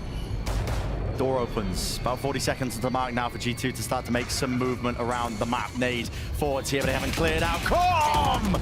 This guy is tearing them apart across 5. Set up Valin. There's that response, but he's been softened up down to 7 HP. 30 seconds left. Does have the spike, but just yet not anticipating that position. So Lev winning the round. That gun advantage. Yeah, and I did misspeak actually at the start of the round. I thought it was only Leaf that had forced, but Leaf and Valin both forced in that, what should have been, I think, a bonus. And now their economy's in a bit of an unusual spot again. Team's not playing these pure bonuses, and it's hurting them. Nice bait and switch setup, though, for Lev on defense. Yeah. Com only had 1 kill, I think, in the first half. Playing very supportively. And now he's starting to find more opportunities to have impact. Grouped up from G2, but Aspas taking punch shots, and heads will roll. It's answered, but honestly, the damage has been done here by Aspas already. Might be able to receive a rifle. If Tex goes down... Upgrade. Tex, though, it's the off-angle play and a movement, just ajar with it. Not making himself that easy sitting duck. And a pointless hypothetical there. If Tex goes down, he's good for it. Yeah. He's been excellent in this series. The third map, you know, it's slow to heat up, I think, hasn't really had that same level of impact that we've seen from some of the other players on his squad, Mazzino in particular. But Lev's win in round 15 has really changed the tide of this game. Rifles finally back for G2. Valin actually ended up buying down again in this round, so he's coming in with a Bulldog again. Mismanaging the economy a bit here for G2. Yeah. Just prioritizing the full armor, I think, as well, just in case Aspas is going for an outlaw purchase, which he's known to do. Aspas on the other side of the map, he's already got his ult on through the A side, so that should trigger some response, at least from G2. Valin commits it with the ult as well. He knows he's got that space there, but can't get the kill. And the Prowler was just chasing. Biting away at the heels. He knows that both of these players anchoring on C have no audio because of the Nightfall. This retake from Lev now does have some potency behind it, like I said. All that A pressure, Valin. He's dropped nice and early into this one. Nade rebounding forwards, but some kills need to be found here on the G2 side. They can't just give all this ground freely gained. Aspas, now is the time to let loose with it. And the rocket makes a racket, not too much more past that. The rifles really seem to be doing most of the work. Torpedo, plant for Mound, they're still having to clear out these players, and they are doubled up onto it. Really miscommunication, but eventually getting onto it with the defuse, making sure that they can shut down that G2 approach. It's a nice idea for G2. Nightfall, Omen ult, see if we can set up a play where Valin wins the round, because the headphones have been disabled for the defenders. But he couldn't find his opportunity, almost got the punish, and instead it was Tex who turned around and dropped his former IGL. A change of fates, some bitter irony. At G2, they were in the driver's seat in, like, you know, round 13, 14. It felt like we could have seen some momentum gained.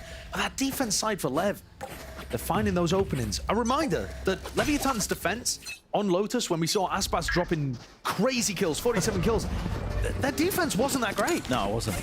Losing a lot, but honestly, those losses you can learn quite a bit from. G2 take this opportunity to go for a fast B-pop here. Sticking onto the plant, you got to be joking me, man. And it's so rapid in terms of the flirt. Just trying to push them back and away. Spike.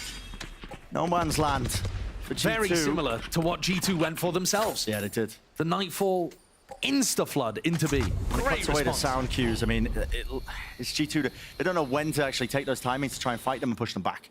They don't know what's occurring. And you're there so quickly before the plant can even hit the ground. A great way of keeping G2 reeling.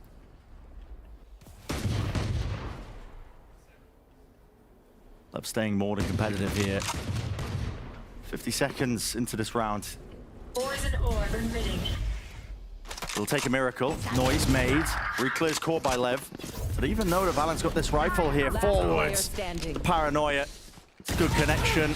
Tripled up as well. They're really leaving no gaps at all, not even a single crumb. So Lev here up to 11. So the 7 rounds that G2 have got, and you know, for as much as we were talking about how good that half was for G2, time has to be taken. I completely agree with, because they're really running out of chances. 4 rounds in a row now for Leviathan. And I agree.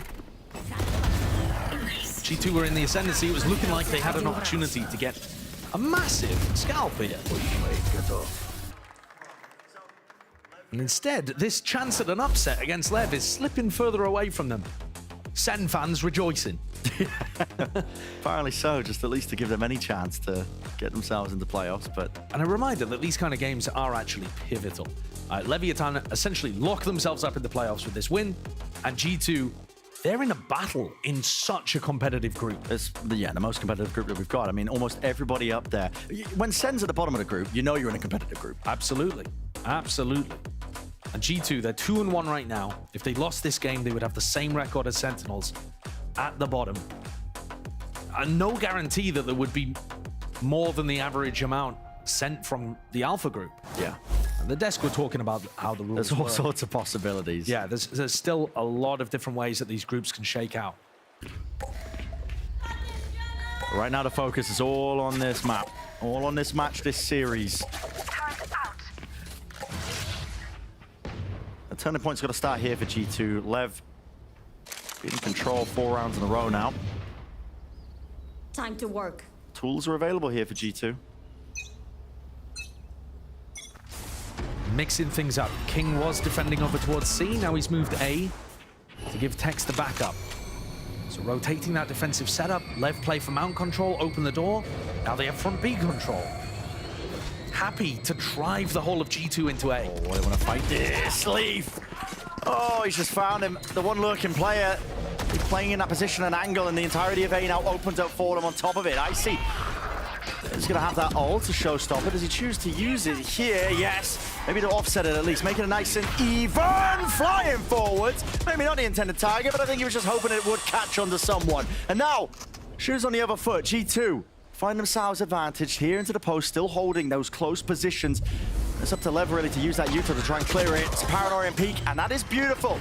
Zeno, good timing and discipline taken with it. Satchel forward from Aspas.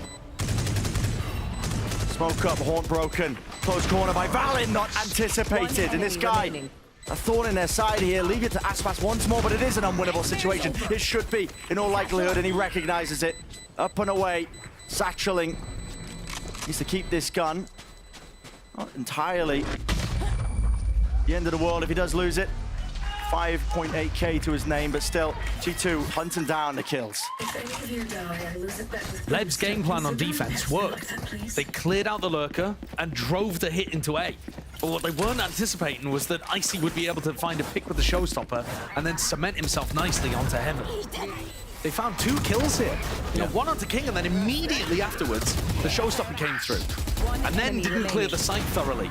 Mazzino still had Paranoia to work with and was just, you know, running forwards to tap the spike, expecting that G2 had fallen all the way back.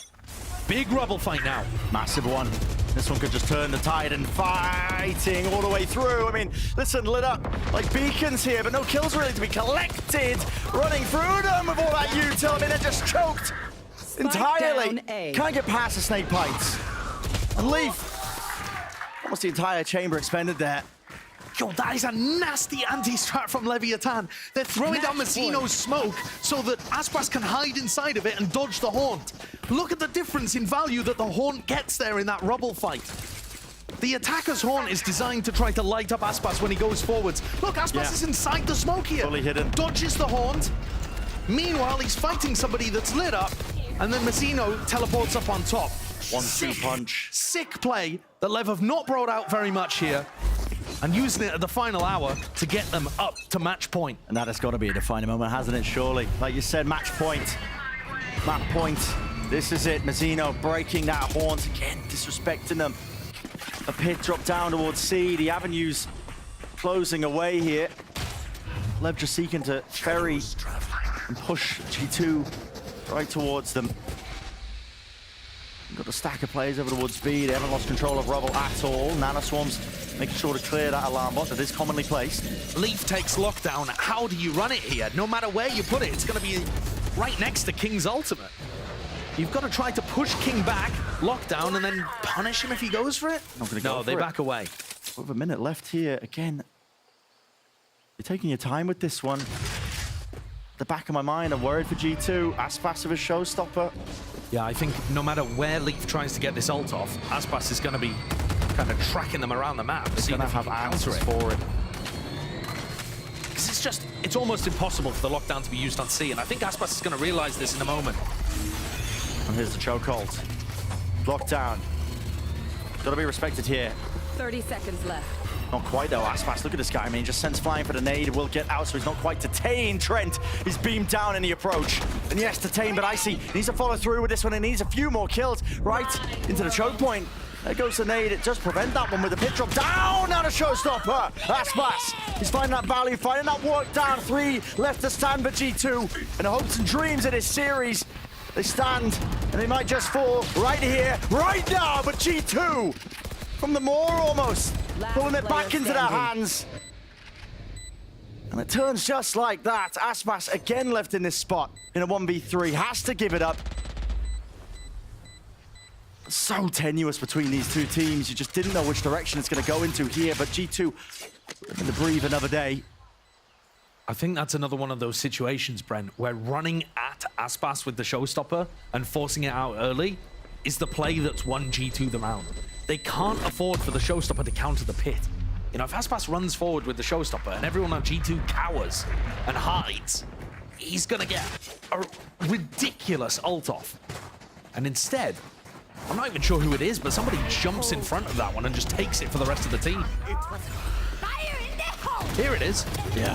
Leaf putting his body on the line, getting that ult out early, and it allows the rest of the team to dominate the pit. Great work from Leaf.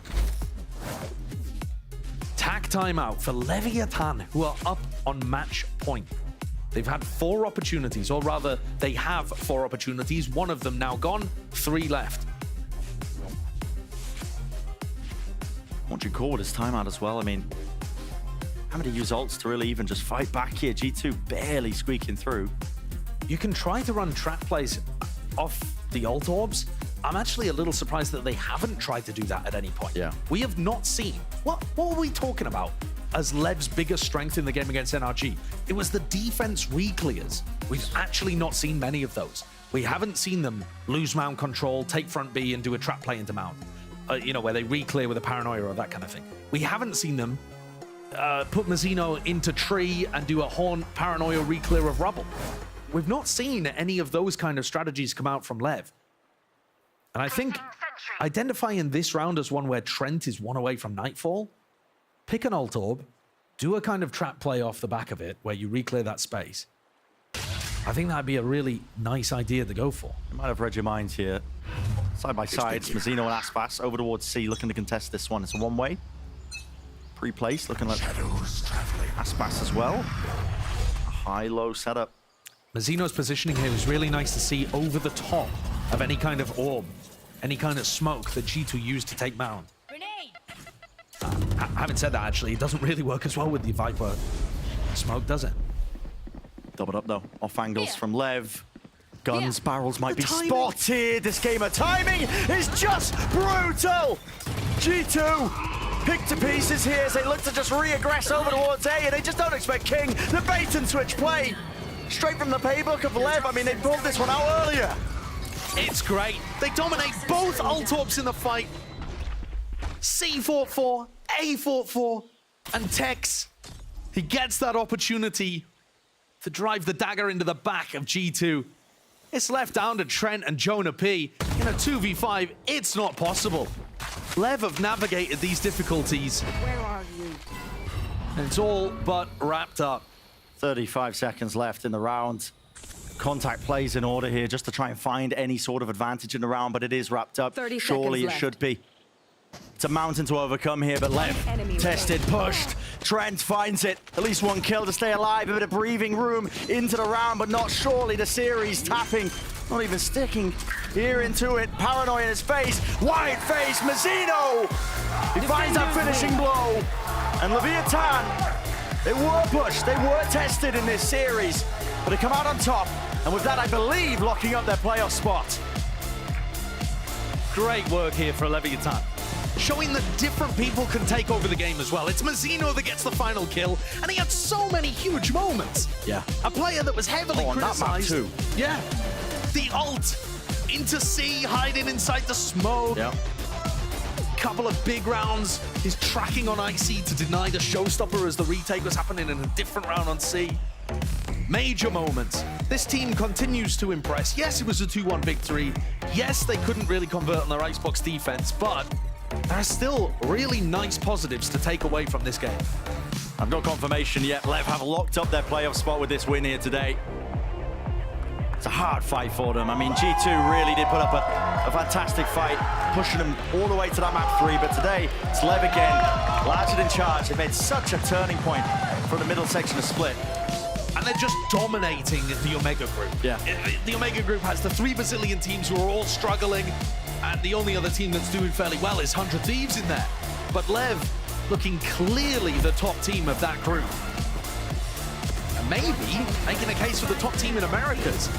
There's more to see in their map pool overall, and definitely some small points at which you could point to weaknesses here in the match. But overall, I'm impressed with how they were able to find the weaknesses in what G2 were doing. This was such I think G2 played a good game today. They did. Yeah, this was such a stellar series, I think, from both of these teams. You see those heroic moments. It wasn't just, Aspas dominating.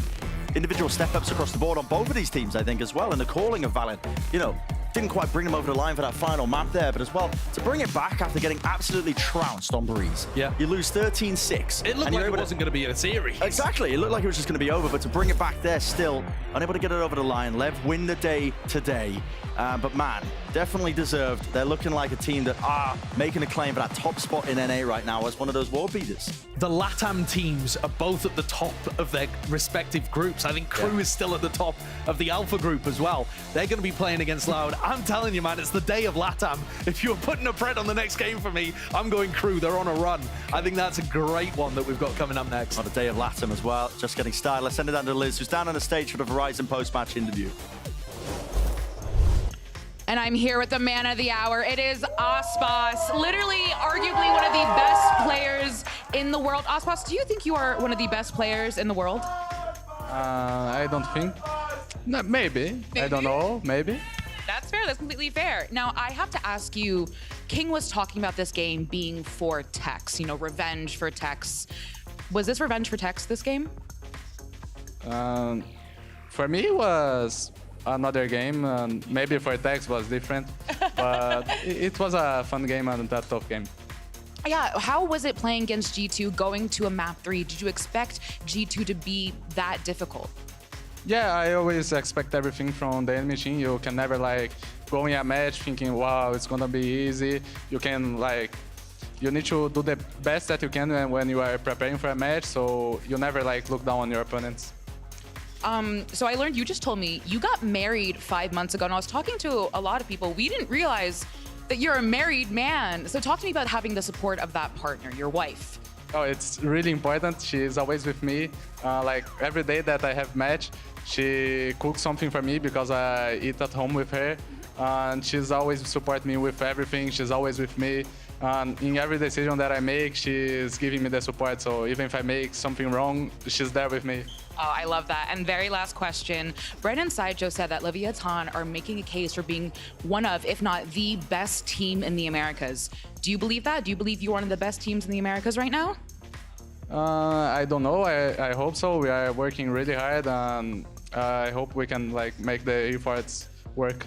Well, from me to you, you are absolutely fantastic. Your team is absolutely fantastic, and the fans absolutely adore you. So thank you so much, Aspas. Literally the record holder. But we're gonna go to a break, but stay tuned because we have a heck of a match. It is Crew versus Loud.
gives you wings.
Siento que LAO tiene un equipo bastante sólido en el tema estratégico. Siento que tienen como a un capitán IGL que es Sadak, que resalta mucho por su forma de cómo plantea el juego.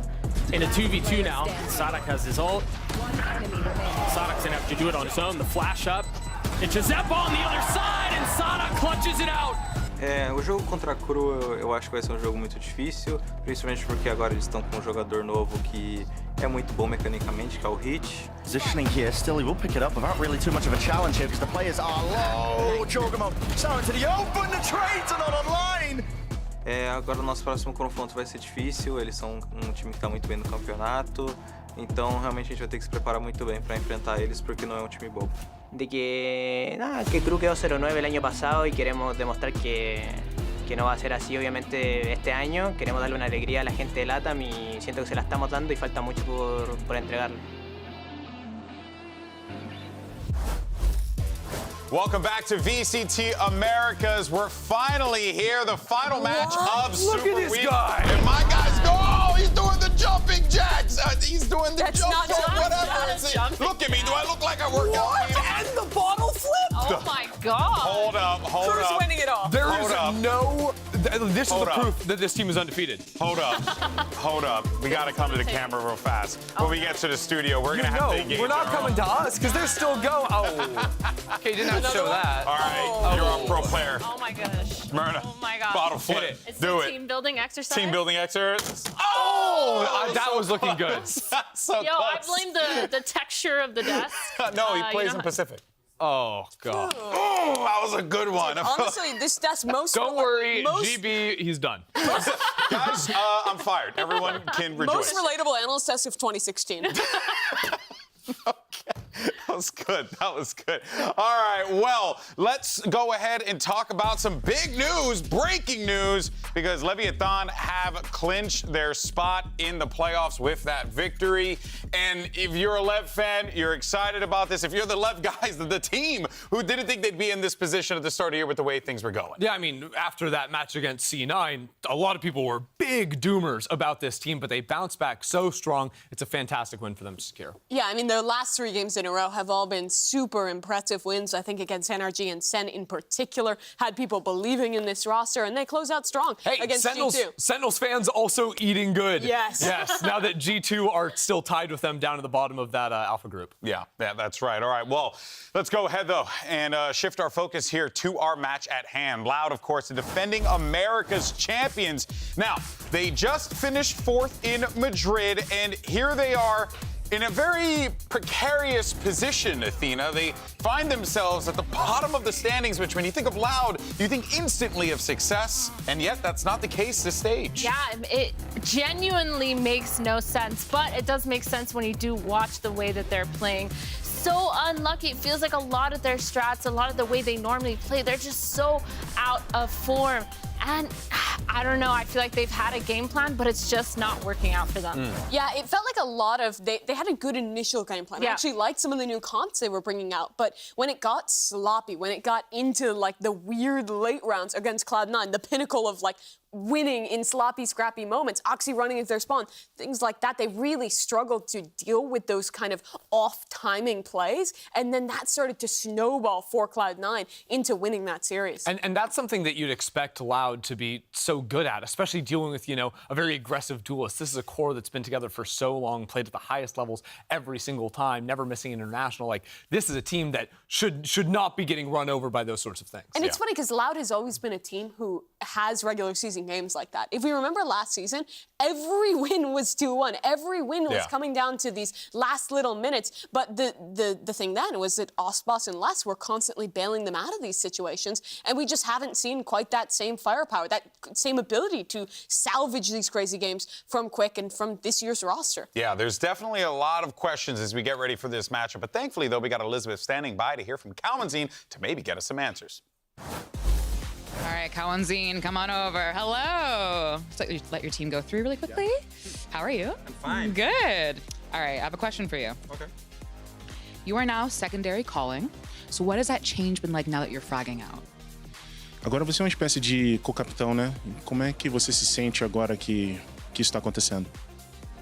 Acho que eu me sinto muito bem, porque eu calo muito pra mim na frente junto com o QCK. Então eu pego umas killzinhas, baito ele, e pra mim tá sendo bom. I think for me it's really good. I am right at the front with QCK, and I do the calls, get a little kills, so it's kind of cool. Well, best of luck. Thank you. There we go. All right, they got that fist bump. That's what's important. Okay, so, well, let's actually talk about Kawanzine, stepping into that role a little bit here, because it has allowed Sadak to get a little silly and have some fun. And but that's inferring that Sadak didn't get silly when anyone else was secondary. He stays silly, but now he's sillier. Deadlock is peak silly. Yeah. I'll say that. Pushing in front of your deadlock wall is even that's what's more crazy of to a me. peak of Because silly. I liked some of the ideas with the deadlock. We were kind of trying to break it down, right? You have like these stuns that make it really tough to clear towards C. But he was just fighting in front of his util every round. And I think he was put in a position where he felt like he had to be the playmaker, which was so strange. I mean, I feel like when you pick Deadlock, I am so excited to see the plays that are surrounding it. But literally, it just felt like he just kind of felt like it. Like, He just wanted to protect his utility. Come on, guys. Space select. No, he literally just started using Deadlock the way that he wanted to play. And I'm just like, I wanted to see a lot more. There's so many more things you can do. Yeah. Absolutely shutting down choke points. but I didn't see any of that. I think defensively, I didn't see that. I will say on attack and post plants, that's where Deadlock is at her strongest IMO. Like, that is so dominant, where you can lock down an entire choke with that wall. wall, when you're on that, like, 40-second timer, is so huge. It just eats bullets, eats time, and then you're also getting stunned as you run into sight, because you have to make noise to retake a site. Like, I do think that's where it looked pretty solid for me when they were actually able to plant the Sure, spike. but I think the issues did come down to that defense where they were really running out of time, running out of options, right? I agree. And they ended up constantly losing A on Lotus, so they felt like they had to make these forward plays there and pull the Deadlock away. That setup was never actually getting tested towards CNB. I'm not a Deadlock sympathizer. I was going to ask, do you think that we see a little bit of Deadlock today, potentially? I mean, I would imagine if they get Lotus, they're playing it again because it's their second match in Super Week. You don't have a lot of time to adjust and pivot. Oh my God, I was not ready for that. I did forget about that whenever you say the word. I mean, when you do, maybe this time when they play Deadlock, it's going to be actually, they're going to watch their VOD and realize, like, here are the mistakes that we did. Like, here's what happened. And so maybe picking it now, they'll be like, we actually know how to play around it for defense, and maybe just don't be too silly. Yeah, maybe not to be too silly, but real quick, Super Week. They just don't like you, Mimi. They just don't like you, Mimi. I just wanted to make sure. okay. All right, well, let's go ahead, though, and look at their opponents on the other side of the stage. You got Crew. They're 3-0 in Stage 1. The top team in Alpha Group. Words that I'm saying out loud. I am so thrilled for these guys after the ringer that they have been put in to find themselves here today. But it is important to note, though, that their wins came against, I don't want to say weaker opponents, but just... You could say that. Yeah, I guess so. MIBR, Furia, both winless thus far. Yeah, EG, who got the crazy upset nice against guy. Sen, but was definitely not in that form against Crew. I think it can be questioned how real the run is, right? But still, the way in which they're winning the games, the dominance at which they're pulling it off, the level the players are hitting right now makes me think that even though the opponents haven't been a big challenge like they'll have today against Loud, they are, like, this is real. Crew is a another team. undefeated or another winless team in Loud, right? But I agree with you in the sentiment of it's a little different with Loud. Yeah, 100%. And honestly, like, I think that I want to not go all in on Crew just You're yet. not Crew I think that's just yet. dangerous, but I do think it's perfectly fine to start getting more and more excited. So you about think this it's like a steady amount of crouping that you will do over time, How- right? how hard Scaling are the you crouping crouping. right now, Oh yeah. my Are you on a God. scale of 1 to 10? How hard are you crouping? I'm going to say I don't really want to say I'm doing that, but I would say I'm like a solid 7. So you're 7 on the croup scale. No, 7 on the croup no. scale. Okay. I just think that they look good, even if they're playing these kind of weaker teams, if that's even what we want to say. They still look good. I mean, they look confident. They're making the right plays. They're playing textbook. I think I'm 7. I think Seven. the croupometer is looking like a 7. I think it's really reasonable, right? Out of croup troll. No, that doesn't even work even remotely close. Can we go to the Listen, next segment? I'm insane, so obviously it works for me. Stop him. We have Elizabeth standing by with an interview. Let's check it out. I'm stealing this from him. Because I want... All right, Shy. Hi, how are you? Wait a little bit, let your team. Hi, Crew. Hi, Crew Visa. Hello. Cruza, I like it. Okay, so my question for you is, can Crew sustain this level of improvement? La pregunta que te tiene es si puede Crew mantener este nivel de crecimiento. Sí, venimos preparándonos bien y siento que cada partido, cada semana hemos crecido bastante como equipo y como grupo. Y sí, siento que vamos a seguir creciendo a la medida que va pasando el torneo. Yeah, I feel like every match that we have, we've been growing, and the improvement we've had has been great. So every match that we had, it's going to help us grow even more. All right, well, best of luck.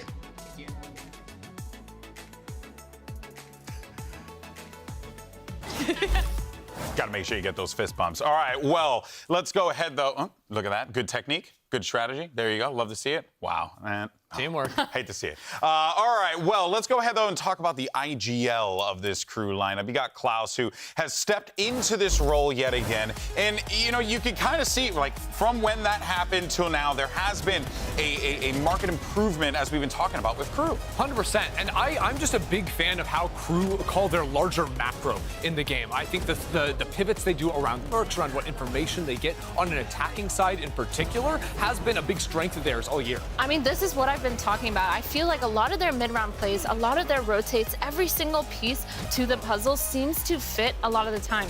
Yes, they're winning, but there's still a lot to learn from any time that you win a game. You can always find those weaknesses you had and improvements to be made. We just saw in that clip that they were talking about, you know, working on improvements. I feel like Crew is definitely pushing past the ceiling that they thought they kind of had. I think specifically what Klaus does really well is balancing a team that has a lot of players that want to lurk and go for plays. You have Kesnet and Shy, who both are oftentimes going to be fighting at these extremities early and kind of walking up, taking space in the mid-round. But I think he really balances when he's calling back into that, when he's going for the fakes, and really playing around back and forth on the map. The mid-rounding, I think, is the biggest strength of Crew thus far in their run, and you have to credit Klaus for that. Yeah, it's been a massive improvement for this Crew lineup, but like every single game here at VCT Americas is important, but this particular game is very, very important for both of our teams here, but for different reasons, right? Because for Crew, they're looking to lock in potentially a playoff spot. They wouldn't do it necessarily with this game, but it will get them that much closer, which will be massive for Crew. Meanwhile,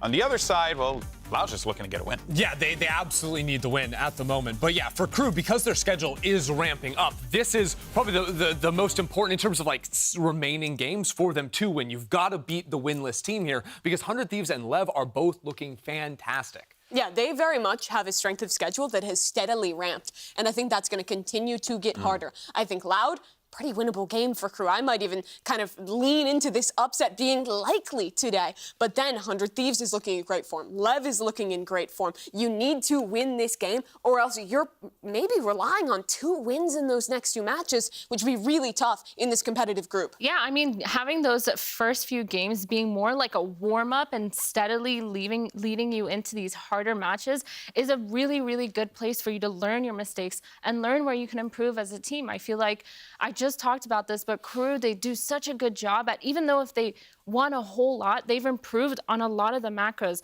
Even with this new IGL system, they've managed to implement it and make it perfect. I think it's actually insane. When you change up any sort of IGL role, it can take a toll on your team. It can mess things up, but they've gone and ran away with it. Yeah, and then we also looked at the Crew strength of schedule. Let's take a look, though, at the Loud strength of schedule, because they're also going to have a little bit of a ringer in front of them here. They're going to have to deal with Crew coming out of this, and then they got Sentinels, and then finally G2 here. So it's going to be a tough one for Loud regardless as well, Mimi. They are an Omega, so making playoffs is a little bit easier for Loud, right? But they're 0-2 right now. They have 3 games left to play, and one of those teams is Sentinels. And you have to have 2 wins to be able to qualify for a playoff. So the difference for Loud here is if they lose today, they must win the next 2 to even have a chance of qualifying. And that's likely out of their hands, relying on tiebreakers and stuff. So they need to win today if this is a Loud that's making playoffs. And this is one of our reps that was just in Madrid. Yes. Like, the world we are living in right now by is the way. insane. We have a situation where both Loud and Sentinels, the Madrid champions, there's a chance they don't end up competing for Americas internationally.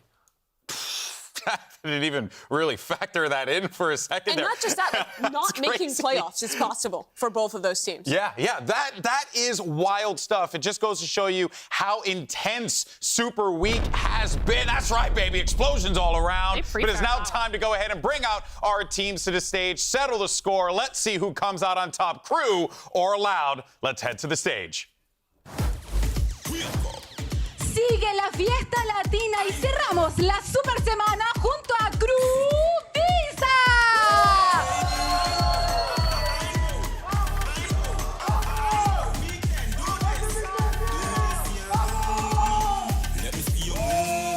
Work hard and play hard.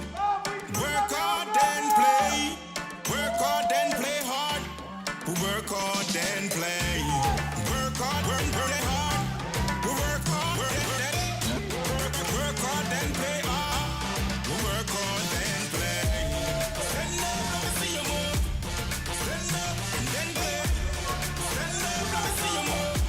Stand up, let me see you move. Oh yeah.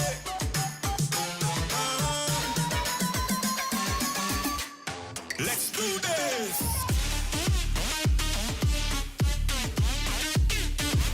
E do outro lado, a esperança brasileira faz barulho pra Loud!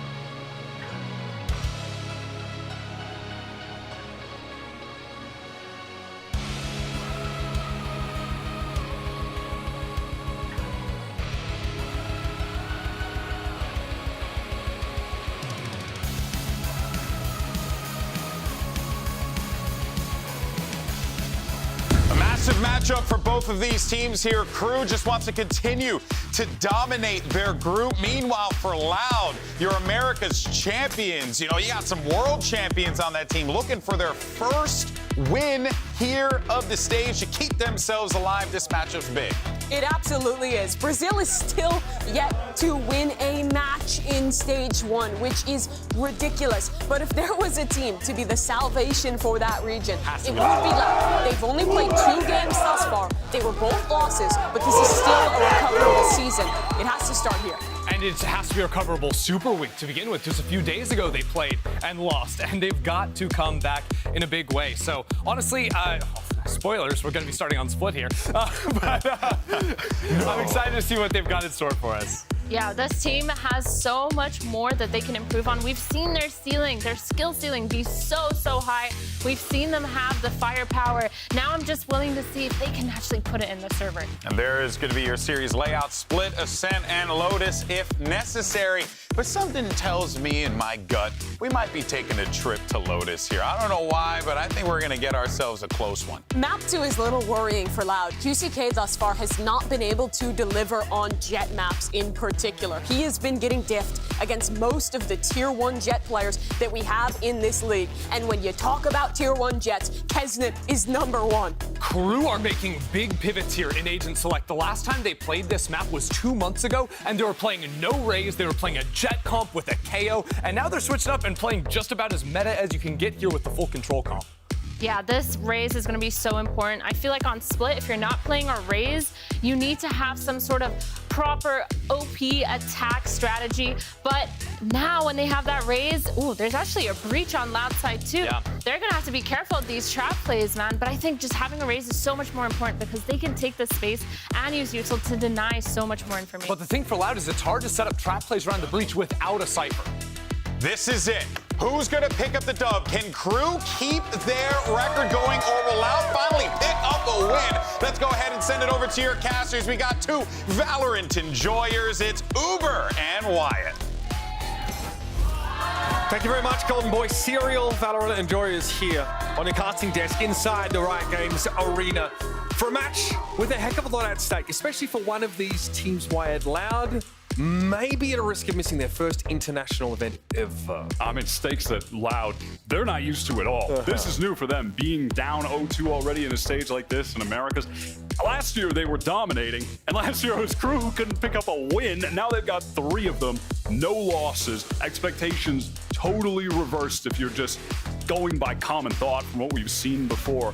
I mean, my God, what a turnaround for Crew. I'm such a fan of this team right now. I love what they've been doing, how Klaus has revitalized them as that new IGL. Really fantastic work. Crucial, so crucial that Loud get the win here. Interesting, we actually see Sadak, instead of Kawanzin, picking up breach duties now. The latter, of course, over to the Sky instead. Maybe related to some of the role reassignments here for Loud. Les wants to try and advance up behind this poison orb here, but spotted by the camp instantly, perhaps with some of his cohorts there in B main. Cam placed by Klaus, which is interesting. Typically playing the Viper, and Shy would be the one on the Sentinel, but a small switch as Loud take the site with ease. Full retake now for Crew. It denied. That hits hard. Sadak is able to get away, but only barely. No trips here on the B side, just the one in the middle of the map. So Klaus is going to have to get this done the old-fashioned way. QCK takes a swing. Klaus, though, opens up first. Newly dubbed caller for Crew.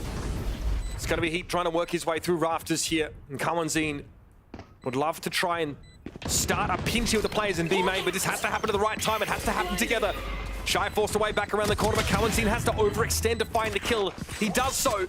Still 4 defenders on the site. Kawanzin and Co have to act quickly, but Sadak has fallen as well. Les is going to bully his way through. Kawanzin got close. But Klaus will come in with the defuse. Fantastic play from him, just slips out early. So many kills on the retake. And crucially, that first one, the fight against QCK, a duelist that you're looking at to seriously step it up for Loud at this point in the stage. Yet to put up a positive performance on a map up until this point. And of course, massive shoes to fill in the form of Ospas. That has just been the narrative all of this year when we're talking about this squad. Fantastic start here, though, for Crew, despite Kawanzin's best efforts. It was that one tripwire in mid from Klaus that alerted them to that. The Cypher making a difference already. We've seen it so strong in this current meta. It's what Sentinels use on this map to win Madrid. Fast hit up ramps here for QCK. Melsa gets caught out there, stunned up by the fault line. And now we'll actually see Loud pull it back. Not even towards A main, no, like entirely. Cutting noise and cancelling on this hit. But where else do they get activated? And Loud, of course, they have actually opted to force into this. Great entry from QCK. That standard double satchel up ramp with the Sky Flash to open the round. Just an easy way to get map control there to pressure and at best get a pick, which is what they've done. And in the meantime, it was just Sadhak containing over towards B so they can work now into that site. Where Klaus has just left his setup to get the information, which he's about to have. Actually goes for a kill, a little bit risky, but once again, going to be able to get out. In similar situation to the pistol, we're going to be in a full retake situation here. Cam still getting value though. Big Brother presiding over the B side. Trips got cleared by the Trailblazer now, and Loud are in and amongst this site, but Kesnit chooses this moment to emerge from defender spawn. 2 years nicely done. Shy picked up. Klaus needs to check Nubox here, and he does. Very, very low as the Cypher, but still a lot to do. Into the back of sight, allowed. They are grouped here. This could be a mass swing from Crew. It could be dangerous. It'll be a trade of 1-for-1, but Sardak has seen better days. Tuyas has the off angle, though, and Loud converts. Great setup from Loud there. I mean, you can't ask for much more, right? They have full site control, so of course they're going to plant for B main. Double stack in the back, player around pillar, player in B main. How are you ever going to crack that crossfire? Nigh impossible. Well done from them. And credit to QCK, we were just talking about him. They force into the round, bold move from Loud, and he opens things up, makes it all possible. And again, we are just looking at him to step up for this team, get Loud's first win of this stage, a win they need so desperately. Crew now on the eco. Might be another fast hit towards ramp, or at least Sardak is gearing up for a fault line. There is no capitalization from Loud there, though. Very much just conditioning, as we saw in the previous round. More of a default look for Loud now, and they're not looking for any early fights. Crew actually expended their paranoia there, thinking that there could have been a player up into that A ramp position. And because they didn't catch anyone out, look at that massive rotate towards B. Loud have just completely cut noise. They're going for the re-hit. This macro is so good for Loud so far. Working the map quite nicely. All they did was cancel on A, and 4 players from Crew get dragged over to the B side. Now it's time to strike while the anvil is hot. And that's exactly what Loud will do. Into the side they go. The rotation's on the way here for Crew. Kesnit is just about to get some action over there at screens, but already 3 players from Loud onto the side. And now they're well embedded, well anchored, with a player left over towards ramp, and another right in towards sewer. Melser gave them the smoke to try and work in, and Kesnit takes advantage of it. Clean fight with Sadhak to open things up. Cowanzine probably unable to believe what just happened there. He had no opportunity to make the trade. Tuyas has a great angle. He's able to TP up there and be a nuisance. Melzer eventually will get a sniff. It doesn't want to come down, but unreal from heaven. Cruz able to find that key kill. The classic starting to sing, but QCK once more has risen to the challenge. Kesnit's very, very low, and Melzer will still go for it. No reason not to. Getting that gun off QCK would be big for Kesnit. There might be a chance here as they cross each other. 3 for Kesnit and a rifle. Not too shabby. We'll take that. I mean, I like as if bro thinks he's on the team. But Crew will take that for sure. A lot of damage done there for against the Loud team. And with an opportunity to start getting their economy rolling, and that's going to get stopped in its tracks. The reads here from Loud are impeccable, Wyatt. I do like how they played that. I mean, it was just based on whatever player that was who was hanging around A, heard the paranoia that was sent out, the false info that was, you know, gained from Crew pushing forward there, and Loud take full advantage of it. That was really nicely done. Early dog here from Cowanzine, going to get broken by Melzer, and from that pressure is going to TP off, but a pretty key piece of utility nullified right away. Have a bit of a pause in the action here as Crew do dedicate some resources to this A side of the map. Strictly on virtue of what they heard earlier. Klaus here.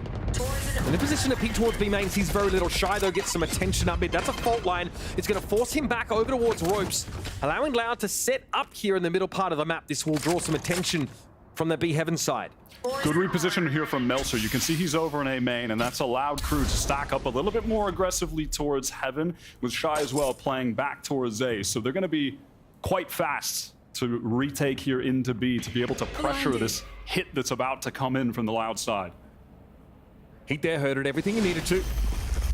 Okay, aftershock there to the back of the site. That's the cross with the satchel. Clouds flash briefly, but holds his line. Paranoia comes in, and that one's going to be harder to fight through. 2 years, though, crucially, takes the Sky down. And now you've got to try and come back into this with no flashes. The snake bites at least. Les can set up with those in the post line, and once more, you've got the triangle set up with a player in B main. Shy steps up, sat down instantly. It's all up to Melsa, yet to find a kill, at least with a Paranoia. Could be the key piece of utility, but again, look at these positions for Loud, just spread into a perfect crossfire here, even without the spike planted, or rather with the spike planted on default, not in B main for the perfect crossfire setup. I mean, even still, how can you crack this as a lone player, right? Melser's just gonna opt to save, bring that Hero Vandal into the next round, see if he can make something happen then. Of course, a lot of talk about him being the ex-IGL of the team was last year, and is now swapped over with Klaus for the sake of his own comfortability, for the ability to to pop off, have impact moments, be able to frag, focus on his own game. And we've seen him able to do that so far in this season. I mean, really, all the players on Crew have just been showing off so much of their individual prowess. And just how much that one simple move, swapping that IGL role back to Klaus, has really unlocked some of these guys. Pretty strong fundamentals there for Loud, just those trades into B give them a favorable post plan. And you can see right now, Sadhawk on the map. It looks like he's ready for a stun going up into A Heaven. And there's going to be a fast play up there. Yep, they've been conditioning this fault line, Wyatt. Now they might look to actually play off of it. Also, though, goes deep into B main, gets a fair bit of information. Actually taking things just a little bit slower right now. You see the feet. Clouds pings them out now and even gets a tag with the cam. This is going to force QCK to head back down ramp. Kawanzina follow. Kesna dropping down, just actually given a hero rifle, but gets swatted down by Les. Can that rifle even be recovered at this point? Yeah, cage thrown down by Klaus to get it back into their hands. The only real thing that could be the key into getting an upset round win here. And B main is being controlled by Melser, has been this entire round, just putting down a smoke there, which has allowed Crew to play elsewhere on the map, focus more heavily on A, which is where the real hit is gathering up. And Klaus, frankly, he has a chance to be the hero with that Vandal. Trip set up on the site. He could go crazy anchoring right now, one through the wall already. Perfect off the timing of the Seeker. Cloud strikes, he's found a second here. Aftershock would have been a problem for him, but Sardak brings him down anyway. A rifle there to be potentially recovered by Shy. Beautiful explosion by Heat there from Rafters, and now it's up to Les.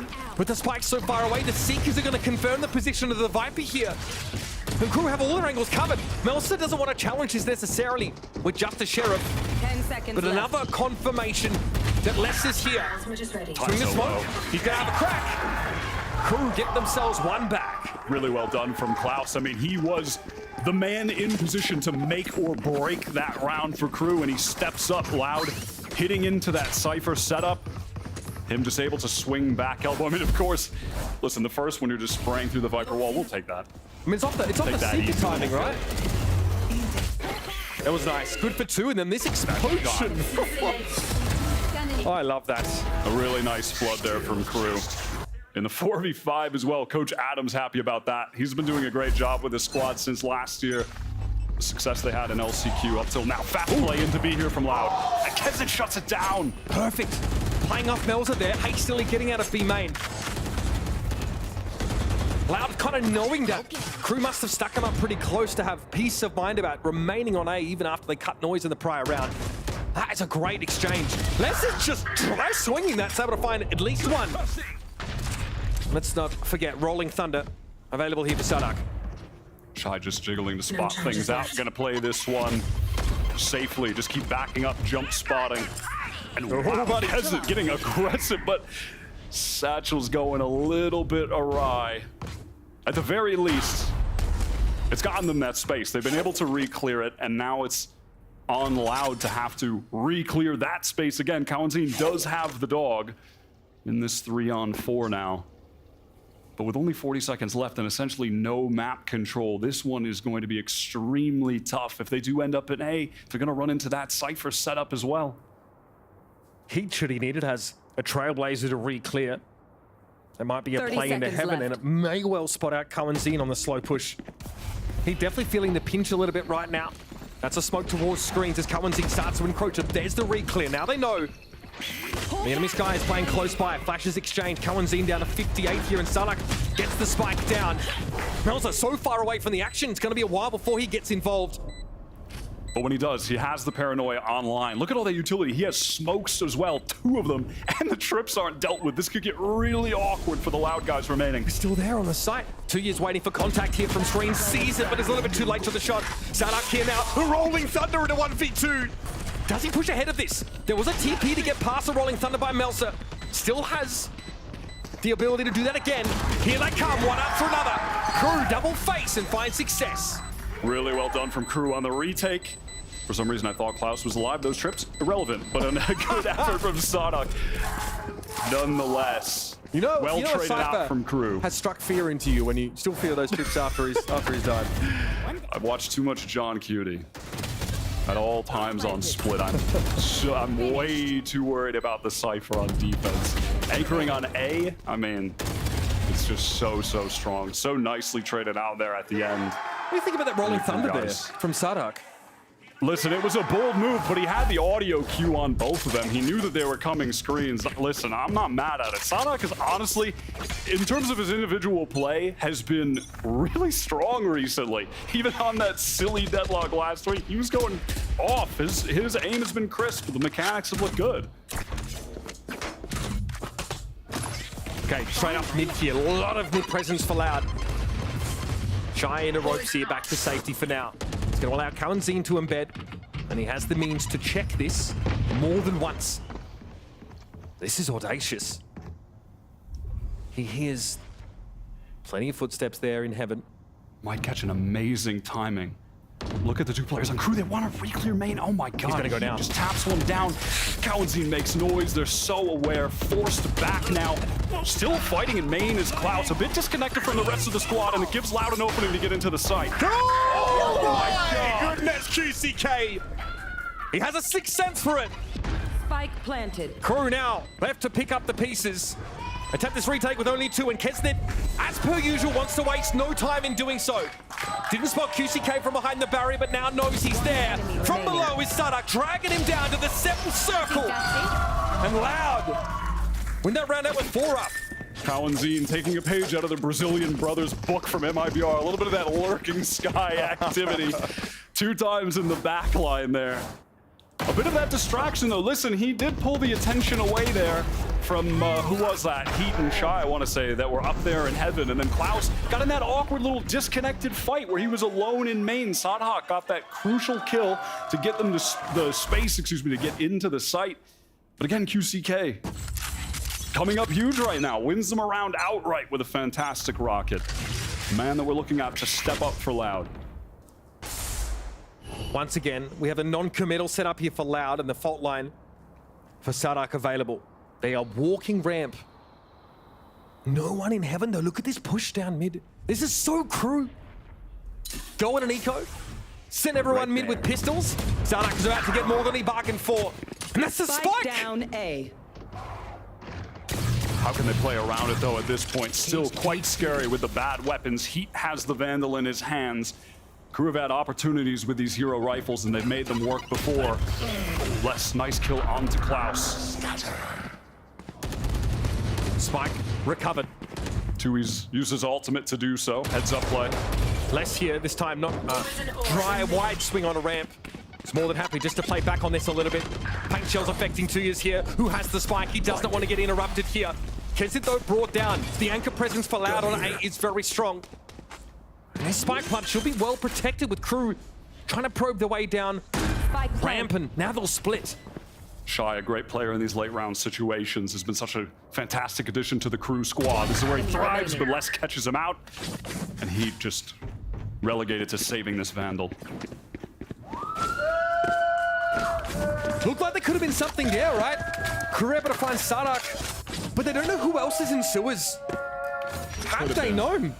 Tough to continue pushing down there, right? Because if they do, they're going to be facing a player. It's so likely, right, that they're set up when Sadak is there that it's a 1-1-3. There's going to be one guy B main, which was the case. And then if more people are coming back sewers, all of a sudden they're in a crossfire with bad weapons, bad situation. And frankly, I mean, just 2 weeks having his ultimate that round simplifies everything for the Loud guys. 5-3 lead now on split. A great start for them. And we said it before, but this is a must-win game for them, damn near. And they're treating it like that. Classic little tech is there to recover the spike. Mel's aggression in B main is helping Crew make more informed decisions about whether or not to gamble on that A side. It's going to be a timeout for them now, presumably. Looking to try and work around some of those ultimates they build up, a chance to buy back into this round. Loud are doing a very good job. They're going for these early probes, cancel, cut noise, sometimes pump fake. It looks like Crew's having a tough time anticipating. They've been working the map quite well. Impressed with Loud so far. I think that typically from what I've seen this season, I have been more favoring their attack side play than their defensive play. The calling is still just so good from Sadak, which we saw last week on Bind when they took that win. And so right now, perhaps getting as many as they can get, and we'll see if things switch up when it goes to the defensive side. But right now, it's Adam taking that time out. Again, a coach that I've been very impressed by. I think he's done a lot of great work with Crew since joining the squad last year. Of course, going on that LCQ run, and then into this year with these roster moves they've had. And a roster move they didn't even intend on having, Heat joining the squad, and look at how well he's been able to integrate him in here. I think you got to give that man a lot of credit. We'll see what they want to do here out of the timeout and around where they have 3 ultimates. You can already see Shy is in mid. Almost a certainty he's just going to drop that Viper's Pit to control that space. They've left Klaus over on the B side with the setup, and the rest of the team focus a bit more towards that. Could be just a fake here on ramp with a fault line. Sadak doesn't have the spike. Left that behind a little bit. Melsa again always wants to fight for more of that early info. Hit by the fault line and the flash confirmed, but no mechanism for follow-up there for Loud. And Shy not even really feeling too pressured to have to use that pit in mid. Just has the poison orb up with a trip to play off of, and Klaus getting that info B main, which he is about to get. This trip is going to have to be broken. Cam as well there. We'll see if he tries to anchor, gets one. Wow, great. Pops that ult as well. Just needs to slip away at this point. They're going to refight. Of course, it's Crew. Works out well. Trying to bring QCK down. Cohen's in a little bit late into heaven. Just the one. The spike, though, not committed in the hands of Sadak here. And this means that Les has to try and find a way in here on the A side of the map. Just trying to work off of that wall right now as Sadak slowly heads over to the A side. Some decent space, but of course doesn't know about the player on the ramp. What's he looking for? Just hoping to see if maybe there's someone he can find backside, find a pick deep here. Might end up in a fight with Kesnip, but oh, that timing. It's all a game of timings right now. Kesnip spots them out.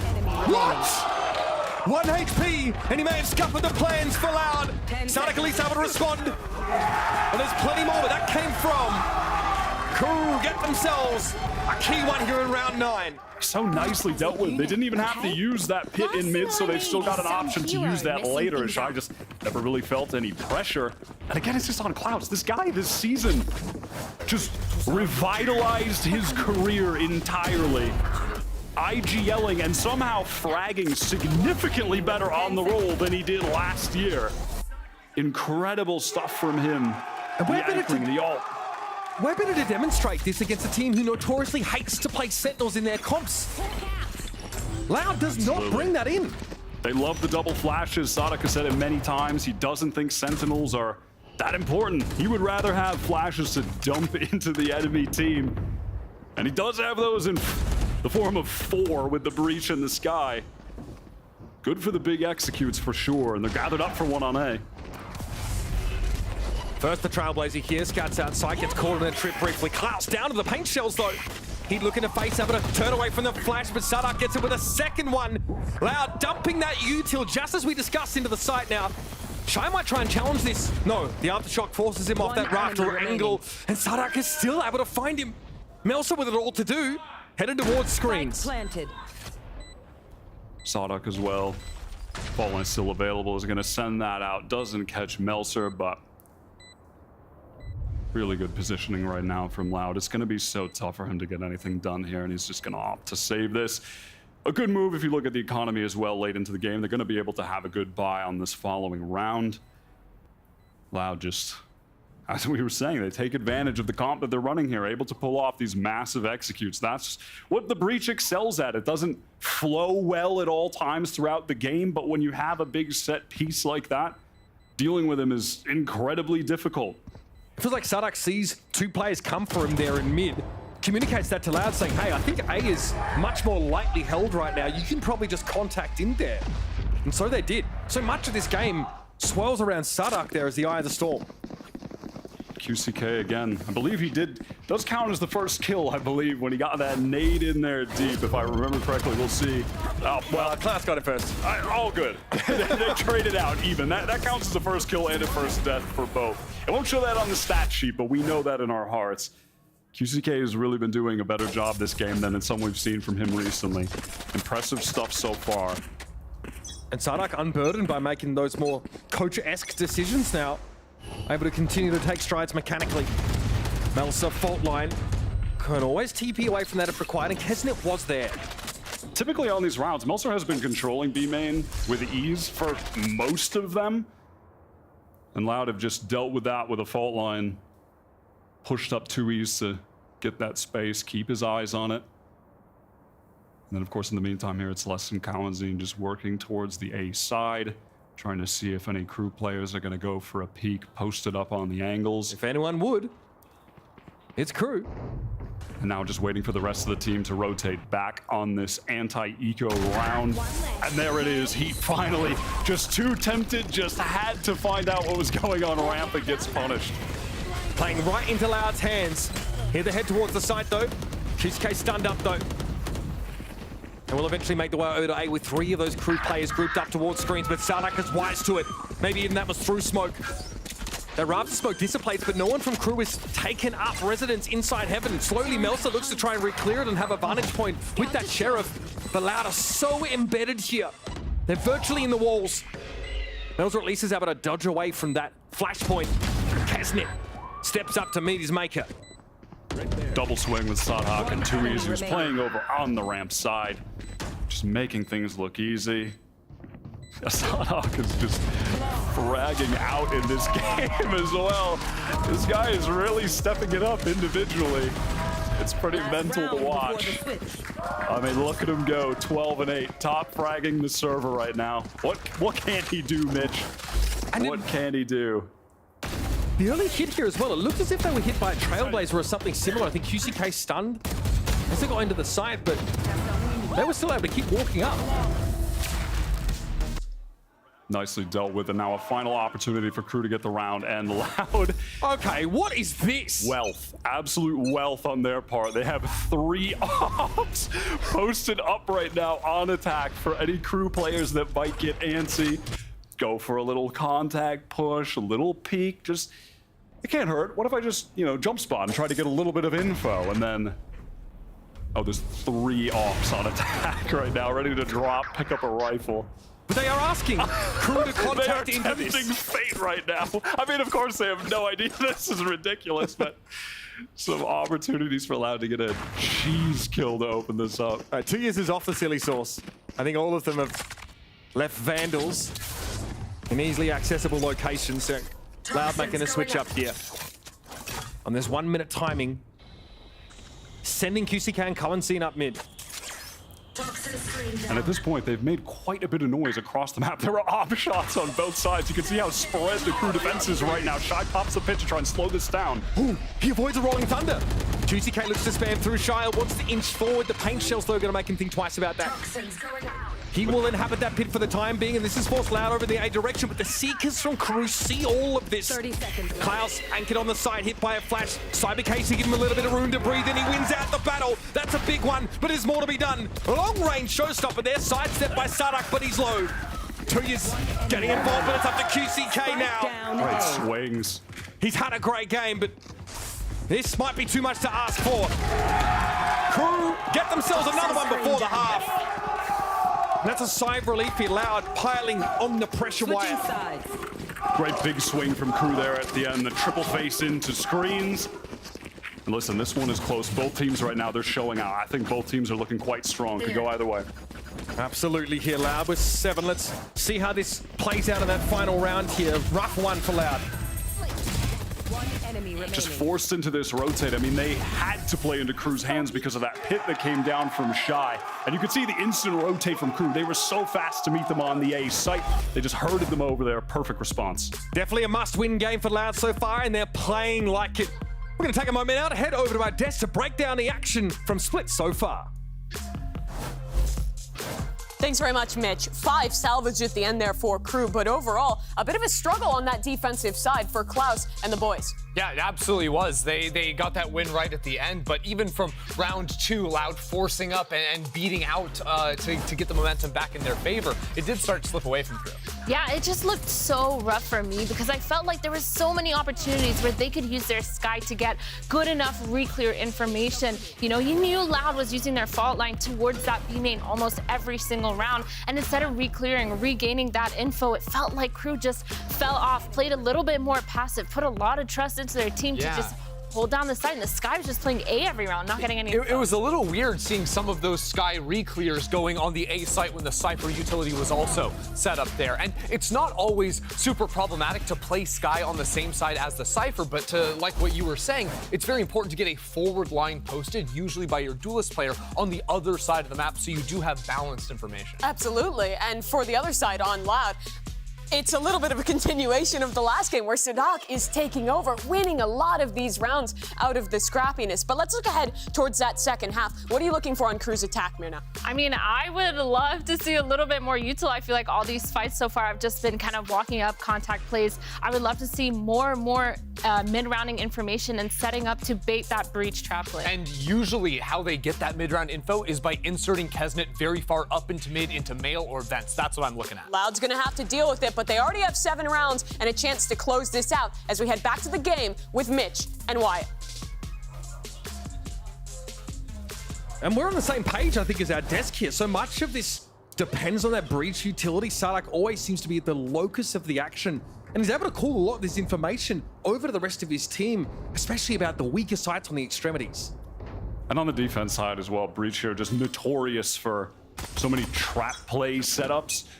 Though usually you would see that kind of thing off the site for the agent that Sadak despises, but even still, that is going to be a main point of this Loud defense. I mean, almost just some random spam to open things up here. Paranoia Separatuis could get big value if this mid-push comes to fruition from Crew. Probing here, but no commitment yet from Crew.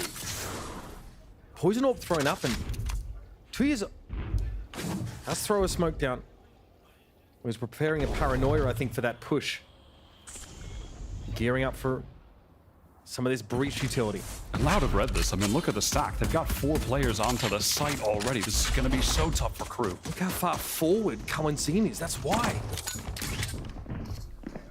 2 years again. Stealing sight. Paranoia this time. How does he look to play off of it? Cybercade thrown up to give Crew a little bit of protection. They'll take a smattering of damage, but an aftershock from Sadak claims heat. Devastating. Less a little bit low. Klaus is actually able to step up and get a cam here into heaven. This means that Crew can now flood in and play from this high ground position. Paint shells now thrown down, but 2 years is undetected in this low spot. He's able to find Kez at the very least, but it's a one-hand done. Sadak at 6 HP from the side eventually is accosted by Shy, but Les gets involved from heaven once more. Melsa will likely have to play from elbow here. Now Trailblazer is going to look to seek him out. Paranoia gets in. Here's a flash over the top, dangerous for Melsa. Can't find the shot.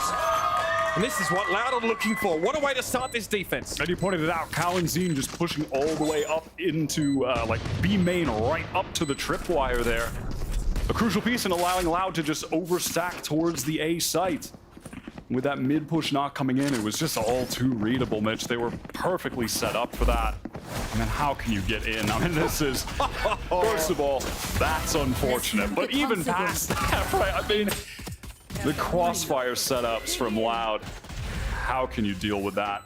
And a perfectly played 2v1 just swinging together, closing things out, not giving Melser a chance. And that's 2 pistol round wins now for Loud in this game. Crew with a lot of work to do to make up for that deficit. Can't ask for more than that in a scrappy matchup that we've seen transpire here on Split. It's a fault line, but no follow. Again, the conditioning begins here for Loud. And a pretty typical open that you're going to see here when they have that Cypher right, just watching towards A. Players probing, trying to take other areas of the map while the Cypher tries to find an opening. But on a round where you've only got pistols, I mean, nothing is really going to come to fruition here for the Loud side. Won't come easy at the very least, will it? No, certainly not. Klaus, though, is on the tools. He's putting the work in. And Kawanzin was pushing up on those rafters, gets punished. Less Brood within the smoke and chooses his time to swing. That was a crossfire on him. 2's extremely low. He's going to hear some of this, though. This for Loud has gone awfully awry. Lots of noise being... Oh, my shy! Okay. A little nasty on the ropes, I see. I mean, you've got to be joking. The second I'm talking about, the pistols there, they lost one. I mean, how the hell do they pick up those 2 kills in mid? That just should never be happening.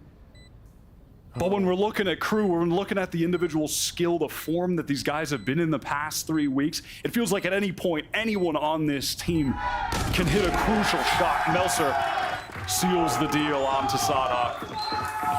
What an eco round. That pistol win, begone, irrelevant. What a way to subvert our expectations here. Let's see how that went down. You're gonna talk me through a way. Oh my God, I mean, what a shot from Klaus. Oh, let's just, I mean, this awkward double swing. Again, what a shot. I mean, these guys have just been so cracked these past few weeks.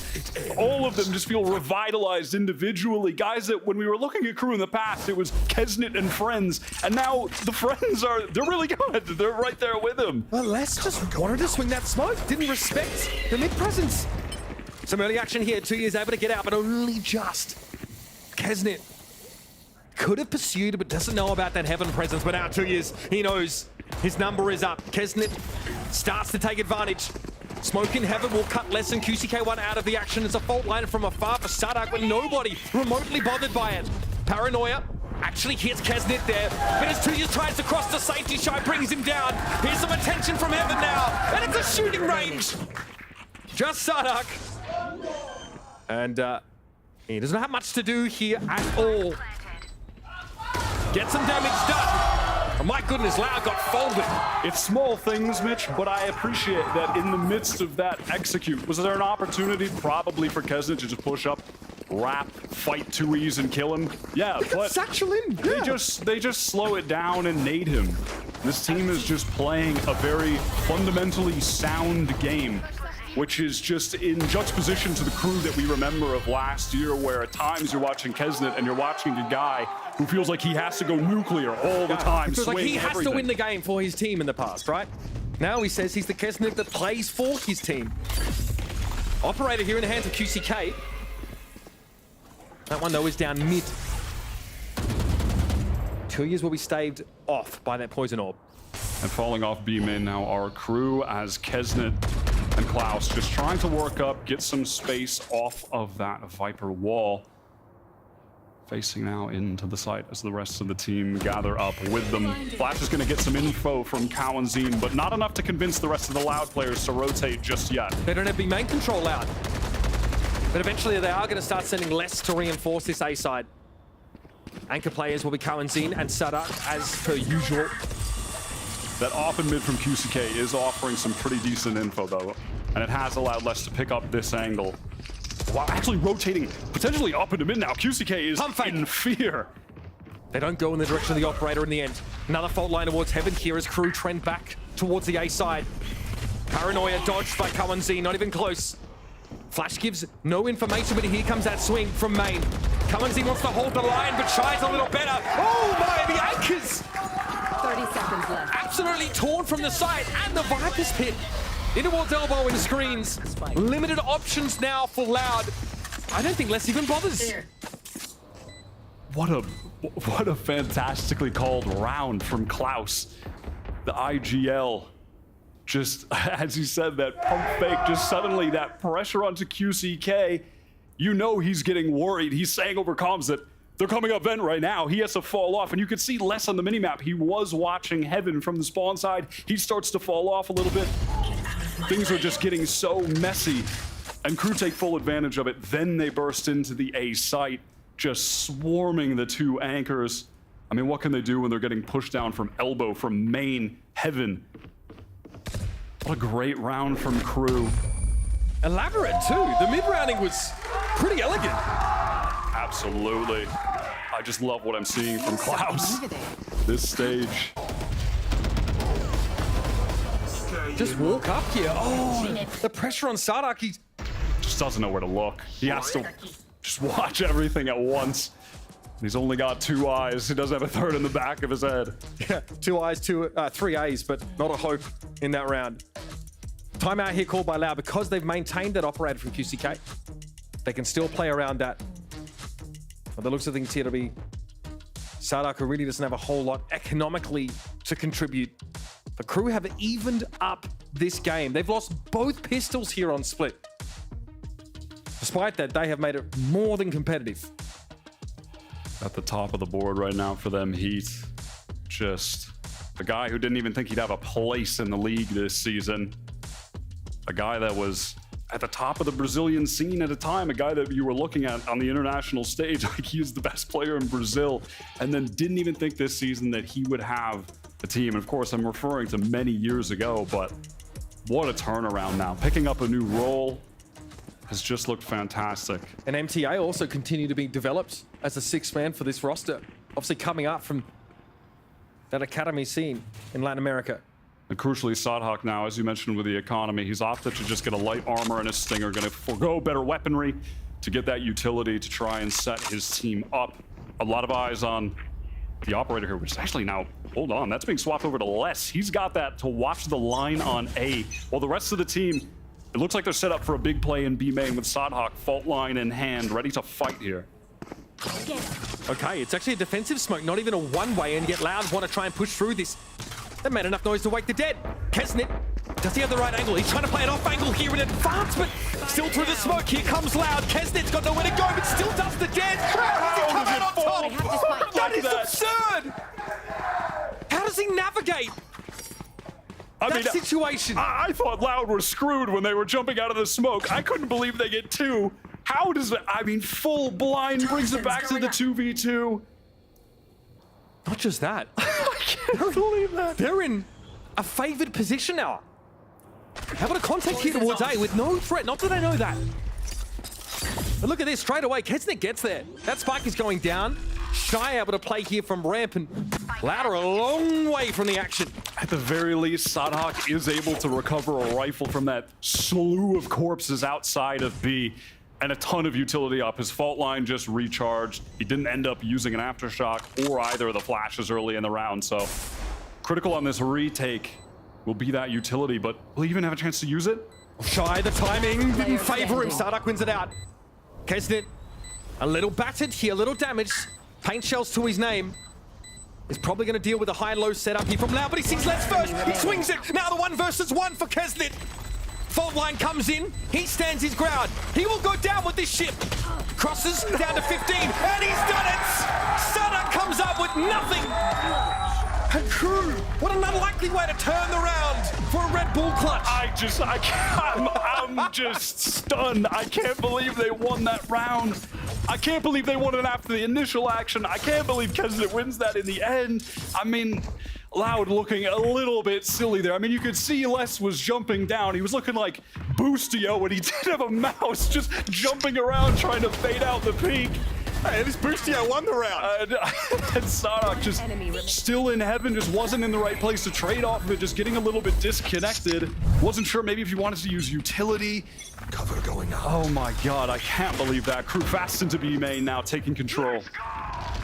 Is that Rolling Thunder? Limited chance to play off of it though, as a Snakebite will cover the retreat here for Crew. And they'll add some more util on top, just to make sure their pursuers are kept at bay. Really did a nice job baiting out that Rolling Thunder. I mean, of course, they've lost B-main control, but look at how much has been expended here. The nade as well now from QCK. At least he is one away from his ultimate, that showstopper getting online. The second Rolling Thunder from Sadak that isn't really used in like a full team situation, an execute one. And that dog got so much information just then for Heat. Klaus taking advantage of it, posts up all the way into Vent. Loud right now. I do like how they're responding to this, playing close to B main. If they can just hold that, they can give up the site, but control that crucial area of the map here. Zeke is pretty illuminating. Loud want to post up here. Shy has been left in reserve. Will he wait on the corner to his attention now elsewhere? This is when Shy can pounce. He's trying to keep them interested. And the catnip works out perfectly. Now, from spawn, Loud have to try and find a way out. Fault line to hopefully pave the way. I mean, there's a lot of bells and whistles here. But Loud need to manifest an advantage. And they can't, they know it. Just no desire to go for that. I mean, you could see the whole time Cowanzine, he was just... Oh, it's chalked. He was just sat in vents. And look at the state of the economy. Crew have no problem hunting for this. The wealth disparity is out of control right now on Split. No reason not to hunt for these. Crew 10-8 lead now, and it just comes down to that play in B main. I have no problem with how Loud responded to that loss of mid control. They have to take B main and fight there, but they just lose the fights. The Crew players are so skilled, so in that flow state when it comes to the duels. If one of those just goes the other way, totally different round, but they win them both. And that little bait from Heat is so nice. At that point, they've got no interest in checking behind them towards Ramen, where Shy was waiting. Crew orchestrate that perfectly. And they're very good at eking out these small advantages that then get snowballed into the later part of the round. And it's not always easy, right, to be grouped up in mid as 5 and sort of create a scenario where you can split. But they left Shy behind. Take that heaven control move to the side. And at the start of the round, we see that Rolling Thunder come out from Sadak, but there's no way to capitalize on it. It's an audacious plan. It's again Loud trying to apply some form of pressure to B main. At least it's not swinging smokes and losing 2 versus 3. It didn't work either.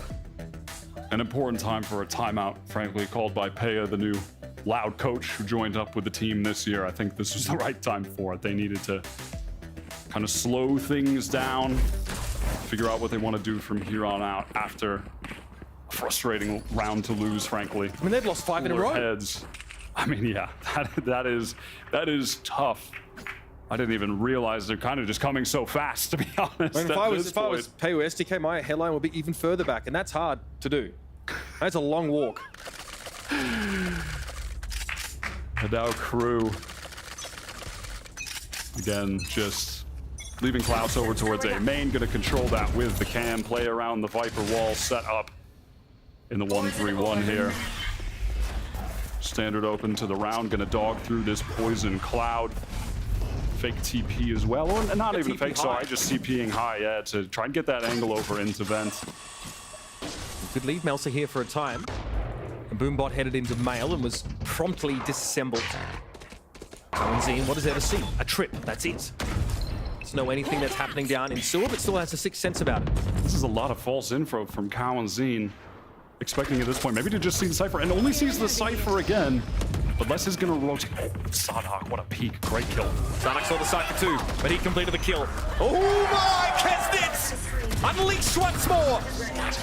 Les now gonna try and make his way out here. A Viper's been thrown down to give them that later access to elbow and some of the site. That's not enough to dissuade Kesnit. He still wants to plant. They're going for A. Crucially though, Meltzer does have the paranoia right now. That could be a round-winning piece of utility here for Crew. Showstopper for QCK. Where does this go? Kesnan is close by, but he's tucked on the right-hand side. QCK has to know about this. Kesnan, no way! He gets away with it. Paint shells, he holds his ground. A bit of damage, but no kill. 5 HP left on QCK. And Shy is waiting for him. Beautiful! That's crushed under the weight of this crew post-plant. And that's 11 rounds on the docket. What a transfer. Oh my God. I mean, Shy is a late round player. I love this pickup from in the offseason for Crew, bringing him in from Lev. I think a criminally underrated player. I mean, late last year with Lev, when that team was, you know, struggling, clawing for wins, he was the guy bringing them over the finish line in a lot of games, and I thought that was a great upgrade here for Crew. And now surrounded by so much other talent, this team just looks electric. Blinded. Taking a win here on Split would be huge and potentially devastating for Loud. They would be out of contention for their first international event. Crew would not be guaranteed to qualify for our playoffs, but they'd be pretty darn close. Fault line here. A little off-center for Sardak. He might be a bit exposed and is quickly able to get back to safety. Decent amount of util used already from the Loud side.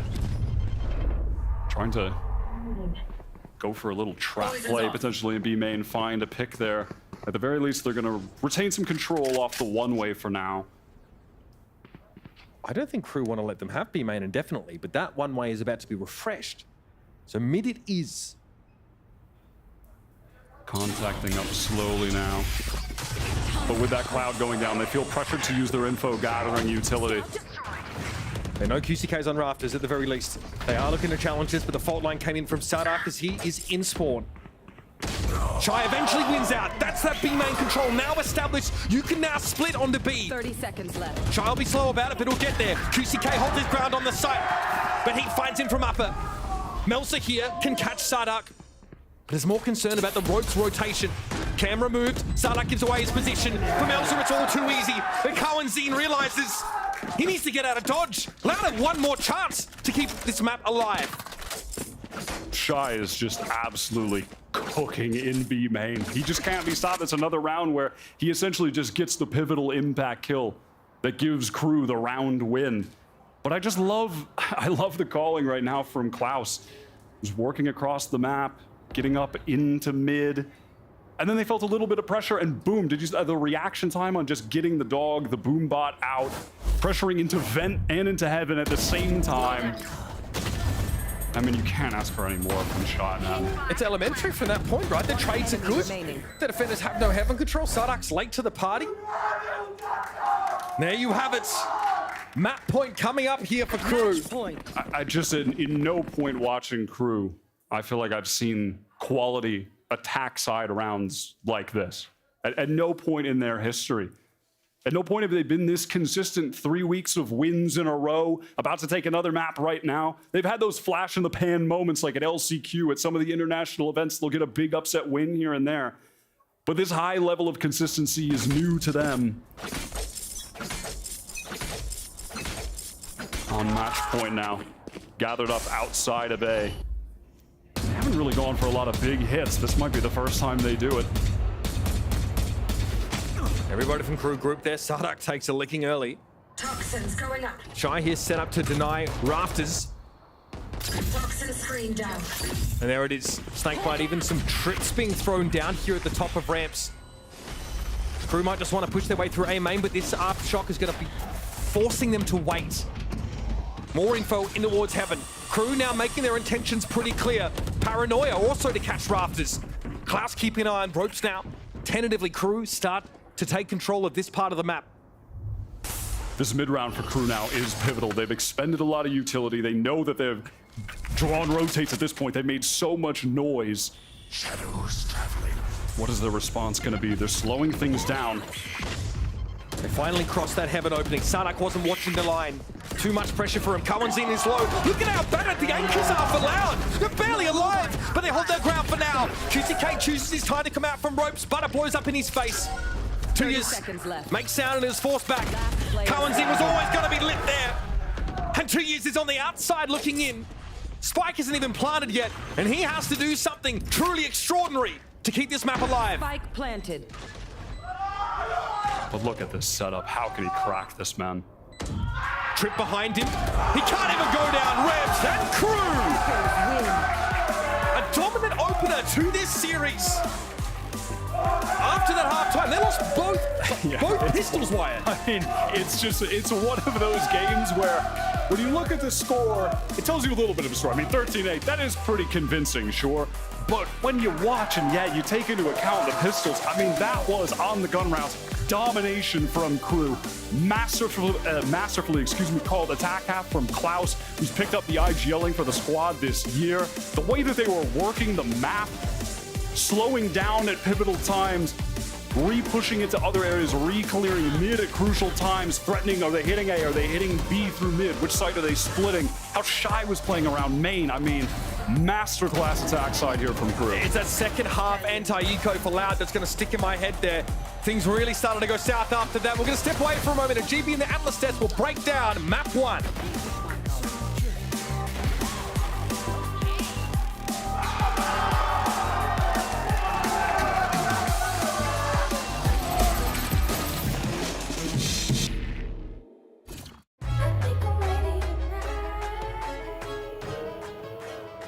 Hey guys, it's Jimmy Lin. In this series, I'm going to walk you through attack on Pearl. Watch out for the stairs, clear this angle. You're going to be able to fight this.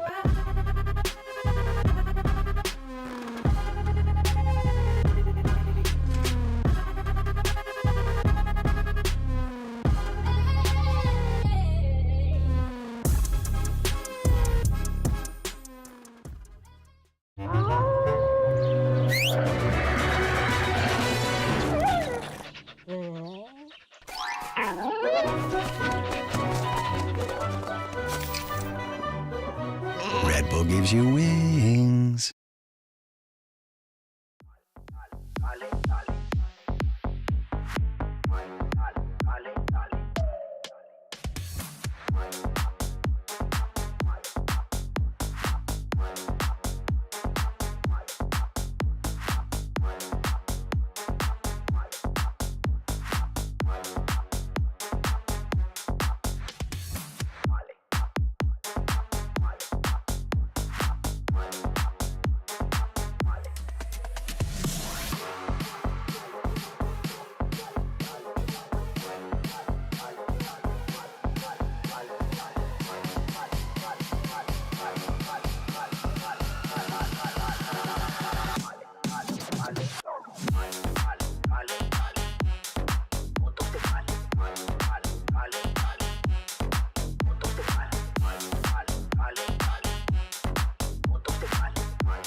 Uno para uno. La tiene el brasileño. ¡Claro! Por parte de Kid.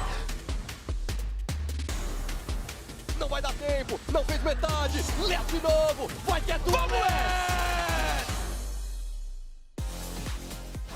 Here with Coach Adam of Crew Visa, a very impressive map 1 win. Y'all look so strong, so rehearsed, so put together. Now, you both talked about, your team talked about in the package before that this was going to be a difficult match. So in your estimation, is this the Loud that you expected and planned for, or was this more an in-server adaptation in real time? I think Loud is always hard. They have like the top tier quality players. Also, their ability to read the rival and to reposition and restate their game is always hard. So yeah, it was a hard match. We won. It was a hard map, and the match is not done yet. So I think it won't be an easy match. And Loud is always a hard team to beat. Well, it's Loud's map pick next, so best of luck. Well, it may not be an easy match, but if anything, Crew, well, they've been looking pretty damn good so far. You got to be happy about that if you're crouping out there. Am I right, Athena? Huh? Huh? No. No? Why does he know? Thank you. Wait, why are both Literally, you guys thank you. knowing him? I'm crouping. I hate that one. Oh, please. not. What? You take one improv class and you're yes-anding all of a sudden?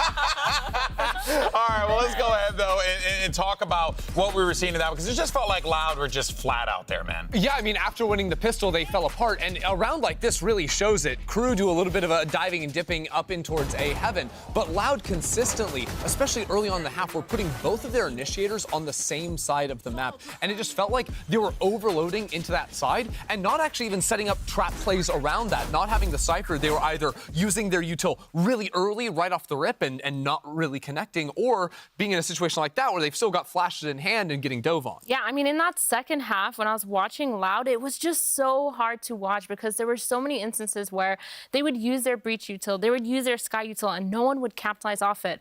Or there were a lot of rounds where they could have used their util. A lot of the time, the initiators just died, both of them, with all their util, 3/4 their util fully set. There were even rounds where both Sky and Breach were playing on that A site. It just felt so rough because you have that Raze operator. You cannot set the Raze up to opt towards mid. You're giving up so many lines. You're giving up so much information.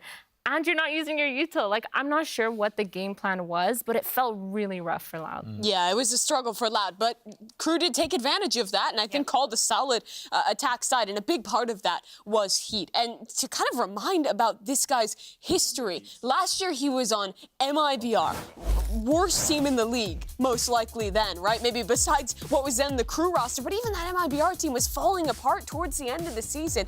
He ends up going his separate ways with them amid kind of some internal struggles within the team, and stocks plummeted, right? People were, this guy's a hothead, he's tough to work with on a team after playing on the duelists there. But then he comes into Crew this year, into stage 1, after not even thinking he would be on a team, and he pivots his role. He really, I think, reinvents himself. He becomes more of a role player rather than just yes. a star player, which is huge. And has come back and performed excellently. Pretty much every game that Crew has been winning, this guy has been performing insanely individually. And on top of that, he's so much more of a team player than when you watched him on MIBR. He's so good at setting his teammates up on this initiator. The role looks natural. I spoke about him previously because I've seen that on every single initiator that he has played, whether it's Info Initiator or Flash Initiator, the Gecko, the Fade, the Breach, the Sky, whatever it is that he's played, he has put up phenomenal numbers. Also, don't you mean heat-headed? But you won't give me croup. I don't know if I should even fist bump you. Oh, wait, Mimi's gone. All right, well, let's go ahead and hear what the Loud coach had to say in map 2, and we'll get Mimi back, I think. Here with the coach of Loud, STK. A very close map, a kind of back and forth brawl, scrappy. We're moving on to your map pick next. And Athena said on the desk that Loud just seemed out of form. On the casting desk, they said that this is a must-win game, and you're treating it like that. As the coach, in your estimation, how do you think your team is performing right now? I think that in the first half, Seaside was okay. We played okay. And the second half, the fact that we lost the second round, that the eco not make our game more difficult. And the rounds that we have like a good read on the game. We have like the key kills of the round that went to them. So I think that Ascent is a really good map for us and Lotus too. So I'm pretty sure that they're going to come back and win 2-1 against 2-1. All right, well, 2-1. See you then. Well, up next is going to be Ascent here, and of course, this is going to be the Loud pick, but this could very well end up being a 2-0 if Loud continue to play the way that they are. But we're going to Ascent, which is a map that Loud has traditionally been pretty solid at. Traditionally, in previous iterations of this team, it's true, but Correctamundo. this year it's been more of a struggle. They started off playing the Breach Phoenix comp, which didn't really work out after the initial time they showed it on this map, and then they switched back over to the default comp, and we've seen QCK struggle on this map. It hasn't been a great record. Yeah, in 2024, for a team that was our second best team in Americas, there are only 2 out of 5 wins on this map. Whew. Dang. That's rough. Didn't even put that in a. I didn't even And remember, think this is a about map that almost every team in the league is willing to play and can play at a high level. And for Crew, historically, we're talking last year, this was their best map. Haven't seen it as much this year, but they're still good on it. I feel like with the way that both teams are playing right now, with a lot of these contact plays, a lot of these low util, just trying to get these team kills plays and trying to get these 1v1s, that for Ascent is just so much harder to do that unless you're just fighting mid every round. A lot of these choke points will have to be util heavy. So I'm hoping for both these teams to just see a lot more team play going into it, a lot more util usage, getting those KO knives out. And we do actually have the Viper for Loud. Yeah, that's an interesting one. I think Viper is, I do really like, is especially to deal with an Opper on your attacking side. The ability to bring up and put down either a wall or an orb can shut down so many of those angles. I think it'll be very helpful against a Kesnet who can take over games on this defensive side. Mimi, I love watching Kesnet play Ascent. This guy, especially on the attacking side, they let him go crazy because they'll get him up into mid. He'll either be going into tree or into market on his own, completely setting up the macro ideas for Crew. He's putting the Ascent map into so many weird game states. When he's lurking up mid, when he's in a place you're never expecting. I think he's one of the toughest players stylistically to compete against. Sometimes he even just runs into spawn and takes his gunfights. Oh, well, man, this is going to be a tough one here for Loud, without a doubt. They're going to need to pick up the pieces for sure, but Crew could very well shut it down with a 2-0 here in now. Let's send it over to your casters. You got Uber and Wyatt on the call. Thank you very much, Golden Boy and the desk. You know, looking at this Loud comp, it's not that crazy. You know, it's pretty standard with the Viper included, but for them, they've never played something like this. Last time we saw Ascent from them, they were still on the Breach in Phoenix. Yeah, they've been running that for a super long time, and previously, before they despised Sentinels, Les would play KJ here a lot. They have ran the Viper before. They've run all these agents in like similar combinations, basically. It's almost the, you know, the bog standard, which is exactly what Crew are going to be running. But you can just expect with the Viper, especially on attack, as I think Ender was saying as well, just trying to use that Viper wall to kind of get free space by contacting up, playing behind it, not having to expend Sova utility, using a drone. And you can see right now it is up in mid, right? Threatening that when it's up, they could be walking up there, and it's going to force Crew to kind of re-clear that space. But it's Loud making early presence towards A. Just sort of containing B as 2E is playing quite far back. Just fancying that early orb control, prioritizing Sarthag for that. Null command obviously pretty crucial to break open these Sentinel-held sites. There was a recon sent into B main from Klaus, but it fully expired, wasn't broken, didn't get a ping. This could be false info. They do not know what is headed for them. He's going to clear logs. Push over to a switch room. QCK takes a big amount of damage, also spotted out by the turret. Paranoia catches onto 2. QCK does the dance and comes out on top somehow. Now he's able to back away towards the spite. He finds a second after taking most of his health and damage. 2 huge kills for the duelist. Loud only at a deficit of 1 player and now headed into the plant. Pretty good setup so far for Loud. The B main position is always incredibly important on the retake, where Les is right now. Oh my! Crew love to fight! Love this. And Les has got to make it up from B main. Not even close, baby.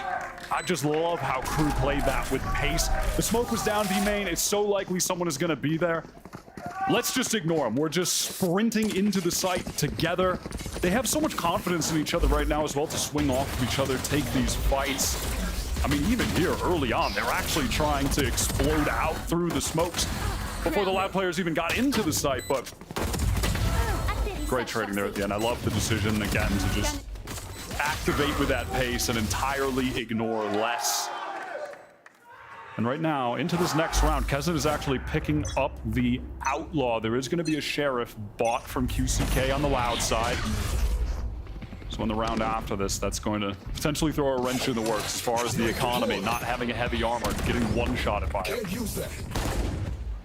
Some action here spotted. There is Kesnet striking true for 2. Spike down A. Kamanzine left to pick up the pieces. And my God, there are a lot of them. At least has the spike to hand. With his tower between his legs, will give back a main. Oh, man. Just knowing there was a gap in mid that they could have been working off the Viper wall in the meantime, which was exactly the case. Enemy remaining. Cerebral from Spike Kesnet, down A. making it look easy with the scoped weapon.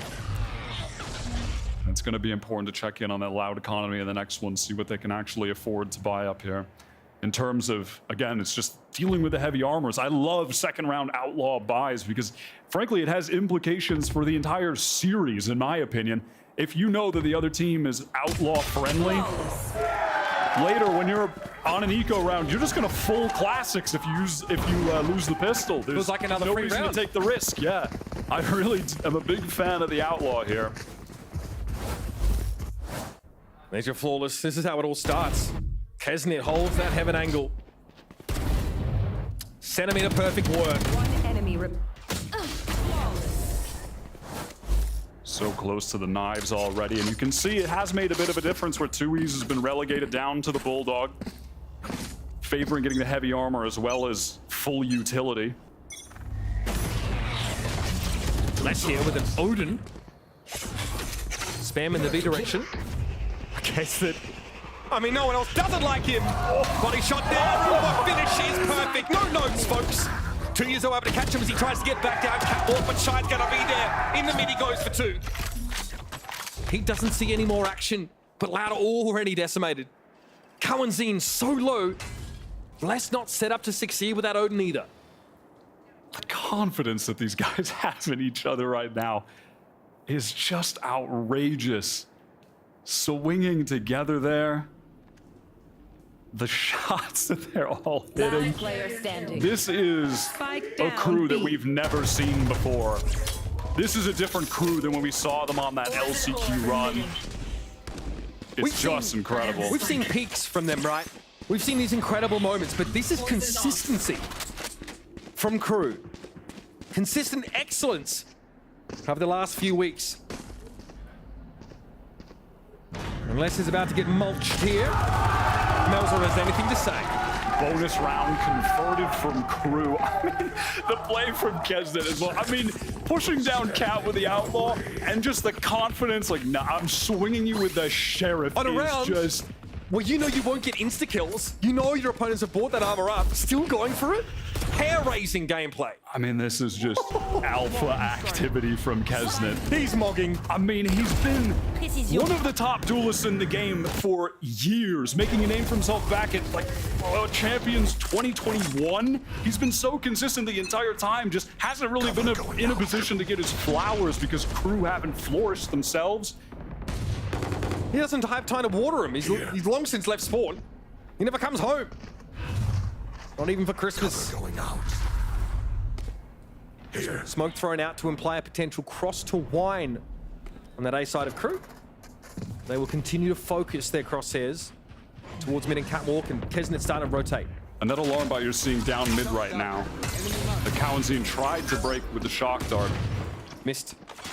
It's going to be an important piece of utility to keep your eyes on as this half progresses. Of course, on this anti-eco, not as much as the full gun rounds, but it's what's going to keep this Viper in check, keep that mid-wall in check. To get the info if the Loud players are really lurking up off the back of it, or if it's just being put up to feign presence and they're going elsewhere. Stealing sight. Paranoia did catch on a QCK there, who's gone straight to Gen. Bit of an awkward position to be in, but he's able to cover Melsa beautifully. Spike down A. And the rest, as they say, is history. Once again, it's less. 30 seconds left. With very little to do here. Crew often playing in a way to negate the Viper wall, to play ahead of it. Here, they just have the right read. They hold down on A. And Melsa has that odd off angle that looks risky, but it pays off. Look at the economy right now for Crew as well. I mean, Les not even able to get one. There's already 3 players with over 4K on Crew. Clean sweep on this round. They are rolling on Ascent defense, the favored side. This could just get absolutely out of control. Are we seeing a blowout in the making? I don't want to get ahead of myself here. I think this is a great timeout called right now from the coaching staff of Loud. Momentum so firmly in the hands of Crew. Ever since when you go back to the second half of map 1, when they lost the second half pistol, won the eco, and just rolled on from there to win the map. You need to take a timeout right now after losing the bonus to reset. Get everyone calmed down. Slow down Crew as well, because they are just so in the Mihai's flow right now. You also want them to just kind of have a moment where maybe they get out of that a little bit. Things slow down. That adrenaline that's racing, that's fueling them, kind of calms just try to ice them out a little bit.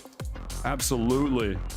And of course as well, off the back of that eco, of the full buy round here, goes without saying that this is going to be big for Loud, so we'll see what their intentions are when we get out of this timeout and where they're going to gather up here with the barriers. Cowanzine is 1 orb off of his ultimate, so you could keep your eyes on an effort to potentially get him the orb, and I'm sure it's in the minds of Crew as well right now that that's something they could be going for, and they might be set up to try and go for a little play off of that.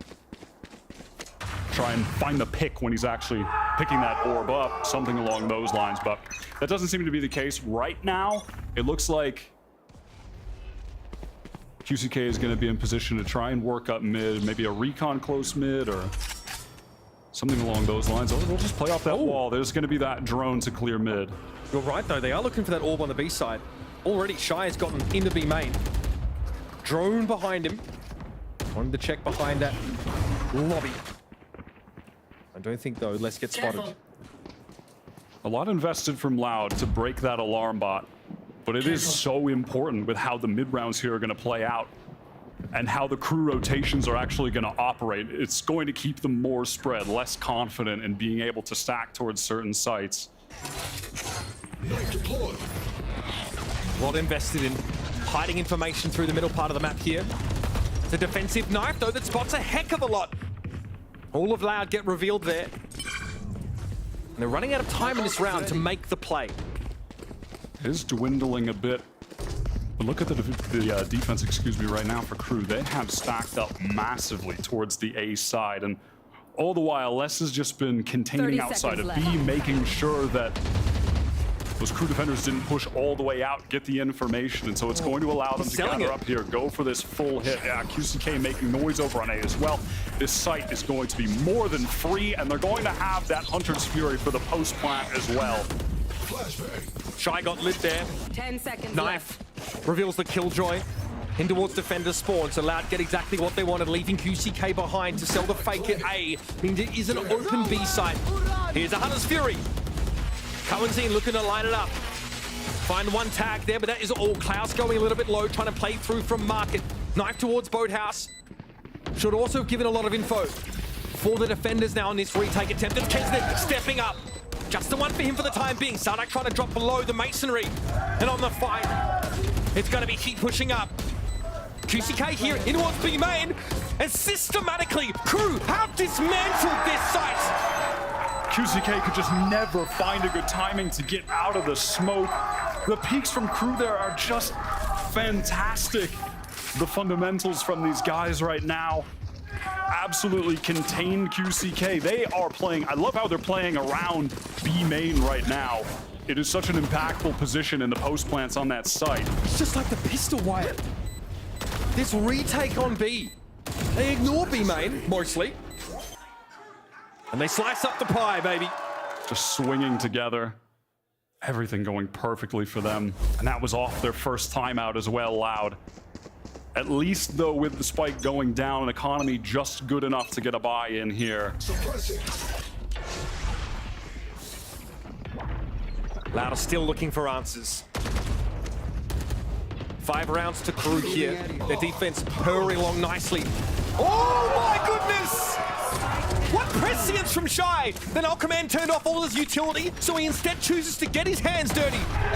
QCK falls. Sardak sitting inside switch rooms, able to hold his ground, but for how long? It's Tui's. Through tiles from mid. Sets up the 2 versus 2, but the spike is still in B main. Sardak the one most proximate to it, and Tui's is gonna have to do the thing. Ult in, grab the spike, head for A. 1 versus 2. Can't be understated how important this is. Loud, no momentum right now. Everything firmly in Crew's hands. This would be huge for Tui's.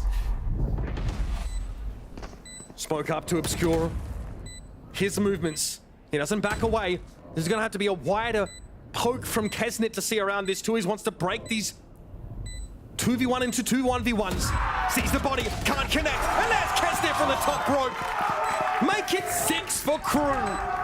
Nothing seems to rattle these guys. You just can't stop him.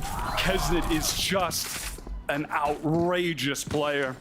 And with this system around him, I mean, this team is absolutely electric right now. What was that swing in B main, Wyatt? That was ridiculous. I need to see that again. I need to see what that was off of, or if that was just pure intuition on that swing from Shy. Enemy remain. There was Odin spam coming through as well, perhaps just serving as an ounce of distraction. But I do also just, with that, they knew that the split was coming in, and they wanted to fight for one side of that split, not just be routed into sight, forced to stave off the entire hit themselves. The economy in the dumpster here for Loud. Trying to get what they can. Hero rifles for QCK and Tui's. Again, drone up mid, alarm bot gonna be popped off. You said it was important. That's how Crew know it's not just a fake of the wall being thrown up. Now they know there's actual presence here. Tui's as well over on the A side was spotted by a knife and Shy. Almost in a duel there with QCK. Flash goes over the top for him to try to get a peek. Kesnet just updrafting, continuing to just gain a little bit of information for the team. Is forced to play from spawn though with that alarm bot broken. They have to pick up mid, and now Shy's rotating there. They know he could be close. Oh, straight into the line though, wasn't quite ready. And that gives QCK enough time behind the Cloud burst to head towards market. Cloud suppressed for the time being, but the Odin doesn't rattle off the shots the way you would have liked. Now Crew trying to encircle here, but it's going to be a while before they are set up to put some pressure back on this post plant. He does have the null command if they so choose to use it. Melser has a paranoia as well that, frankly, if it goes in that logs area, could catch a lot of players, but somehow Loud on a bad buy are actually about to get their first round.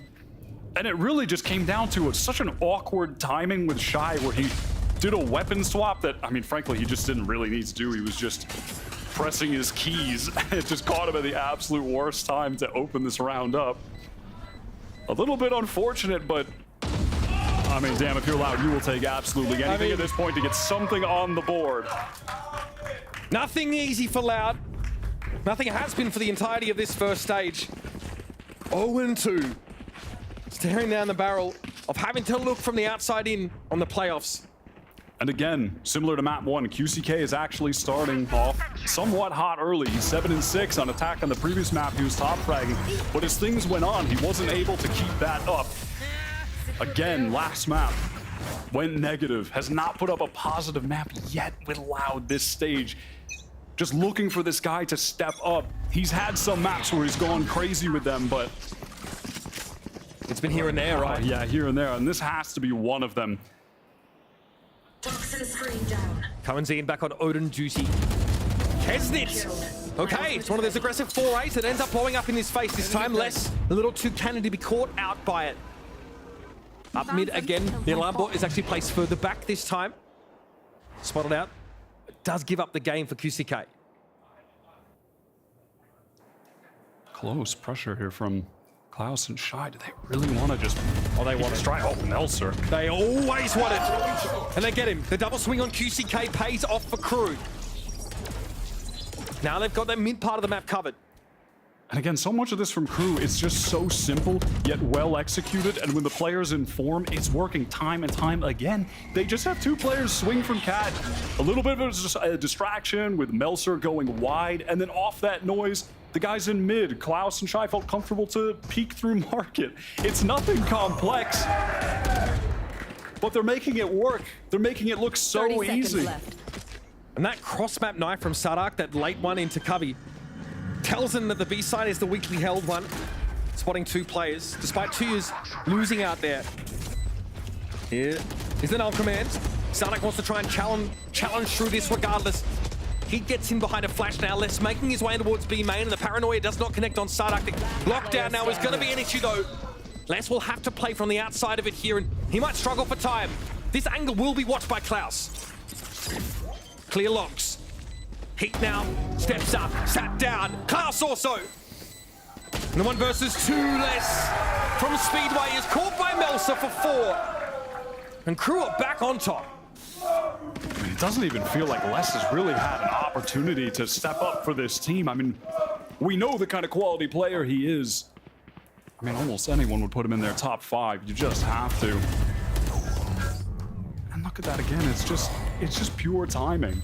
It's just 4 players gathered up, 2 cat, 2 markets, swinging together, catching those mid players in a pincer, and the confidence to just hit these shots. This team, man, Melsa right now, 11-1. He switched off IGL to start having better individual performances so he could feel comfortable contributing to the team in that facet of the game.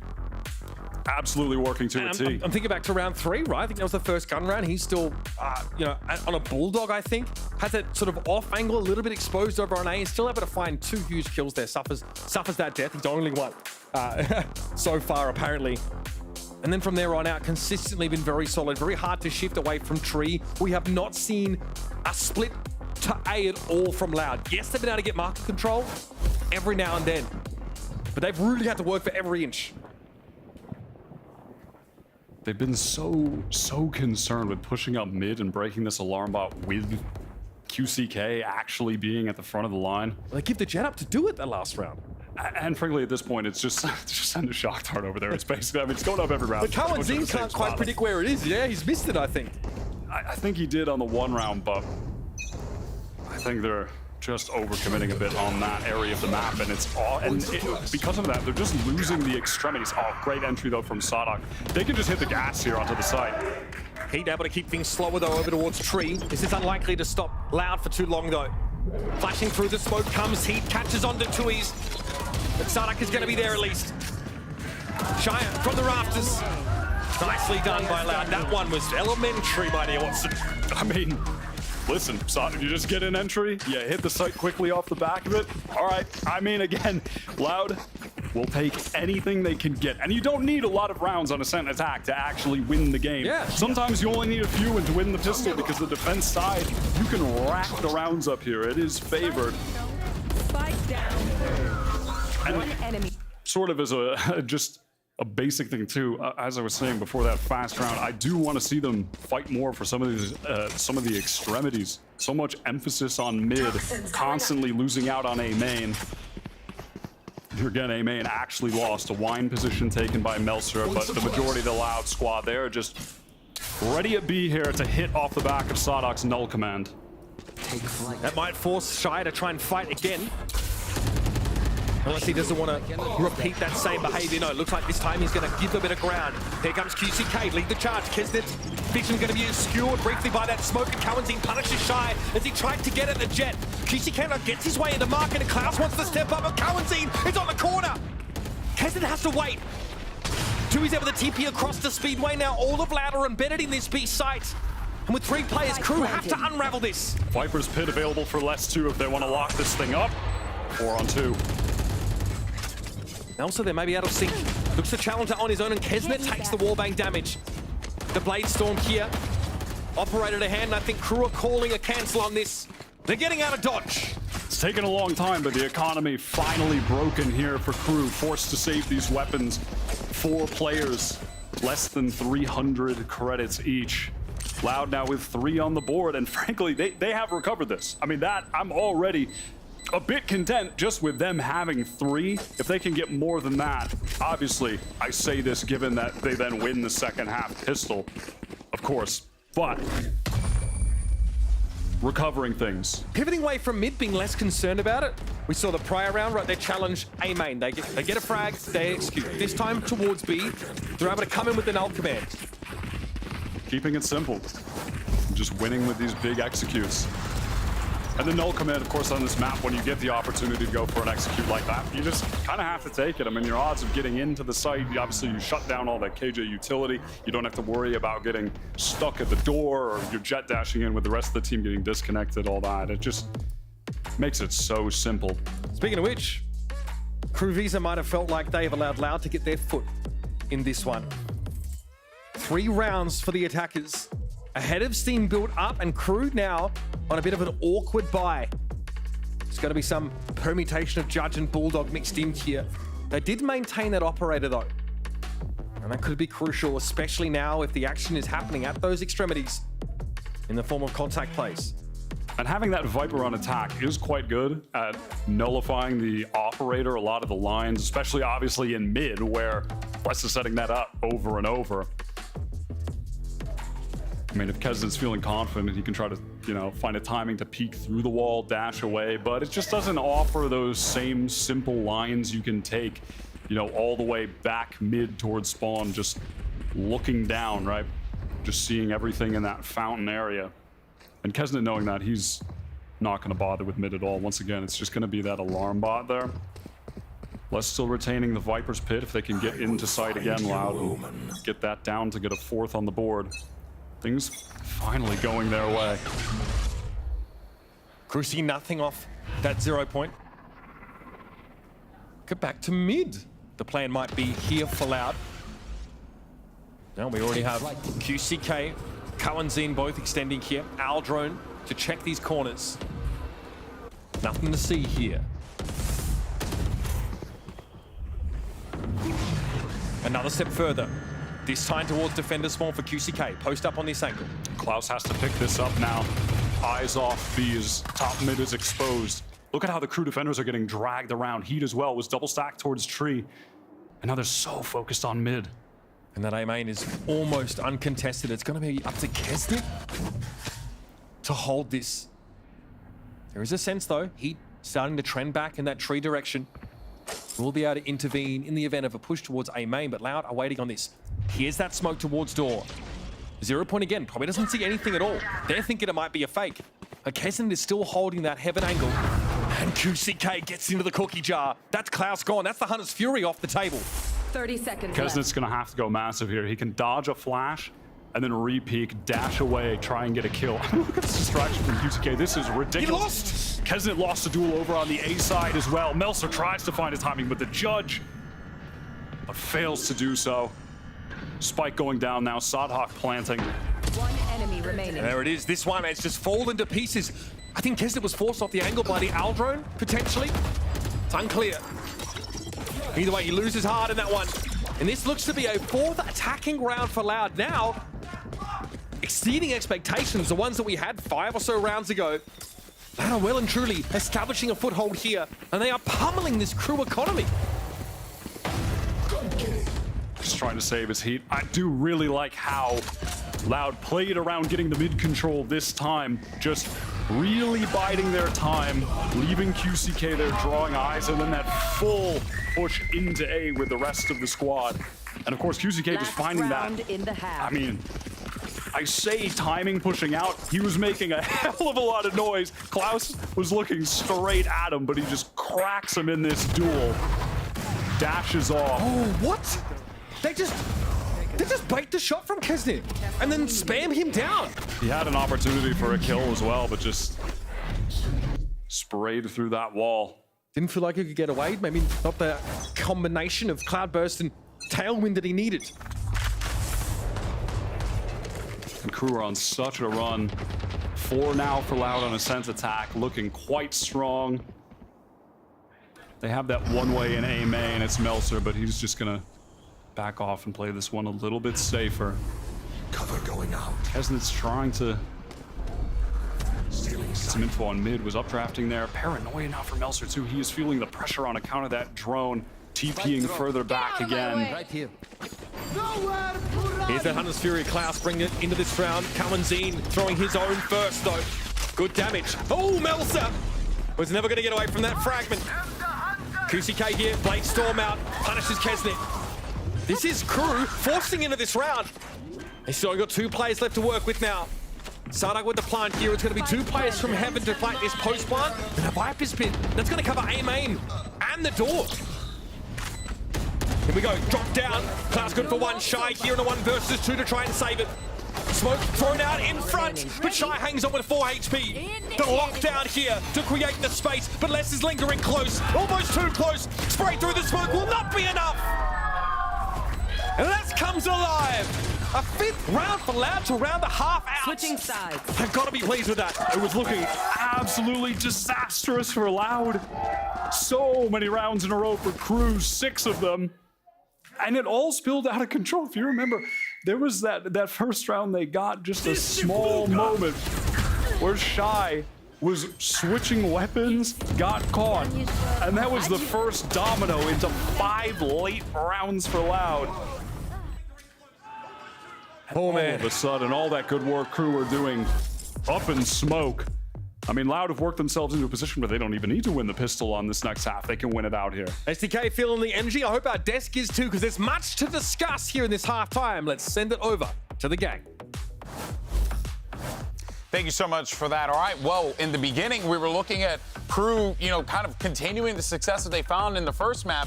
But now we're starting to see Loud come online, get alive in this matchup, which is huge for them, and they definitely needed it. Yeah, Loud had a much better second part to that first half right there, because I think what we were looking at a lot in the start was them losing out in their early fights, some overcommits on the rotates, and in this round as well, like they're just getting blown up in mid by Crew. Yeah, I mean, they had a really good start where Les actually getting a pick in that B main, but then this contact play up mid and this other contact play just got them so messed up because they lose these numbers. And then with this ult put down on the round where it was only a 4v2, it feels a little bit like overkill, but Crew really secured that. Yeah, they basically were saying there's absolutely 0% chance we can ever lose a round like this by dropping down those 2 ults. We've also got Melzer coming away with 4 kills inside of that round. He had an absolutely phenomenal first half there. Yeah, I mean, going into Melzer, he played insane. I feel like every single one of his reactions really made sense. But again, a lot of these Loud contact plays just happen to fall into the hands of Melzer, walking up cat, trying to take some sort of mid control. Yeah. But, I will give props to Loud, though. They did bring back a lot of these rounds, and the main reason why is because they found that kind of weakness in mid. They started abusing that. At some point, we saw QCK and Spawn like 2 rounds in a row just pushing and aggressing. It was crazy how he was getting kills like in mid where he's like full running. Crew can hear him coming at them, but it didn't matter. Like he was sort of unleashed there, and whatever Loud were saying in the timeout to allow him to do that seemed to work. Hey, well, let's see if they can continue this one going forward into the second half, or will Crew climb their way back in and close this game out? Let's send it back over to Uber and Wyatt. Well, Wyatt, winning 5 out of the last 6 rounds of the first half definitely represents a shift in momentum in Loud's direction. They've got to be thrilled to take 5 out of the half. No doubt. That is more than enough on a sense attack. We'll see if Crew can try to do the same on the less favored side. A deep mid push from Loud. Les is just going to back off here, taking damage through the door, and we're going to be into a 5-on-5 retake situation now. Leaving a player back in A main, that's going to be heat here. All of Loud converge upon the situation. The paranoia timing from Melsa, who was stellar in the first half, will be crucial.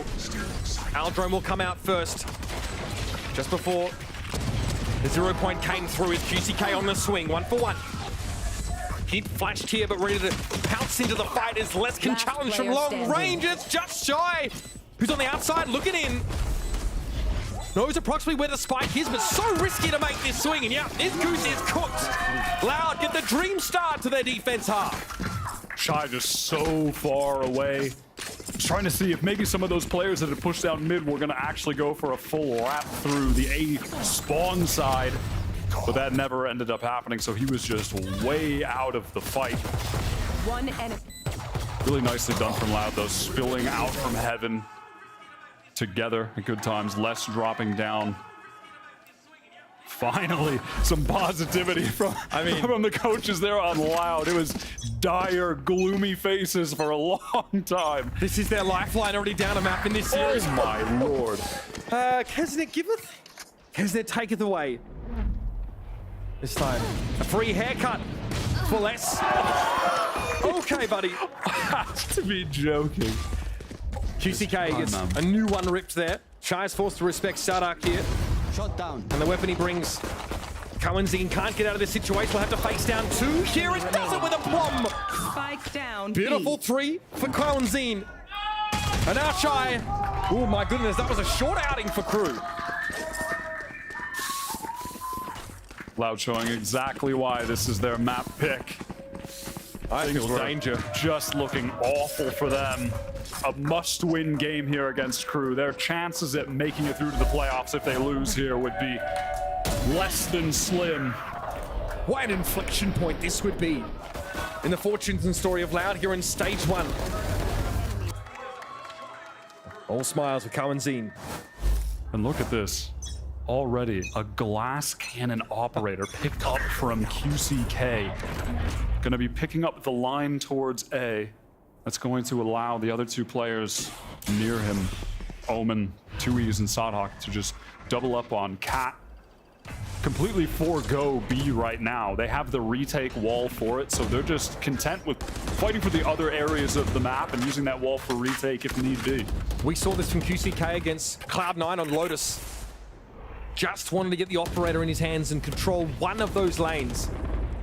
Glass cannon or otherwise. This wall, such a nuisance from Les. Having to work around that in mid, deal with it in B. You have to cross it twice to go to Speedway as well. Let's see some action. Happy to fall back to the site. Cohen's though, fancies the challenge. Hasn't now brought down. This is the buy here for Crew, and so far not great from them. No one else on the side of Loud has really shifted from those A positions here. Unless we'll buy that time even more. Crew now, time dwindling, things getting scary. Great knife back sight though. That's gonna get the info on both players. We're gonna see Crew wait. They're hoping for a peek here from CT, but eventually they're just gonna explode onto the site. Dangerous. Let's get some damage on Melsery. Starter stepping forward. Cohen's low. Let's just going to get cleaned out of Boathouse here soon enough. 10 seconds left. Now QCK and 2Es are grouped up here in CT.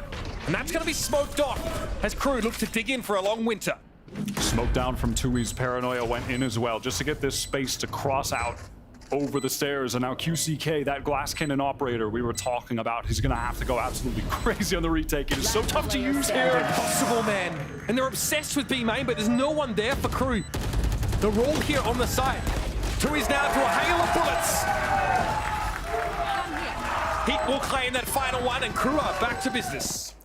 Again, doing something on attack that they excelled at on the first map are Crew, where when they're working into that site for a moment, it feels a little bit scary while they're slowing things down. Those Loud defenders have gotten themselves digged into back site, but it's their ability to calm things down in the hectic moments on these site execs that have won them so many attack rounds now, taking both maps here into account.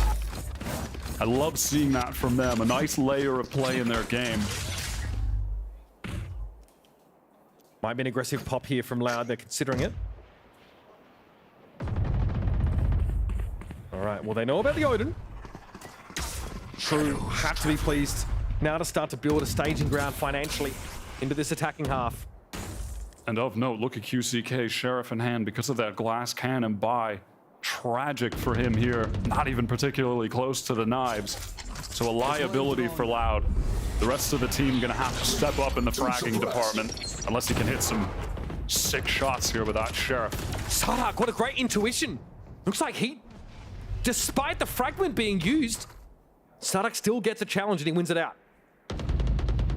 We are up mid here for Crew once more. Once they get a site in their clutches, they're very good at sectioning it apart and tearing it to pieces. Big fight in B main. Les and Cohen's stacked up here. Crucial trade from him. QCK now in backside. Cohen's trying to assist with the recon for him. QCK want to swing off the contact here for Cohen's. This could get ugly though.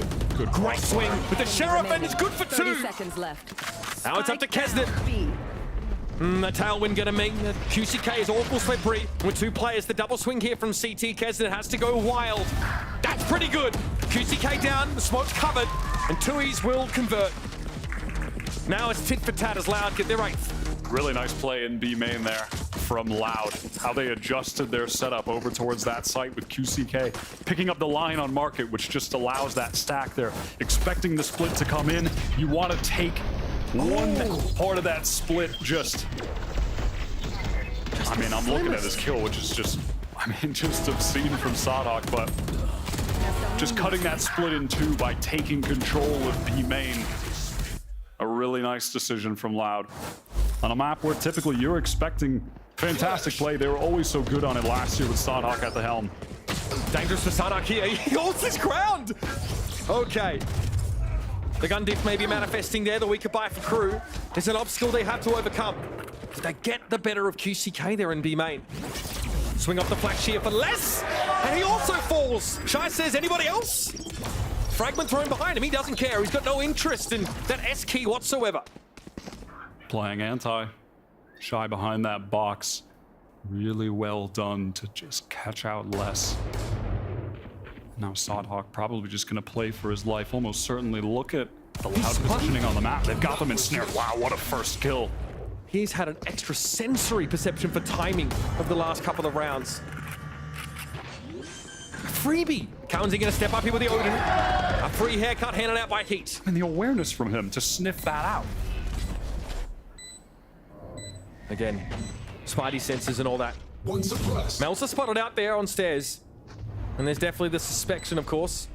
Suspicion. The player in B main, but again, a great feeling for timing from Melsa. Still with the Guardian now. It's going to be up to 2Es, and Melsa continues his riot through this game. What a powerhouse he's been. Standout performance from him. 16-9 right now on the board. Him and Shy. What a closeout to the round. I mean, it starts there with Shy again. This guy is the king of B main. Just dodges that flash. Peeks with the Guardian to take out Less, which just opens that site up, removes the crucial defender piece there. Such a big round, Wyatt. Gets rid of the wall. Can't retake off of that. Look at the economy of Loud. Shambolic. That was an inflection point there. Now his Crew want to try and build a buffer of their own. Knives pop from QCK, I believe. Try and make a big play happen for his team. He just did on the other with the Sheriff. Guy that we're always looking at right now to step up for Loud. Kesnit on the entry, though. When he come to the king, yeah, best not miss. Les doesn't, even with the smoke in the way.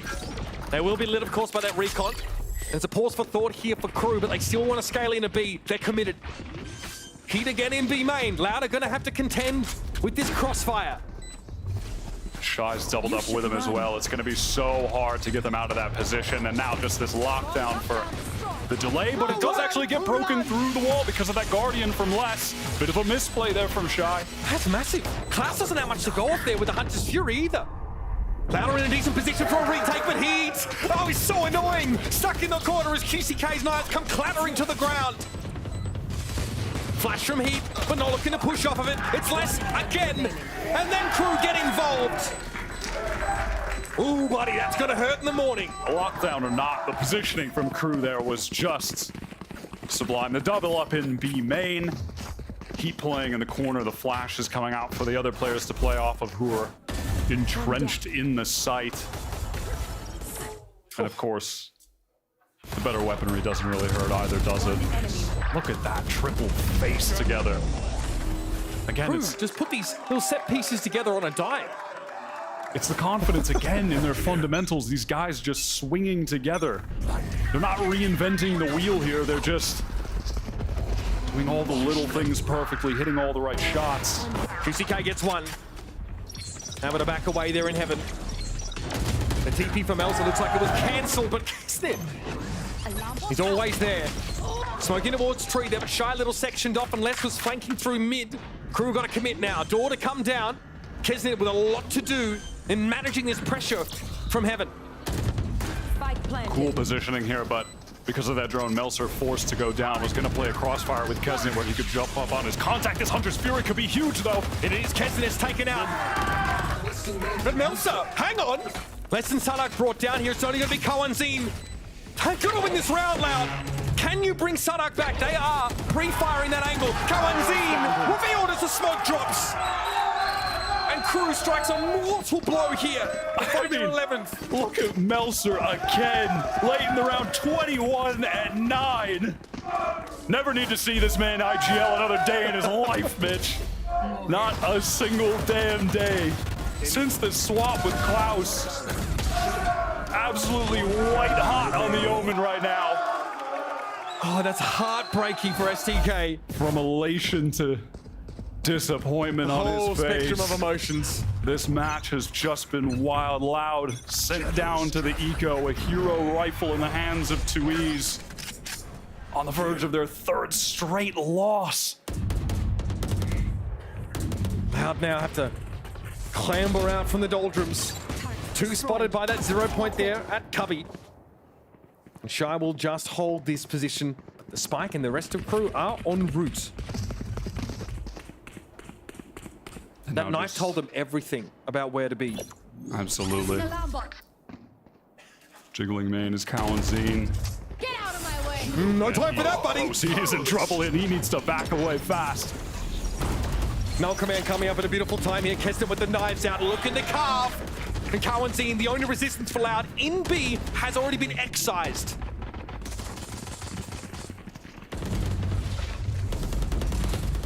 Back to the side. A lot of time to set up this post plant. They have an alarm bot for B main as well, which is going to expose QCK's flank. Nothing working in Loud's favor here. Having to retake a player down with far weaker weaponry. This is where the magic has to happen for this Brazilian squad. Was their stage? Their hopes of the next international event? They will crumble to dust. Speedway here, Keston has eyes for it. Oh, the light! It's so good! 4 players caught off that recon. It's gonna be a trade though. Heat still wants to pressure here from stairs. We'll probably play ahead of this snake bite. No, back to safety.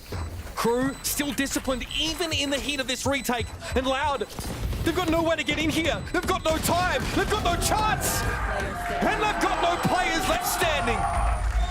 All they can do is just try to play for a couple exits. Ultimately just irrelevant when you look at the state of the economy. Heat maxed out. Melser damn close to the same. And Loud damn close to their attempts to get to the playoffs, to go to Shanghai, going up in smoke for the first time, not able to make an international land since the dawn of this roster, since Sadhak has stepped foot onto this team years ago. They're looking, they've been searching for answers, this Loud squad, but their time has run out. And perhaps the answer is in the hands of QCK with that operator. Almost a chance on the jump peak, but didn't have the reactions for it. Smoke here at top mid. Crew want to be the ones that decide whether they get revealed on that lane or not. Melsa will be critical here through A main. Whether it's directly or indirectly. All this util being thrown out to try and keep Crew at bay, but they taste the blood in the water. They're salivating for it. That drone gets a lot of space up tree and off that Loud. Understand they have to control A main with the split coming in. Here's the dash. Keston is there. Fearless as always now. Straight into hell, we'll see nothing there. 2E's now pushing up, maybe trying to take that angle, but Melsa has been so patient this round, and is a player in wine. He gets lit by the knife. Can he keep them interested here? Steady, real steady. Loud still have 5 to work with, but there's Melsa coming alive! And Loud now with 2 players up there on heaven. Kawanzin to spray through's found 1, but less is left on an island. And QCK, often maligned, yet to take the highlights, gets brought down. They came, they saw, they conquered. Crew Visa are 4-0 in stage 1. Unreal. Couldn't be any more different from last year, Mitch. 4-0 our Crew. And America's last year 0-9. These guys just can't lose.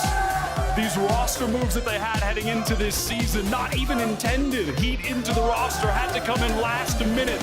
And looks like the final piece of the puzzle to just bring the magic to this team. The confidence that you're seeing that they have in each other, how they swing for each other in these moments. The fundamentals look immaculate because you can see that they just believe in each other to be there, to swing, to hit the shots when they need to.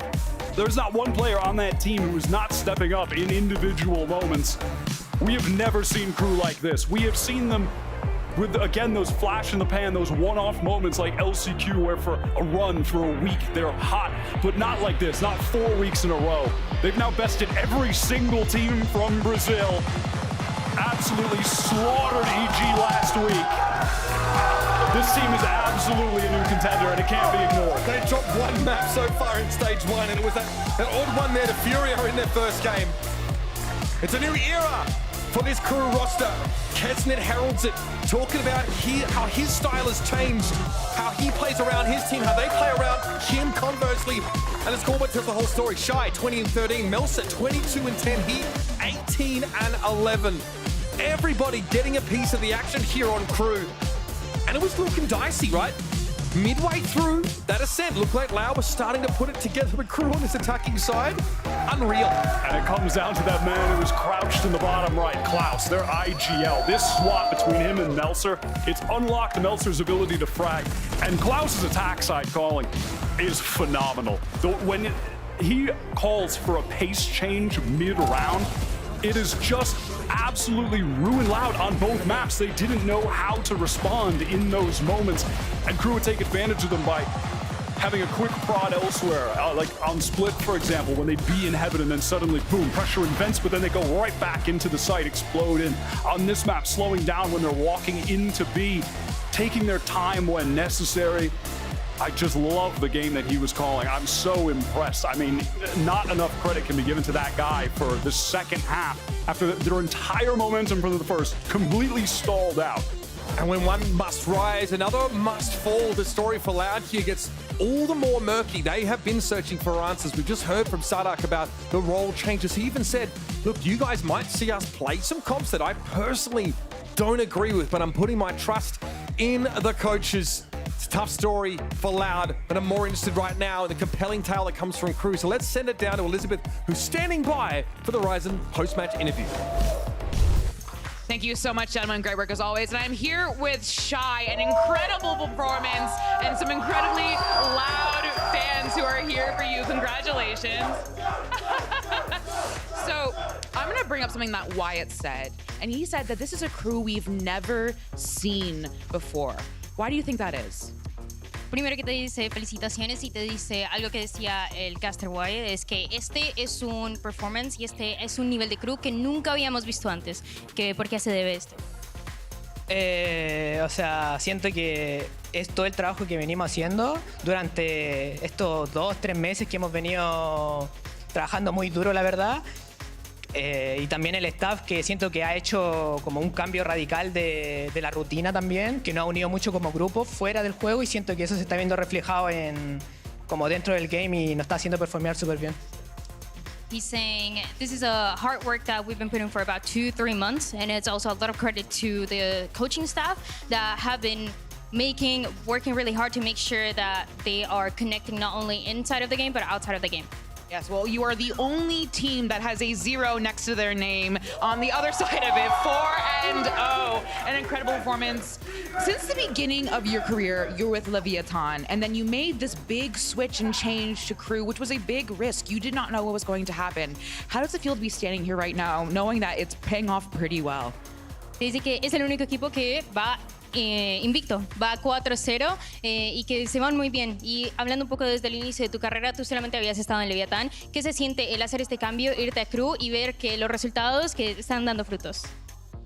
Nada, obviamente me siento muy feliz, porque también tuve una época que tuve mucha incertidumbre dentro de las decisiones que tuve que tomar, y que se vea reflejado ahora que nos esté yendo bien. Me siento como satisfecho de que la decisión fue correcta, y más allá de Leviathan, yo siempre le he dicho que estoy agradecido porque fue el equipo que me abrió las puertas al competitivo.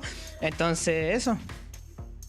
He says, I feel really happy that I made the decision. There was a time where I was very unsure of what was going to happen, what the future was going to look like, and now it's really nice to see it paying off. And for Lev, regardless of what happened in the change, he feels very grateful to be part of that team. He learned so much, and now he's onto something different. Onto something different, and dare I say greater, because you are performing absolutely insane. Shai, now one last question. Coming into this stage, even in the kickoff tournament, there are many people that doubted Crew. A lot of doubters out there. Anything you'd like to say to them now? Desde Kickoff hasta lo que ha sido ahora, han habido muchas personas que han estado dudando de Crew. ¿Qué quieres decir a todas esas personas que dudan? Nada, obviamente no soy partícipe del beef que hay entre equipos, pero yo siempre le he dicho de que cualquier equipo a esta altura le puede ganar a cualquiera y si se bajaron aún están a tiempo de subirse a la cruneta, como le decimos. Entonces nada, espero que nos sigan apoyando, que falta mucho por darle a toda la gente de LATAM. He's saying he's not a fan of teams kind of having beef with each other. He's still saying that if you are not a fan of Crew yet, you still have time to become a Crew fan. You're still in time to get on the Cruneta, as we call them. All right. I mean, if you aren't already on the Crew train, you're not listening or you're not paying attention because you are an absolute monster. Your team are absolutely insane. So thank you so much. And can we give it one more time for Shy and all of Crew for an incredible performance? And I don't know if you can hear me over the incredibly loud Crew fans, but we have Klaus from Crew in the post show. So friends, please take it away. Thanks again for that, Elizabeth. And we are now joined by the leader, the general of Crew. You got Klaus here today. Congratulations, man. It must feel so wonderful to be able to start the season the way that you guys have, but to keep it going. How does it feel to be in this position right now, 4-0? Yeah, obviously it feels good to be like here. Obviously, if you compare this season with the last season that we played, like 0-9 in the regular season, and now it's a completely different team, you know? Like it's a day and a night. So yeah, I feel good, and I feel like we are like preparing better we prepare better for this tournament, for this league, and yeah, work pay off, I think. Yeah, it's really showed thus far in the games. But last time you were IGLing for this team, you guys went on the incredible run to Champions. It was when Crew was on top of the world. You took a break from the role. Now you've come back to it this year, calling for the team for Crew. What have you as a leader learned in those last 3 years? Yeah, obviously I learned a lot with the last, the year that we played in Champions in 2021. It was like we came like third or fourth in the tournament, and yeah, I think I should leave the IGL role 1 year, and I feel like it's another world. I'm Atom is giving me a lot of things to do. He knows how to make me a better IGL, and I appreciate that about him. And yeah, I feel good. Obviously, we have too many leaders in the teams. It's not just me. It's also Kesnit. Kesnit is also a leader in the team. He's more emotionally, but I feel like I'm more cold and calling the things, and awesome. You've played with a lot of coaches in your career, just with this Crew roster. I want to ask what makes Adam special, because I feel like in a lot of interviews, you and the other players on your team give him a lot of credit for your success. Yeah, I think the thing with Atom is he's really versatility. You know, versatile. Versatile. He doesn't want to do one thing. He wants to do if one team is weak in, I don't know, an example is one team is weak playing A, we abuse that playing A, and that's it. We adapt. So you change your strategy. Yeah, we adapt every time that we play, and that's it. We just adapt, and we don't play a type of game or one strategy or one kind of. There's no Crew one style. You guys are trying to become a little bit more, because you see moving with the flow. Other teams maybe they play their game and play you can maybe see how they play, you know, I see how the other team plays, what they they do. Another team do more fakes, or maybe other teams to contact more, things like that, and we adapt very well to other teams, to be honest. Yeah, well, it's something that, I'm sure a lot of people are wondering is how you as a team, after that last season, came together, and what were the hard conversations that you guys had to have in order to get to the point where you are right now? Because I know it's been such a journey for all of you guys on this team, I mean, across the board. So What were those conversations like? And did you feel like you can do that with this team? You can have those tough conversations with your team? Of course, it's like a different team from the last season because also we came more with our psychology it is works too much with us, like individually and as a group. So we like try to say things that like maybe other doesn't want to hear, but we say it because it's better for the team, you know. Yeah. And we be transparent with that. And yeah, I think it's a different team because we can say things to each other more honestly. So yeah, that's good. That's good. Yeah.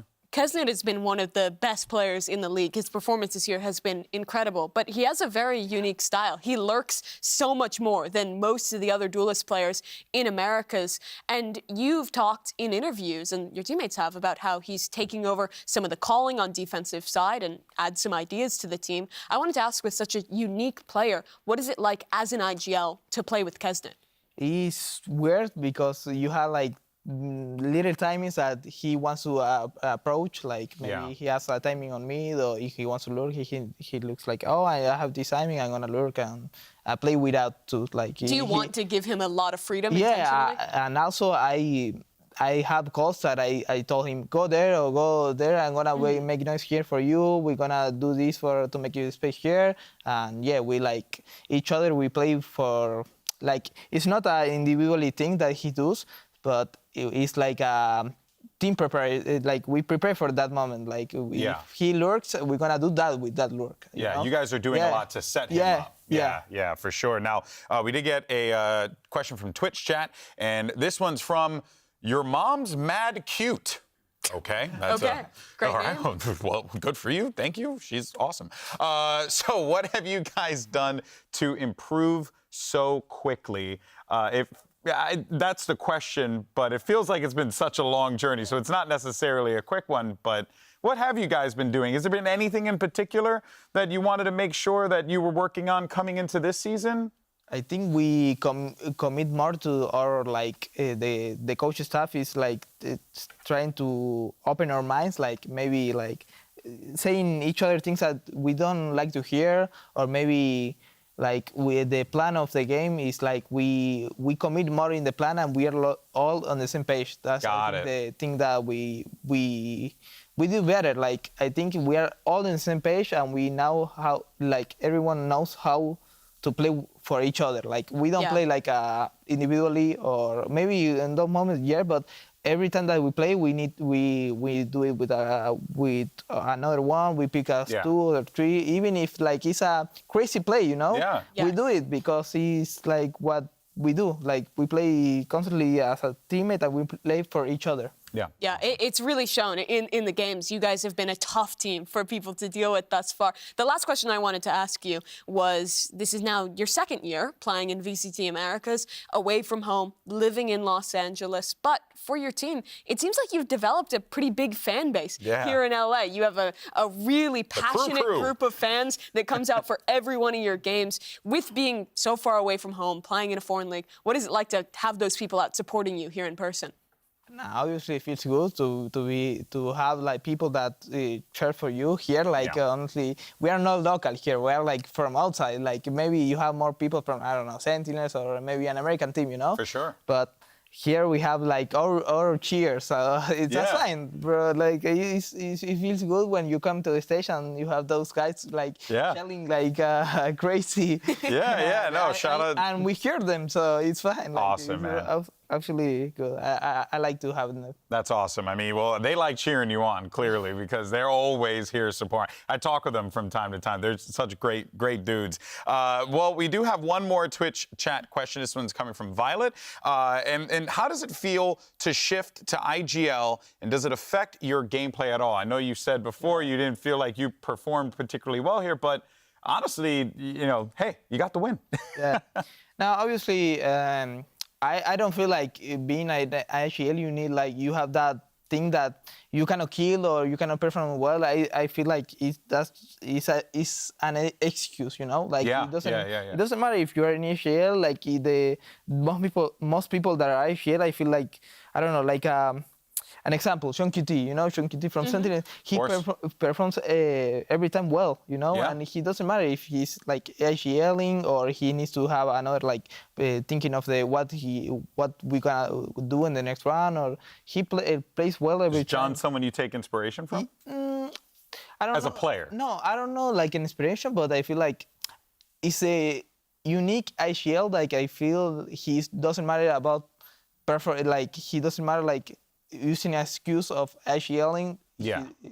He doesn't perform. So he feels like I feel like he thinks that he can perform also an IGL. So that's it. That's what you gotta I have do. the same mentality. Like I don't care if I'm IGLing, I'm another role. I just want to perform it, and it's not an excuse if you perform bad. Like Yeah, for sure. But hey, you know what? You're performing well, and the results are showing because you guys are 4-0 right now, which is unbelievable. But folks, we've reached the end of Super Week. That's right, it's over. There's the explosion. We have an explosion sound effect, Klaus. Can you do me a favor? Say Super Week. Super Week. You like that? Yeah, you like the explosion? There you go. Every time you say Super Week, it blows up. Yeah. Super Week. Here are the standings. Crew sitting at the top of Alpha Group, 4-0. Leviathan have clinched a playoff spot, as you can see there. And they're on top of the other side. How does it make you feel to see both LATAM teams on top of their groups? I think it's LATAM Mira. I think. Yeah, LATAM Mira. I love it. I love it. All about that, man. Well, there you can see how it all shakes out. But my goodness, what an incredible week this has been. We've had such great games across the board. But let's go ahead, though, and take a look at the schedule. We're going to be back on our normal 3-day match, or 3-day schedules, rather. So, you know, no more Super Week, but it's okay. All right, we got G2 and MIBR on the docket, and then it's going to be Sentinels versus Loud. How do you feel about those two matches there, Klaus? I think they're gonna like that game. The second one, Sentinels Loud. Sentinels Loud is gonna be like fire. Like honestly, yeah, it's gonna be so good to see it. And both those teams at risk of making playoffs, which is crazy to say, especially with you guys beating Loud today. There's a real chance they're not there, and same for Sen. It's a very important game. It is going to be awesome, of course. Make sure you join us for that there. But Klaus, thank you so much for your time, my friend. And we got to do it one last time. Can we do it together? Sure. All right, 3, 2, 1, Super Week. Oh, sorry. No, we got to do it again now. 3, 2, 1, Super Week.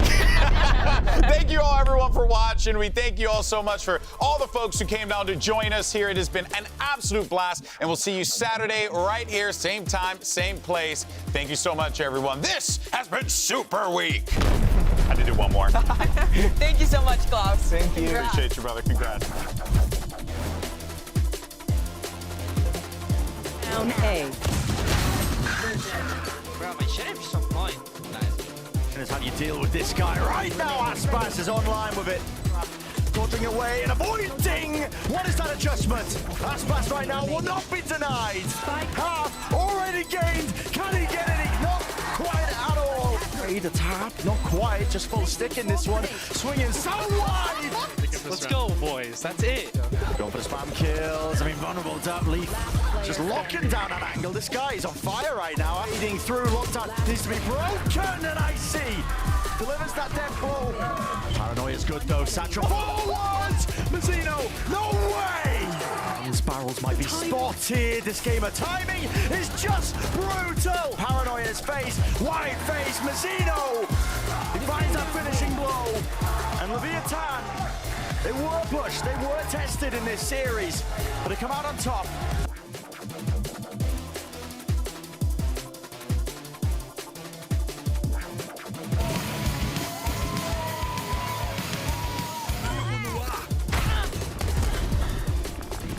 This crowd, a bit of damage but no kill. 5 HP left on QCK. And Shy is waiting for him. Beautiful. Oh my God. Crushed under the weights. Trip behind him. He can't even go down. Revs and Crew. A dominant opener to this series. Some action here spotted. There is Cabinet striking true for 2. Nicely. Oh my goodness. Can you bring Sadak back? They are pre-firing that angle. Kawanzin revealed as the smoke drops. Yet to take the highlights. Get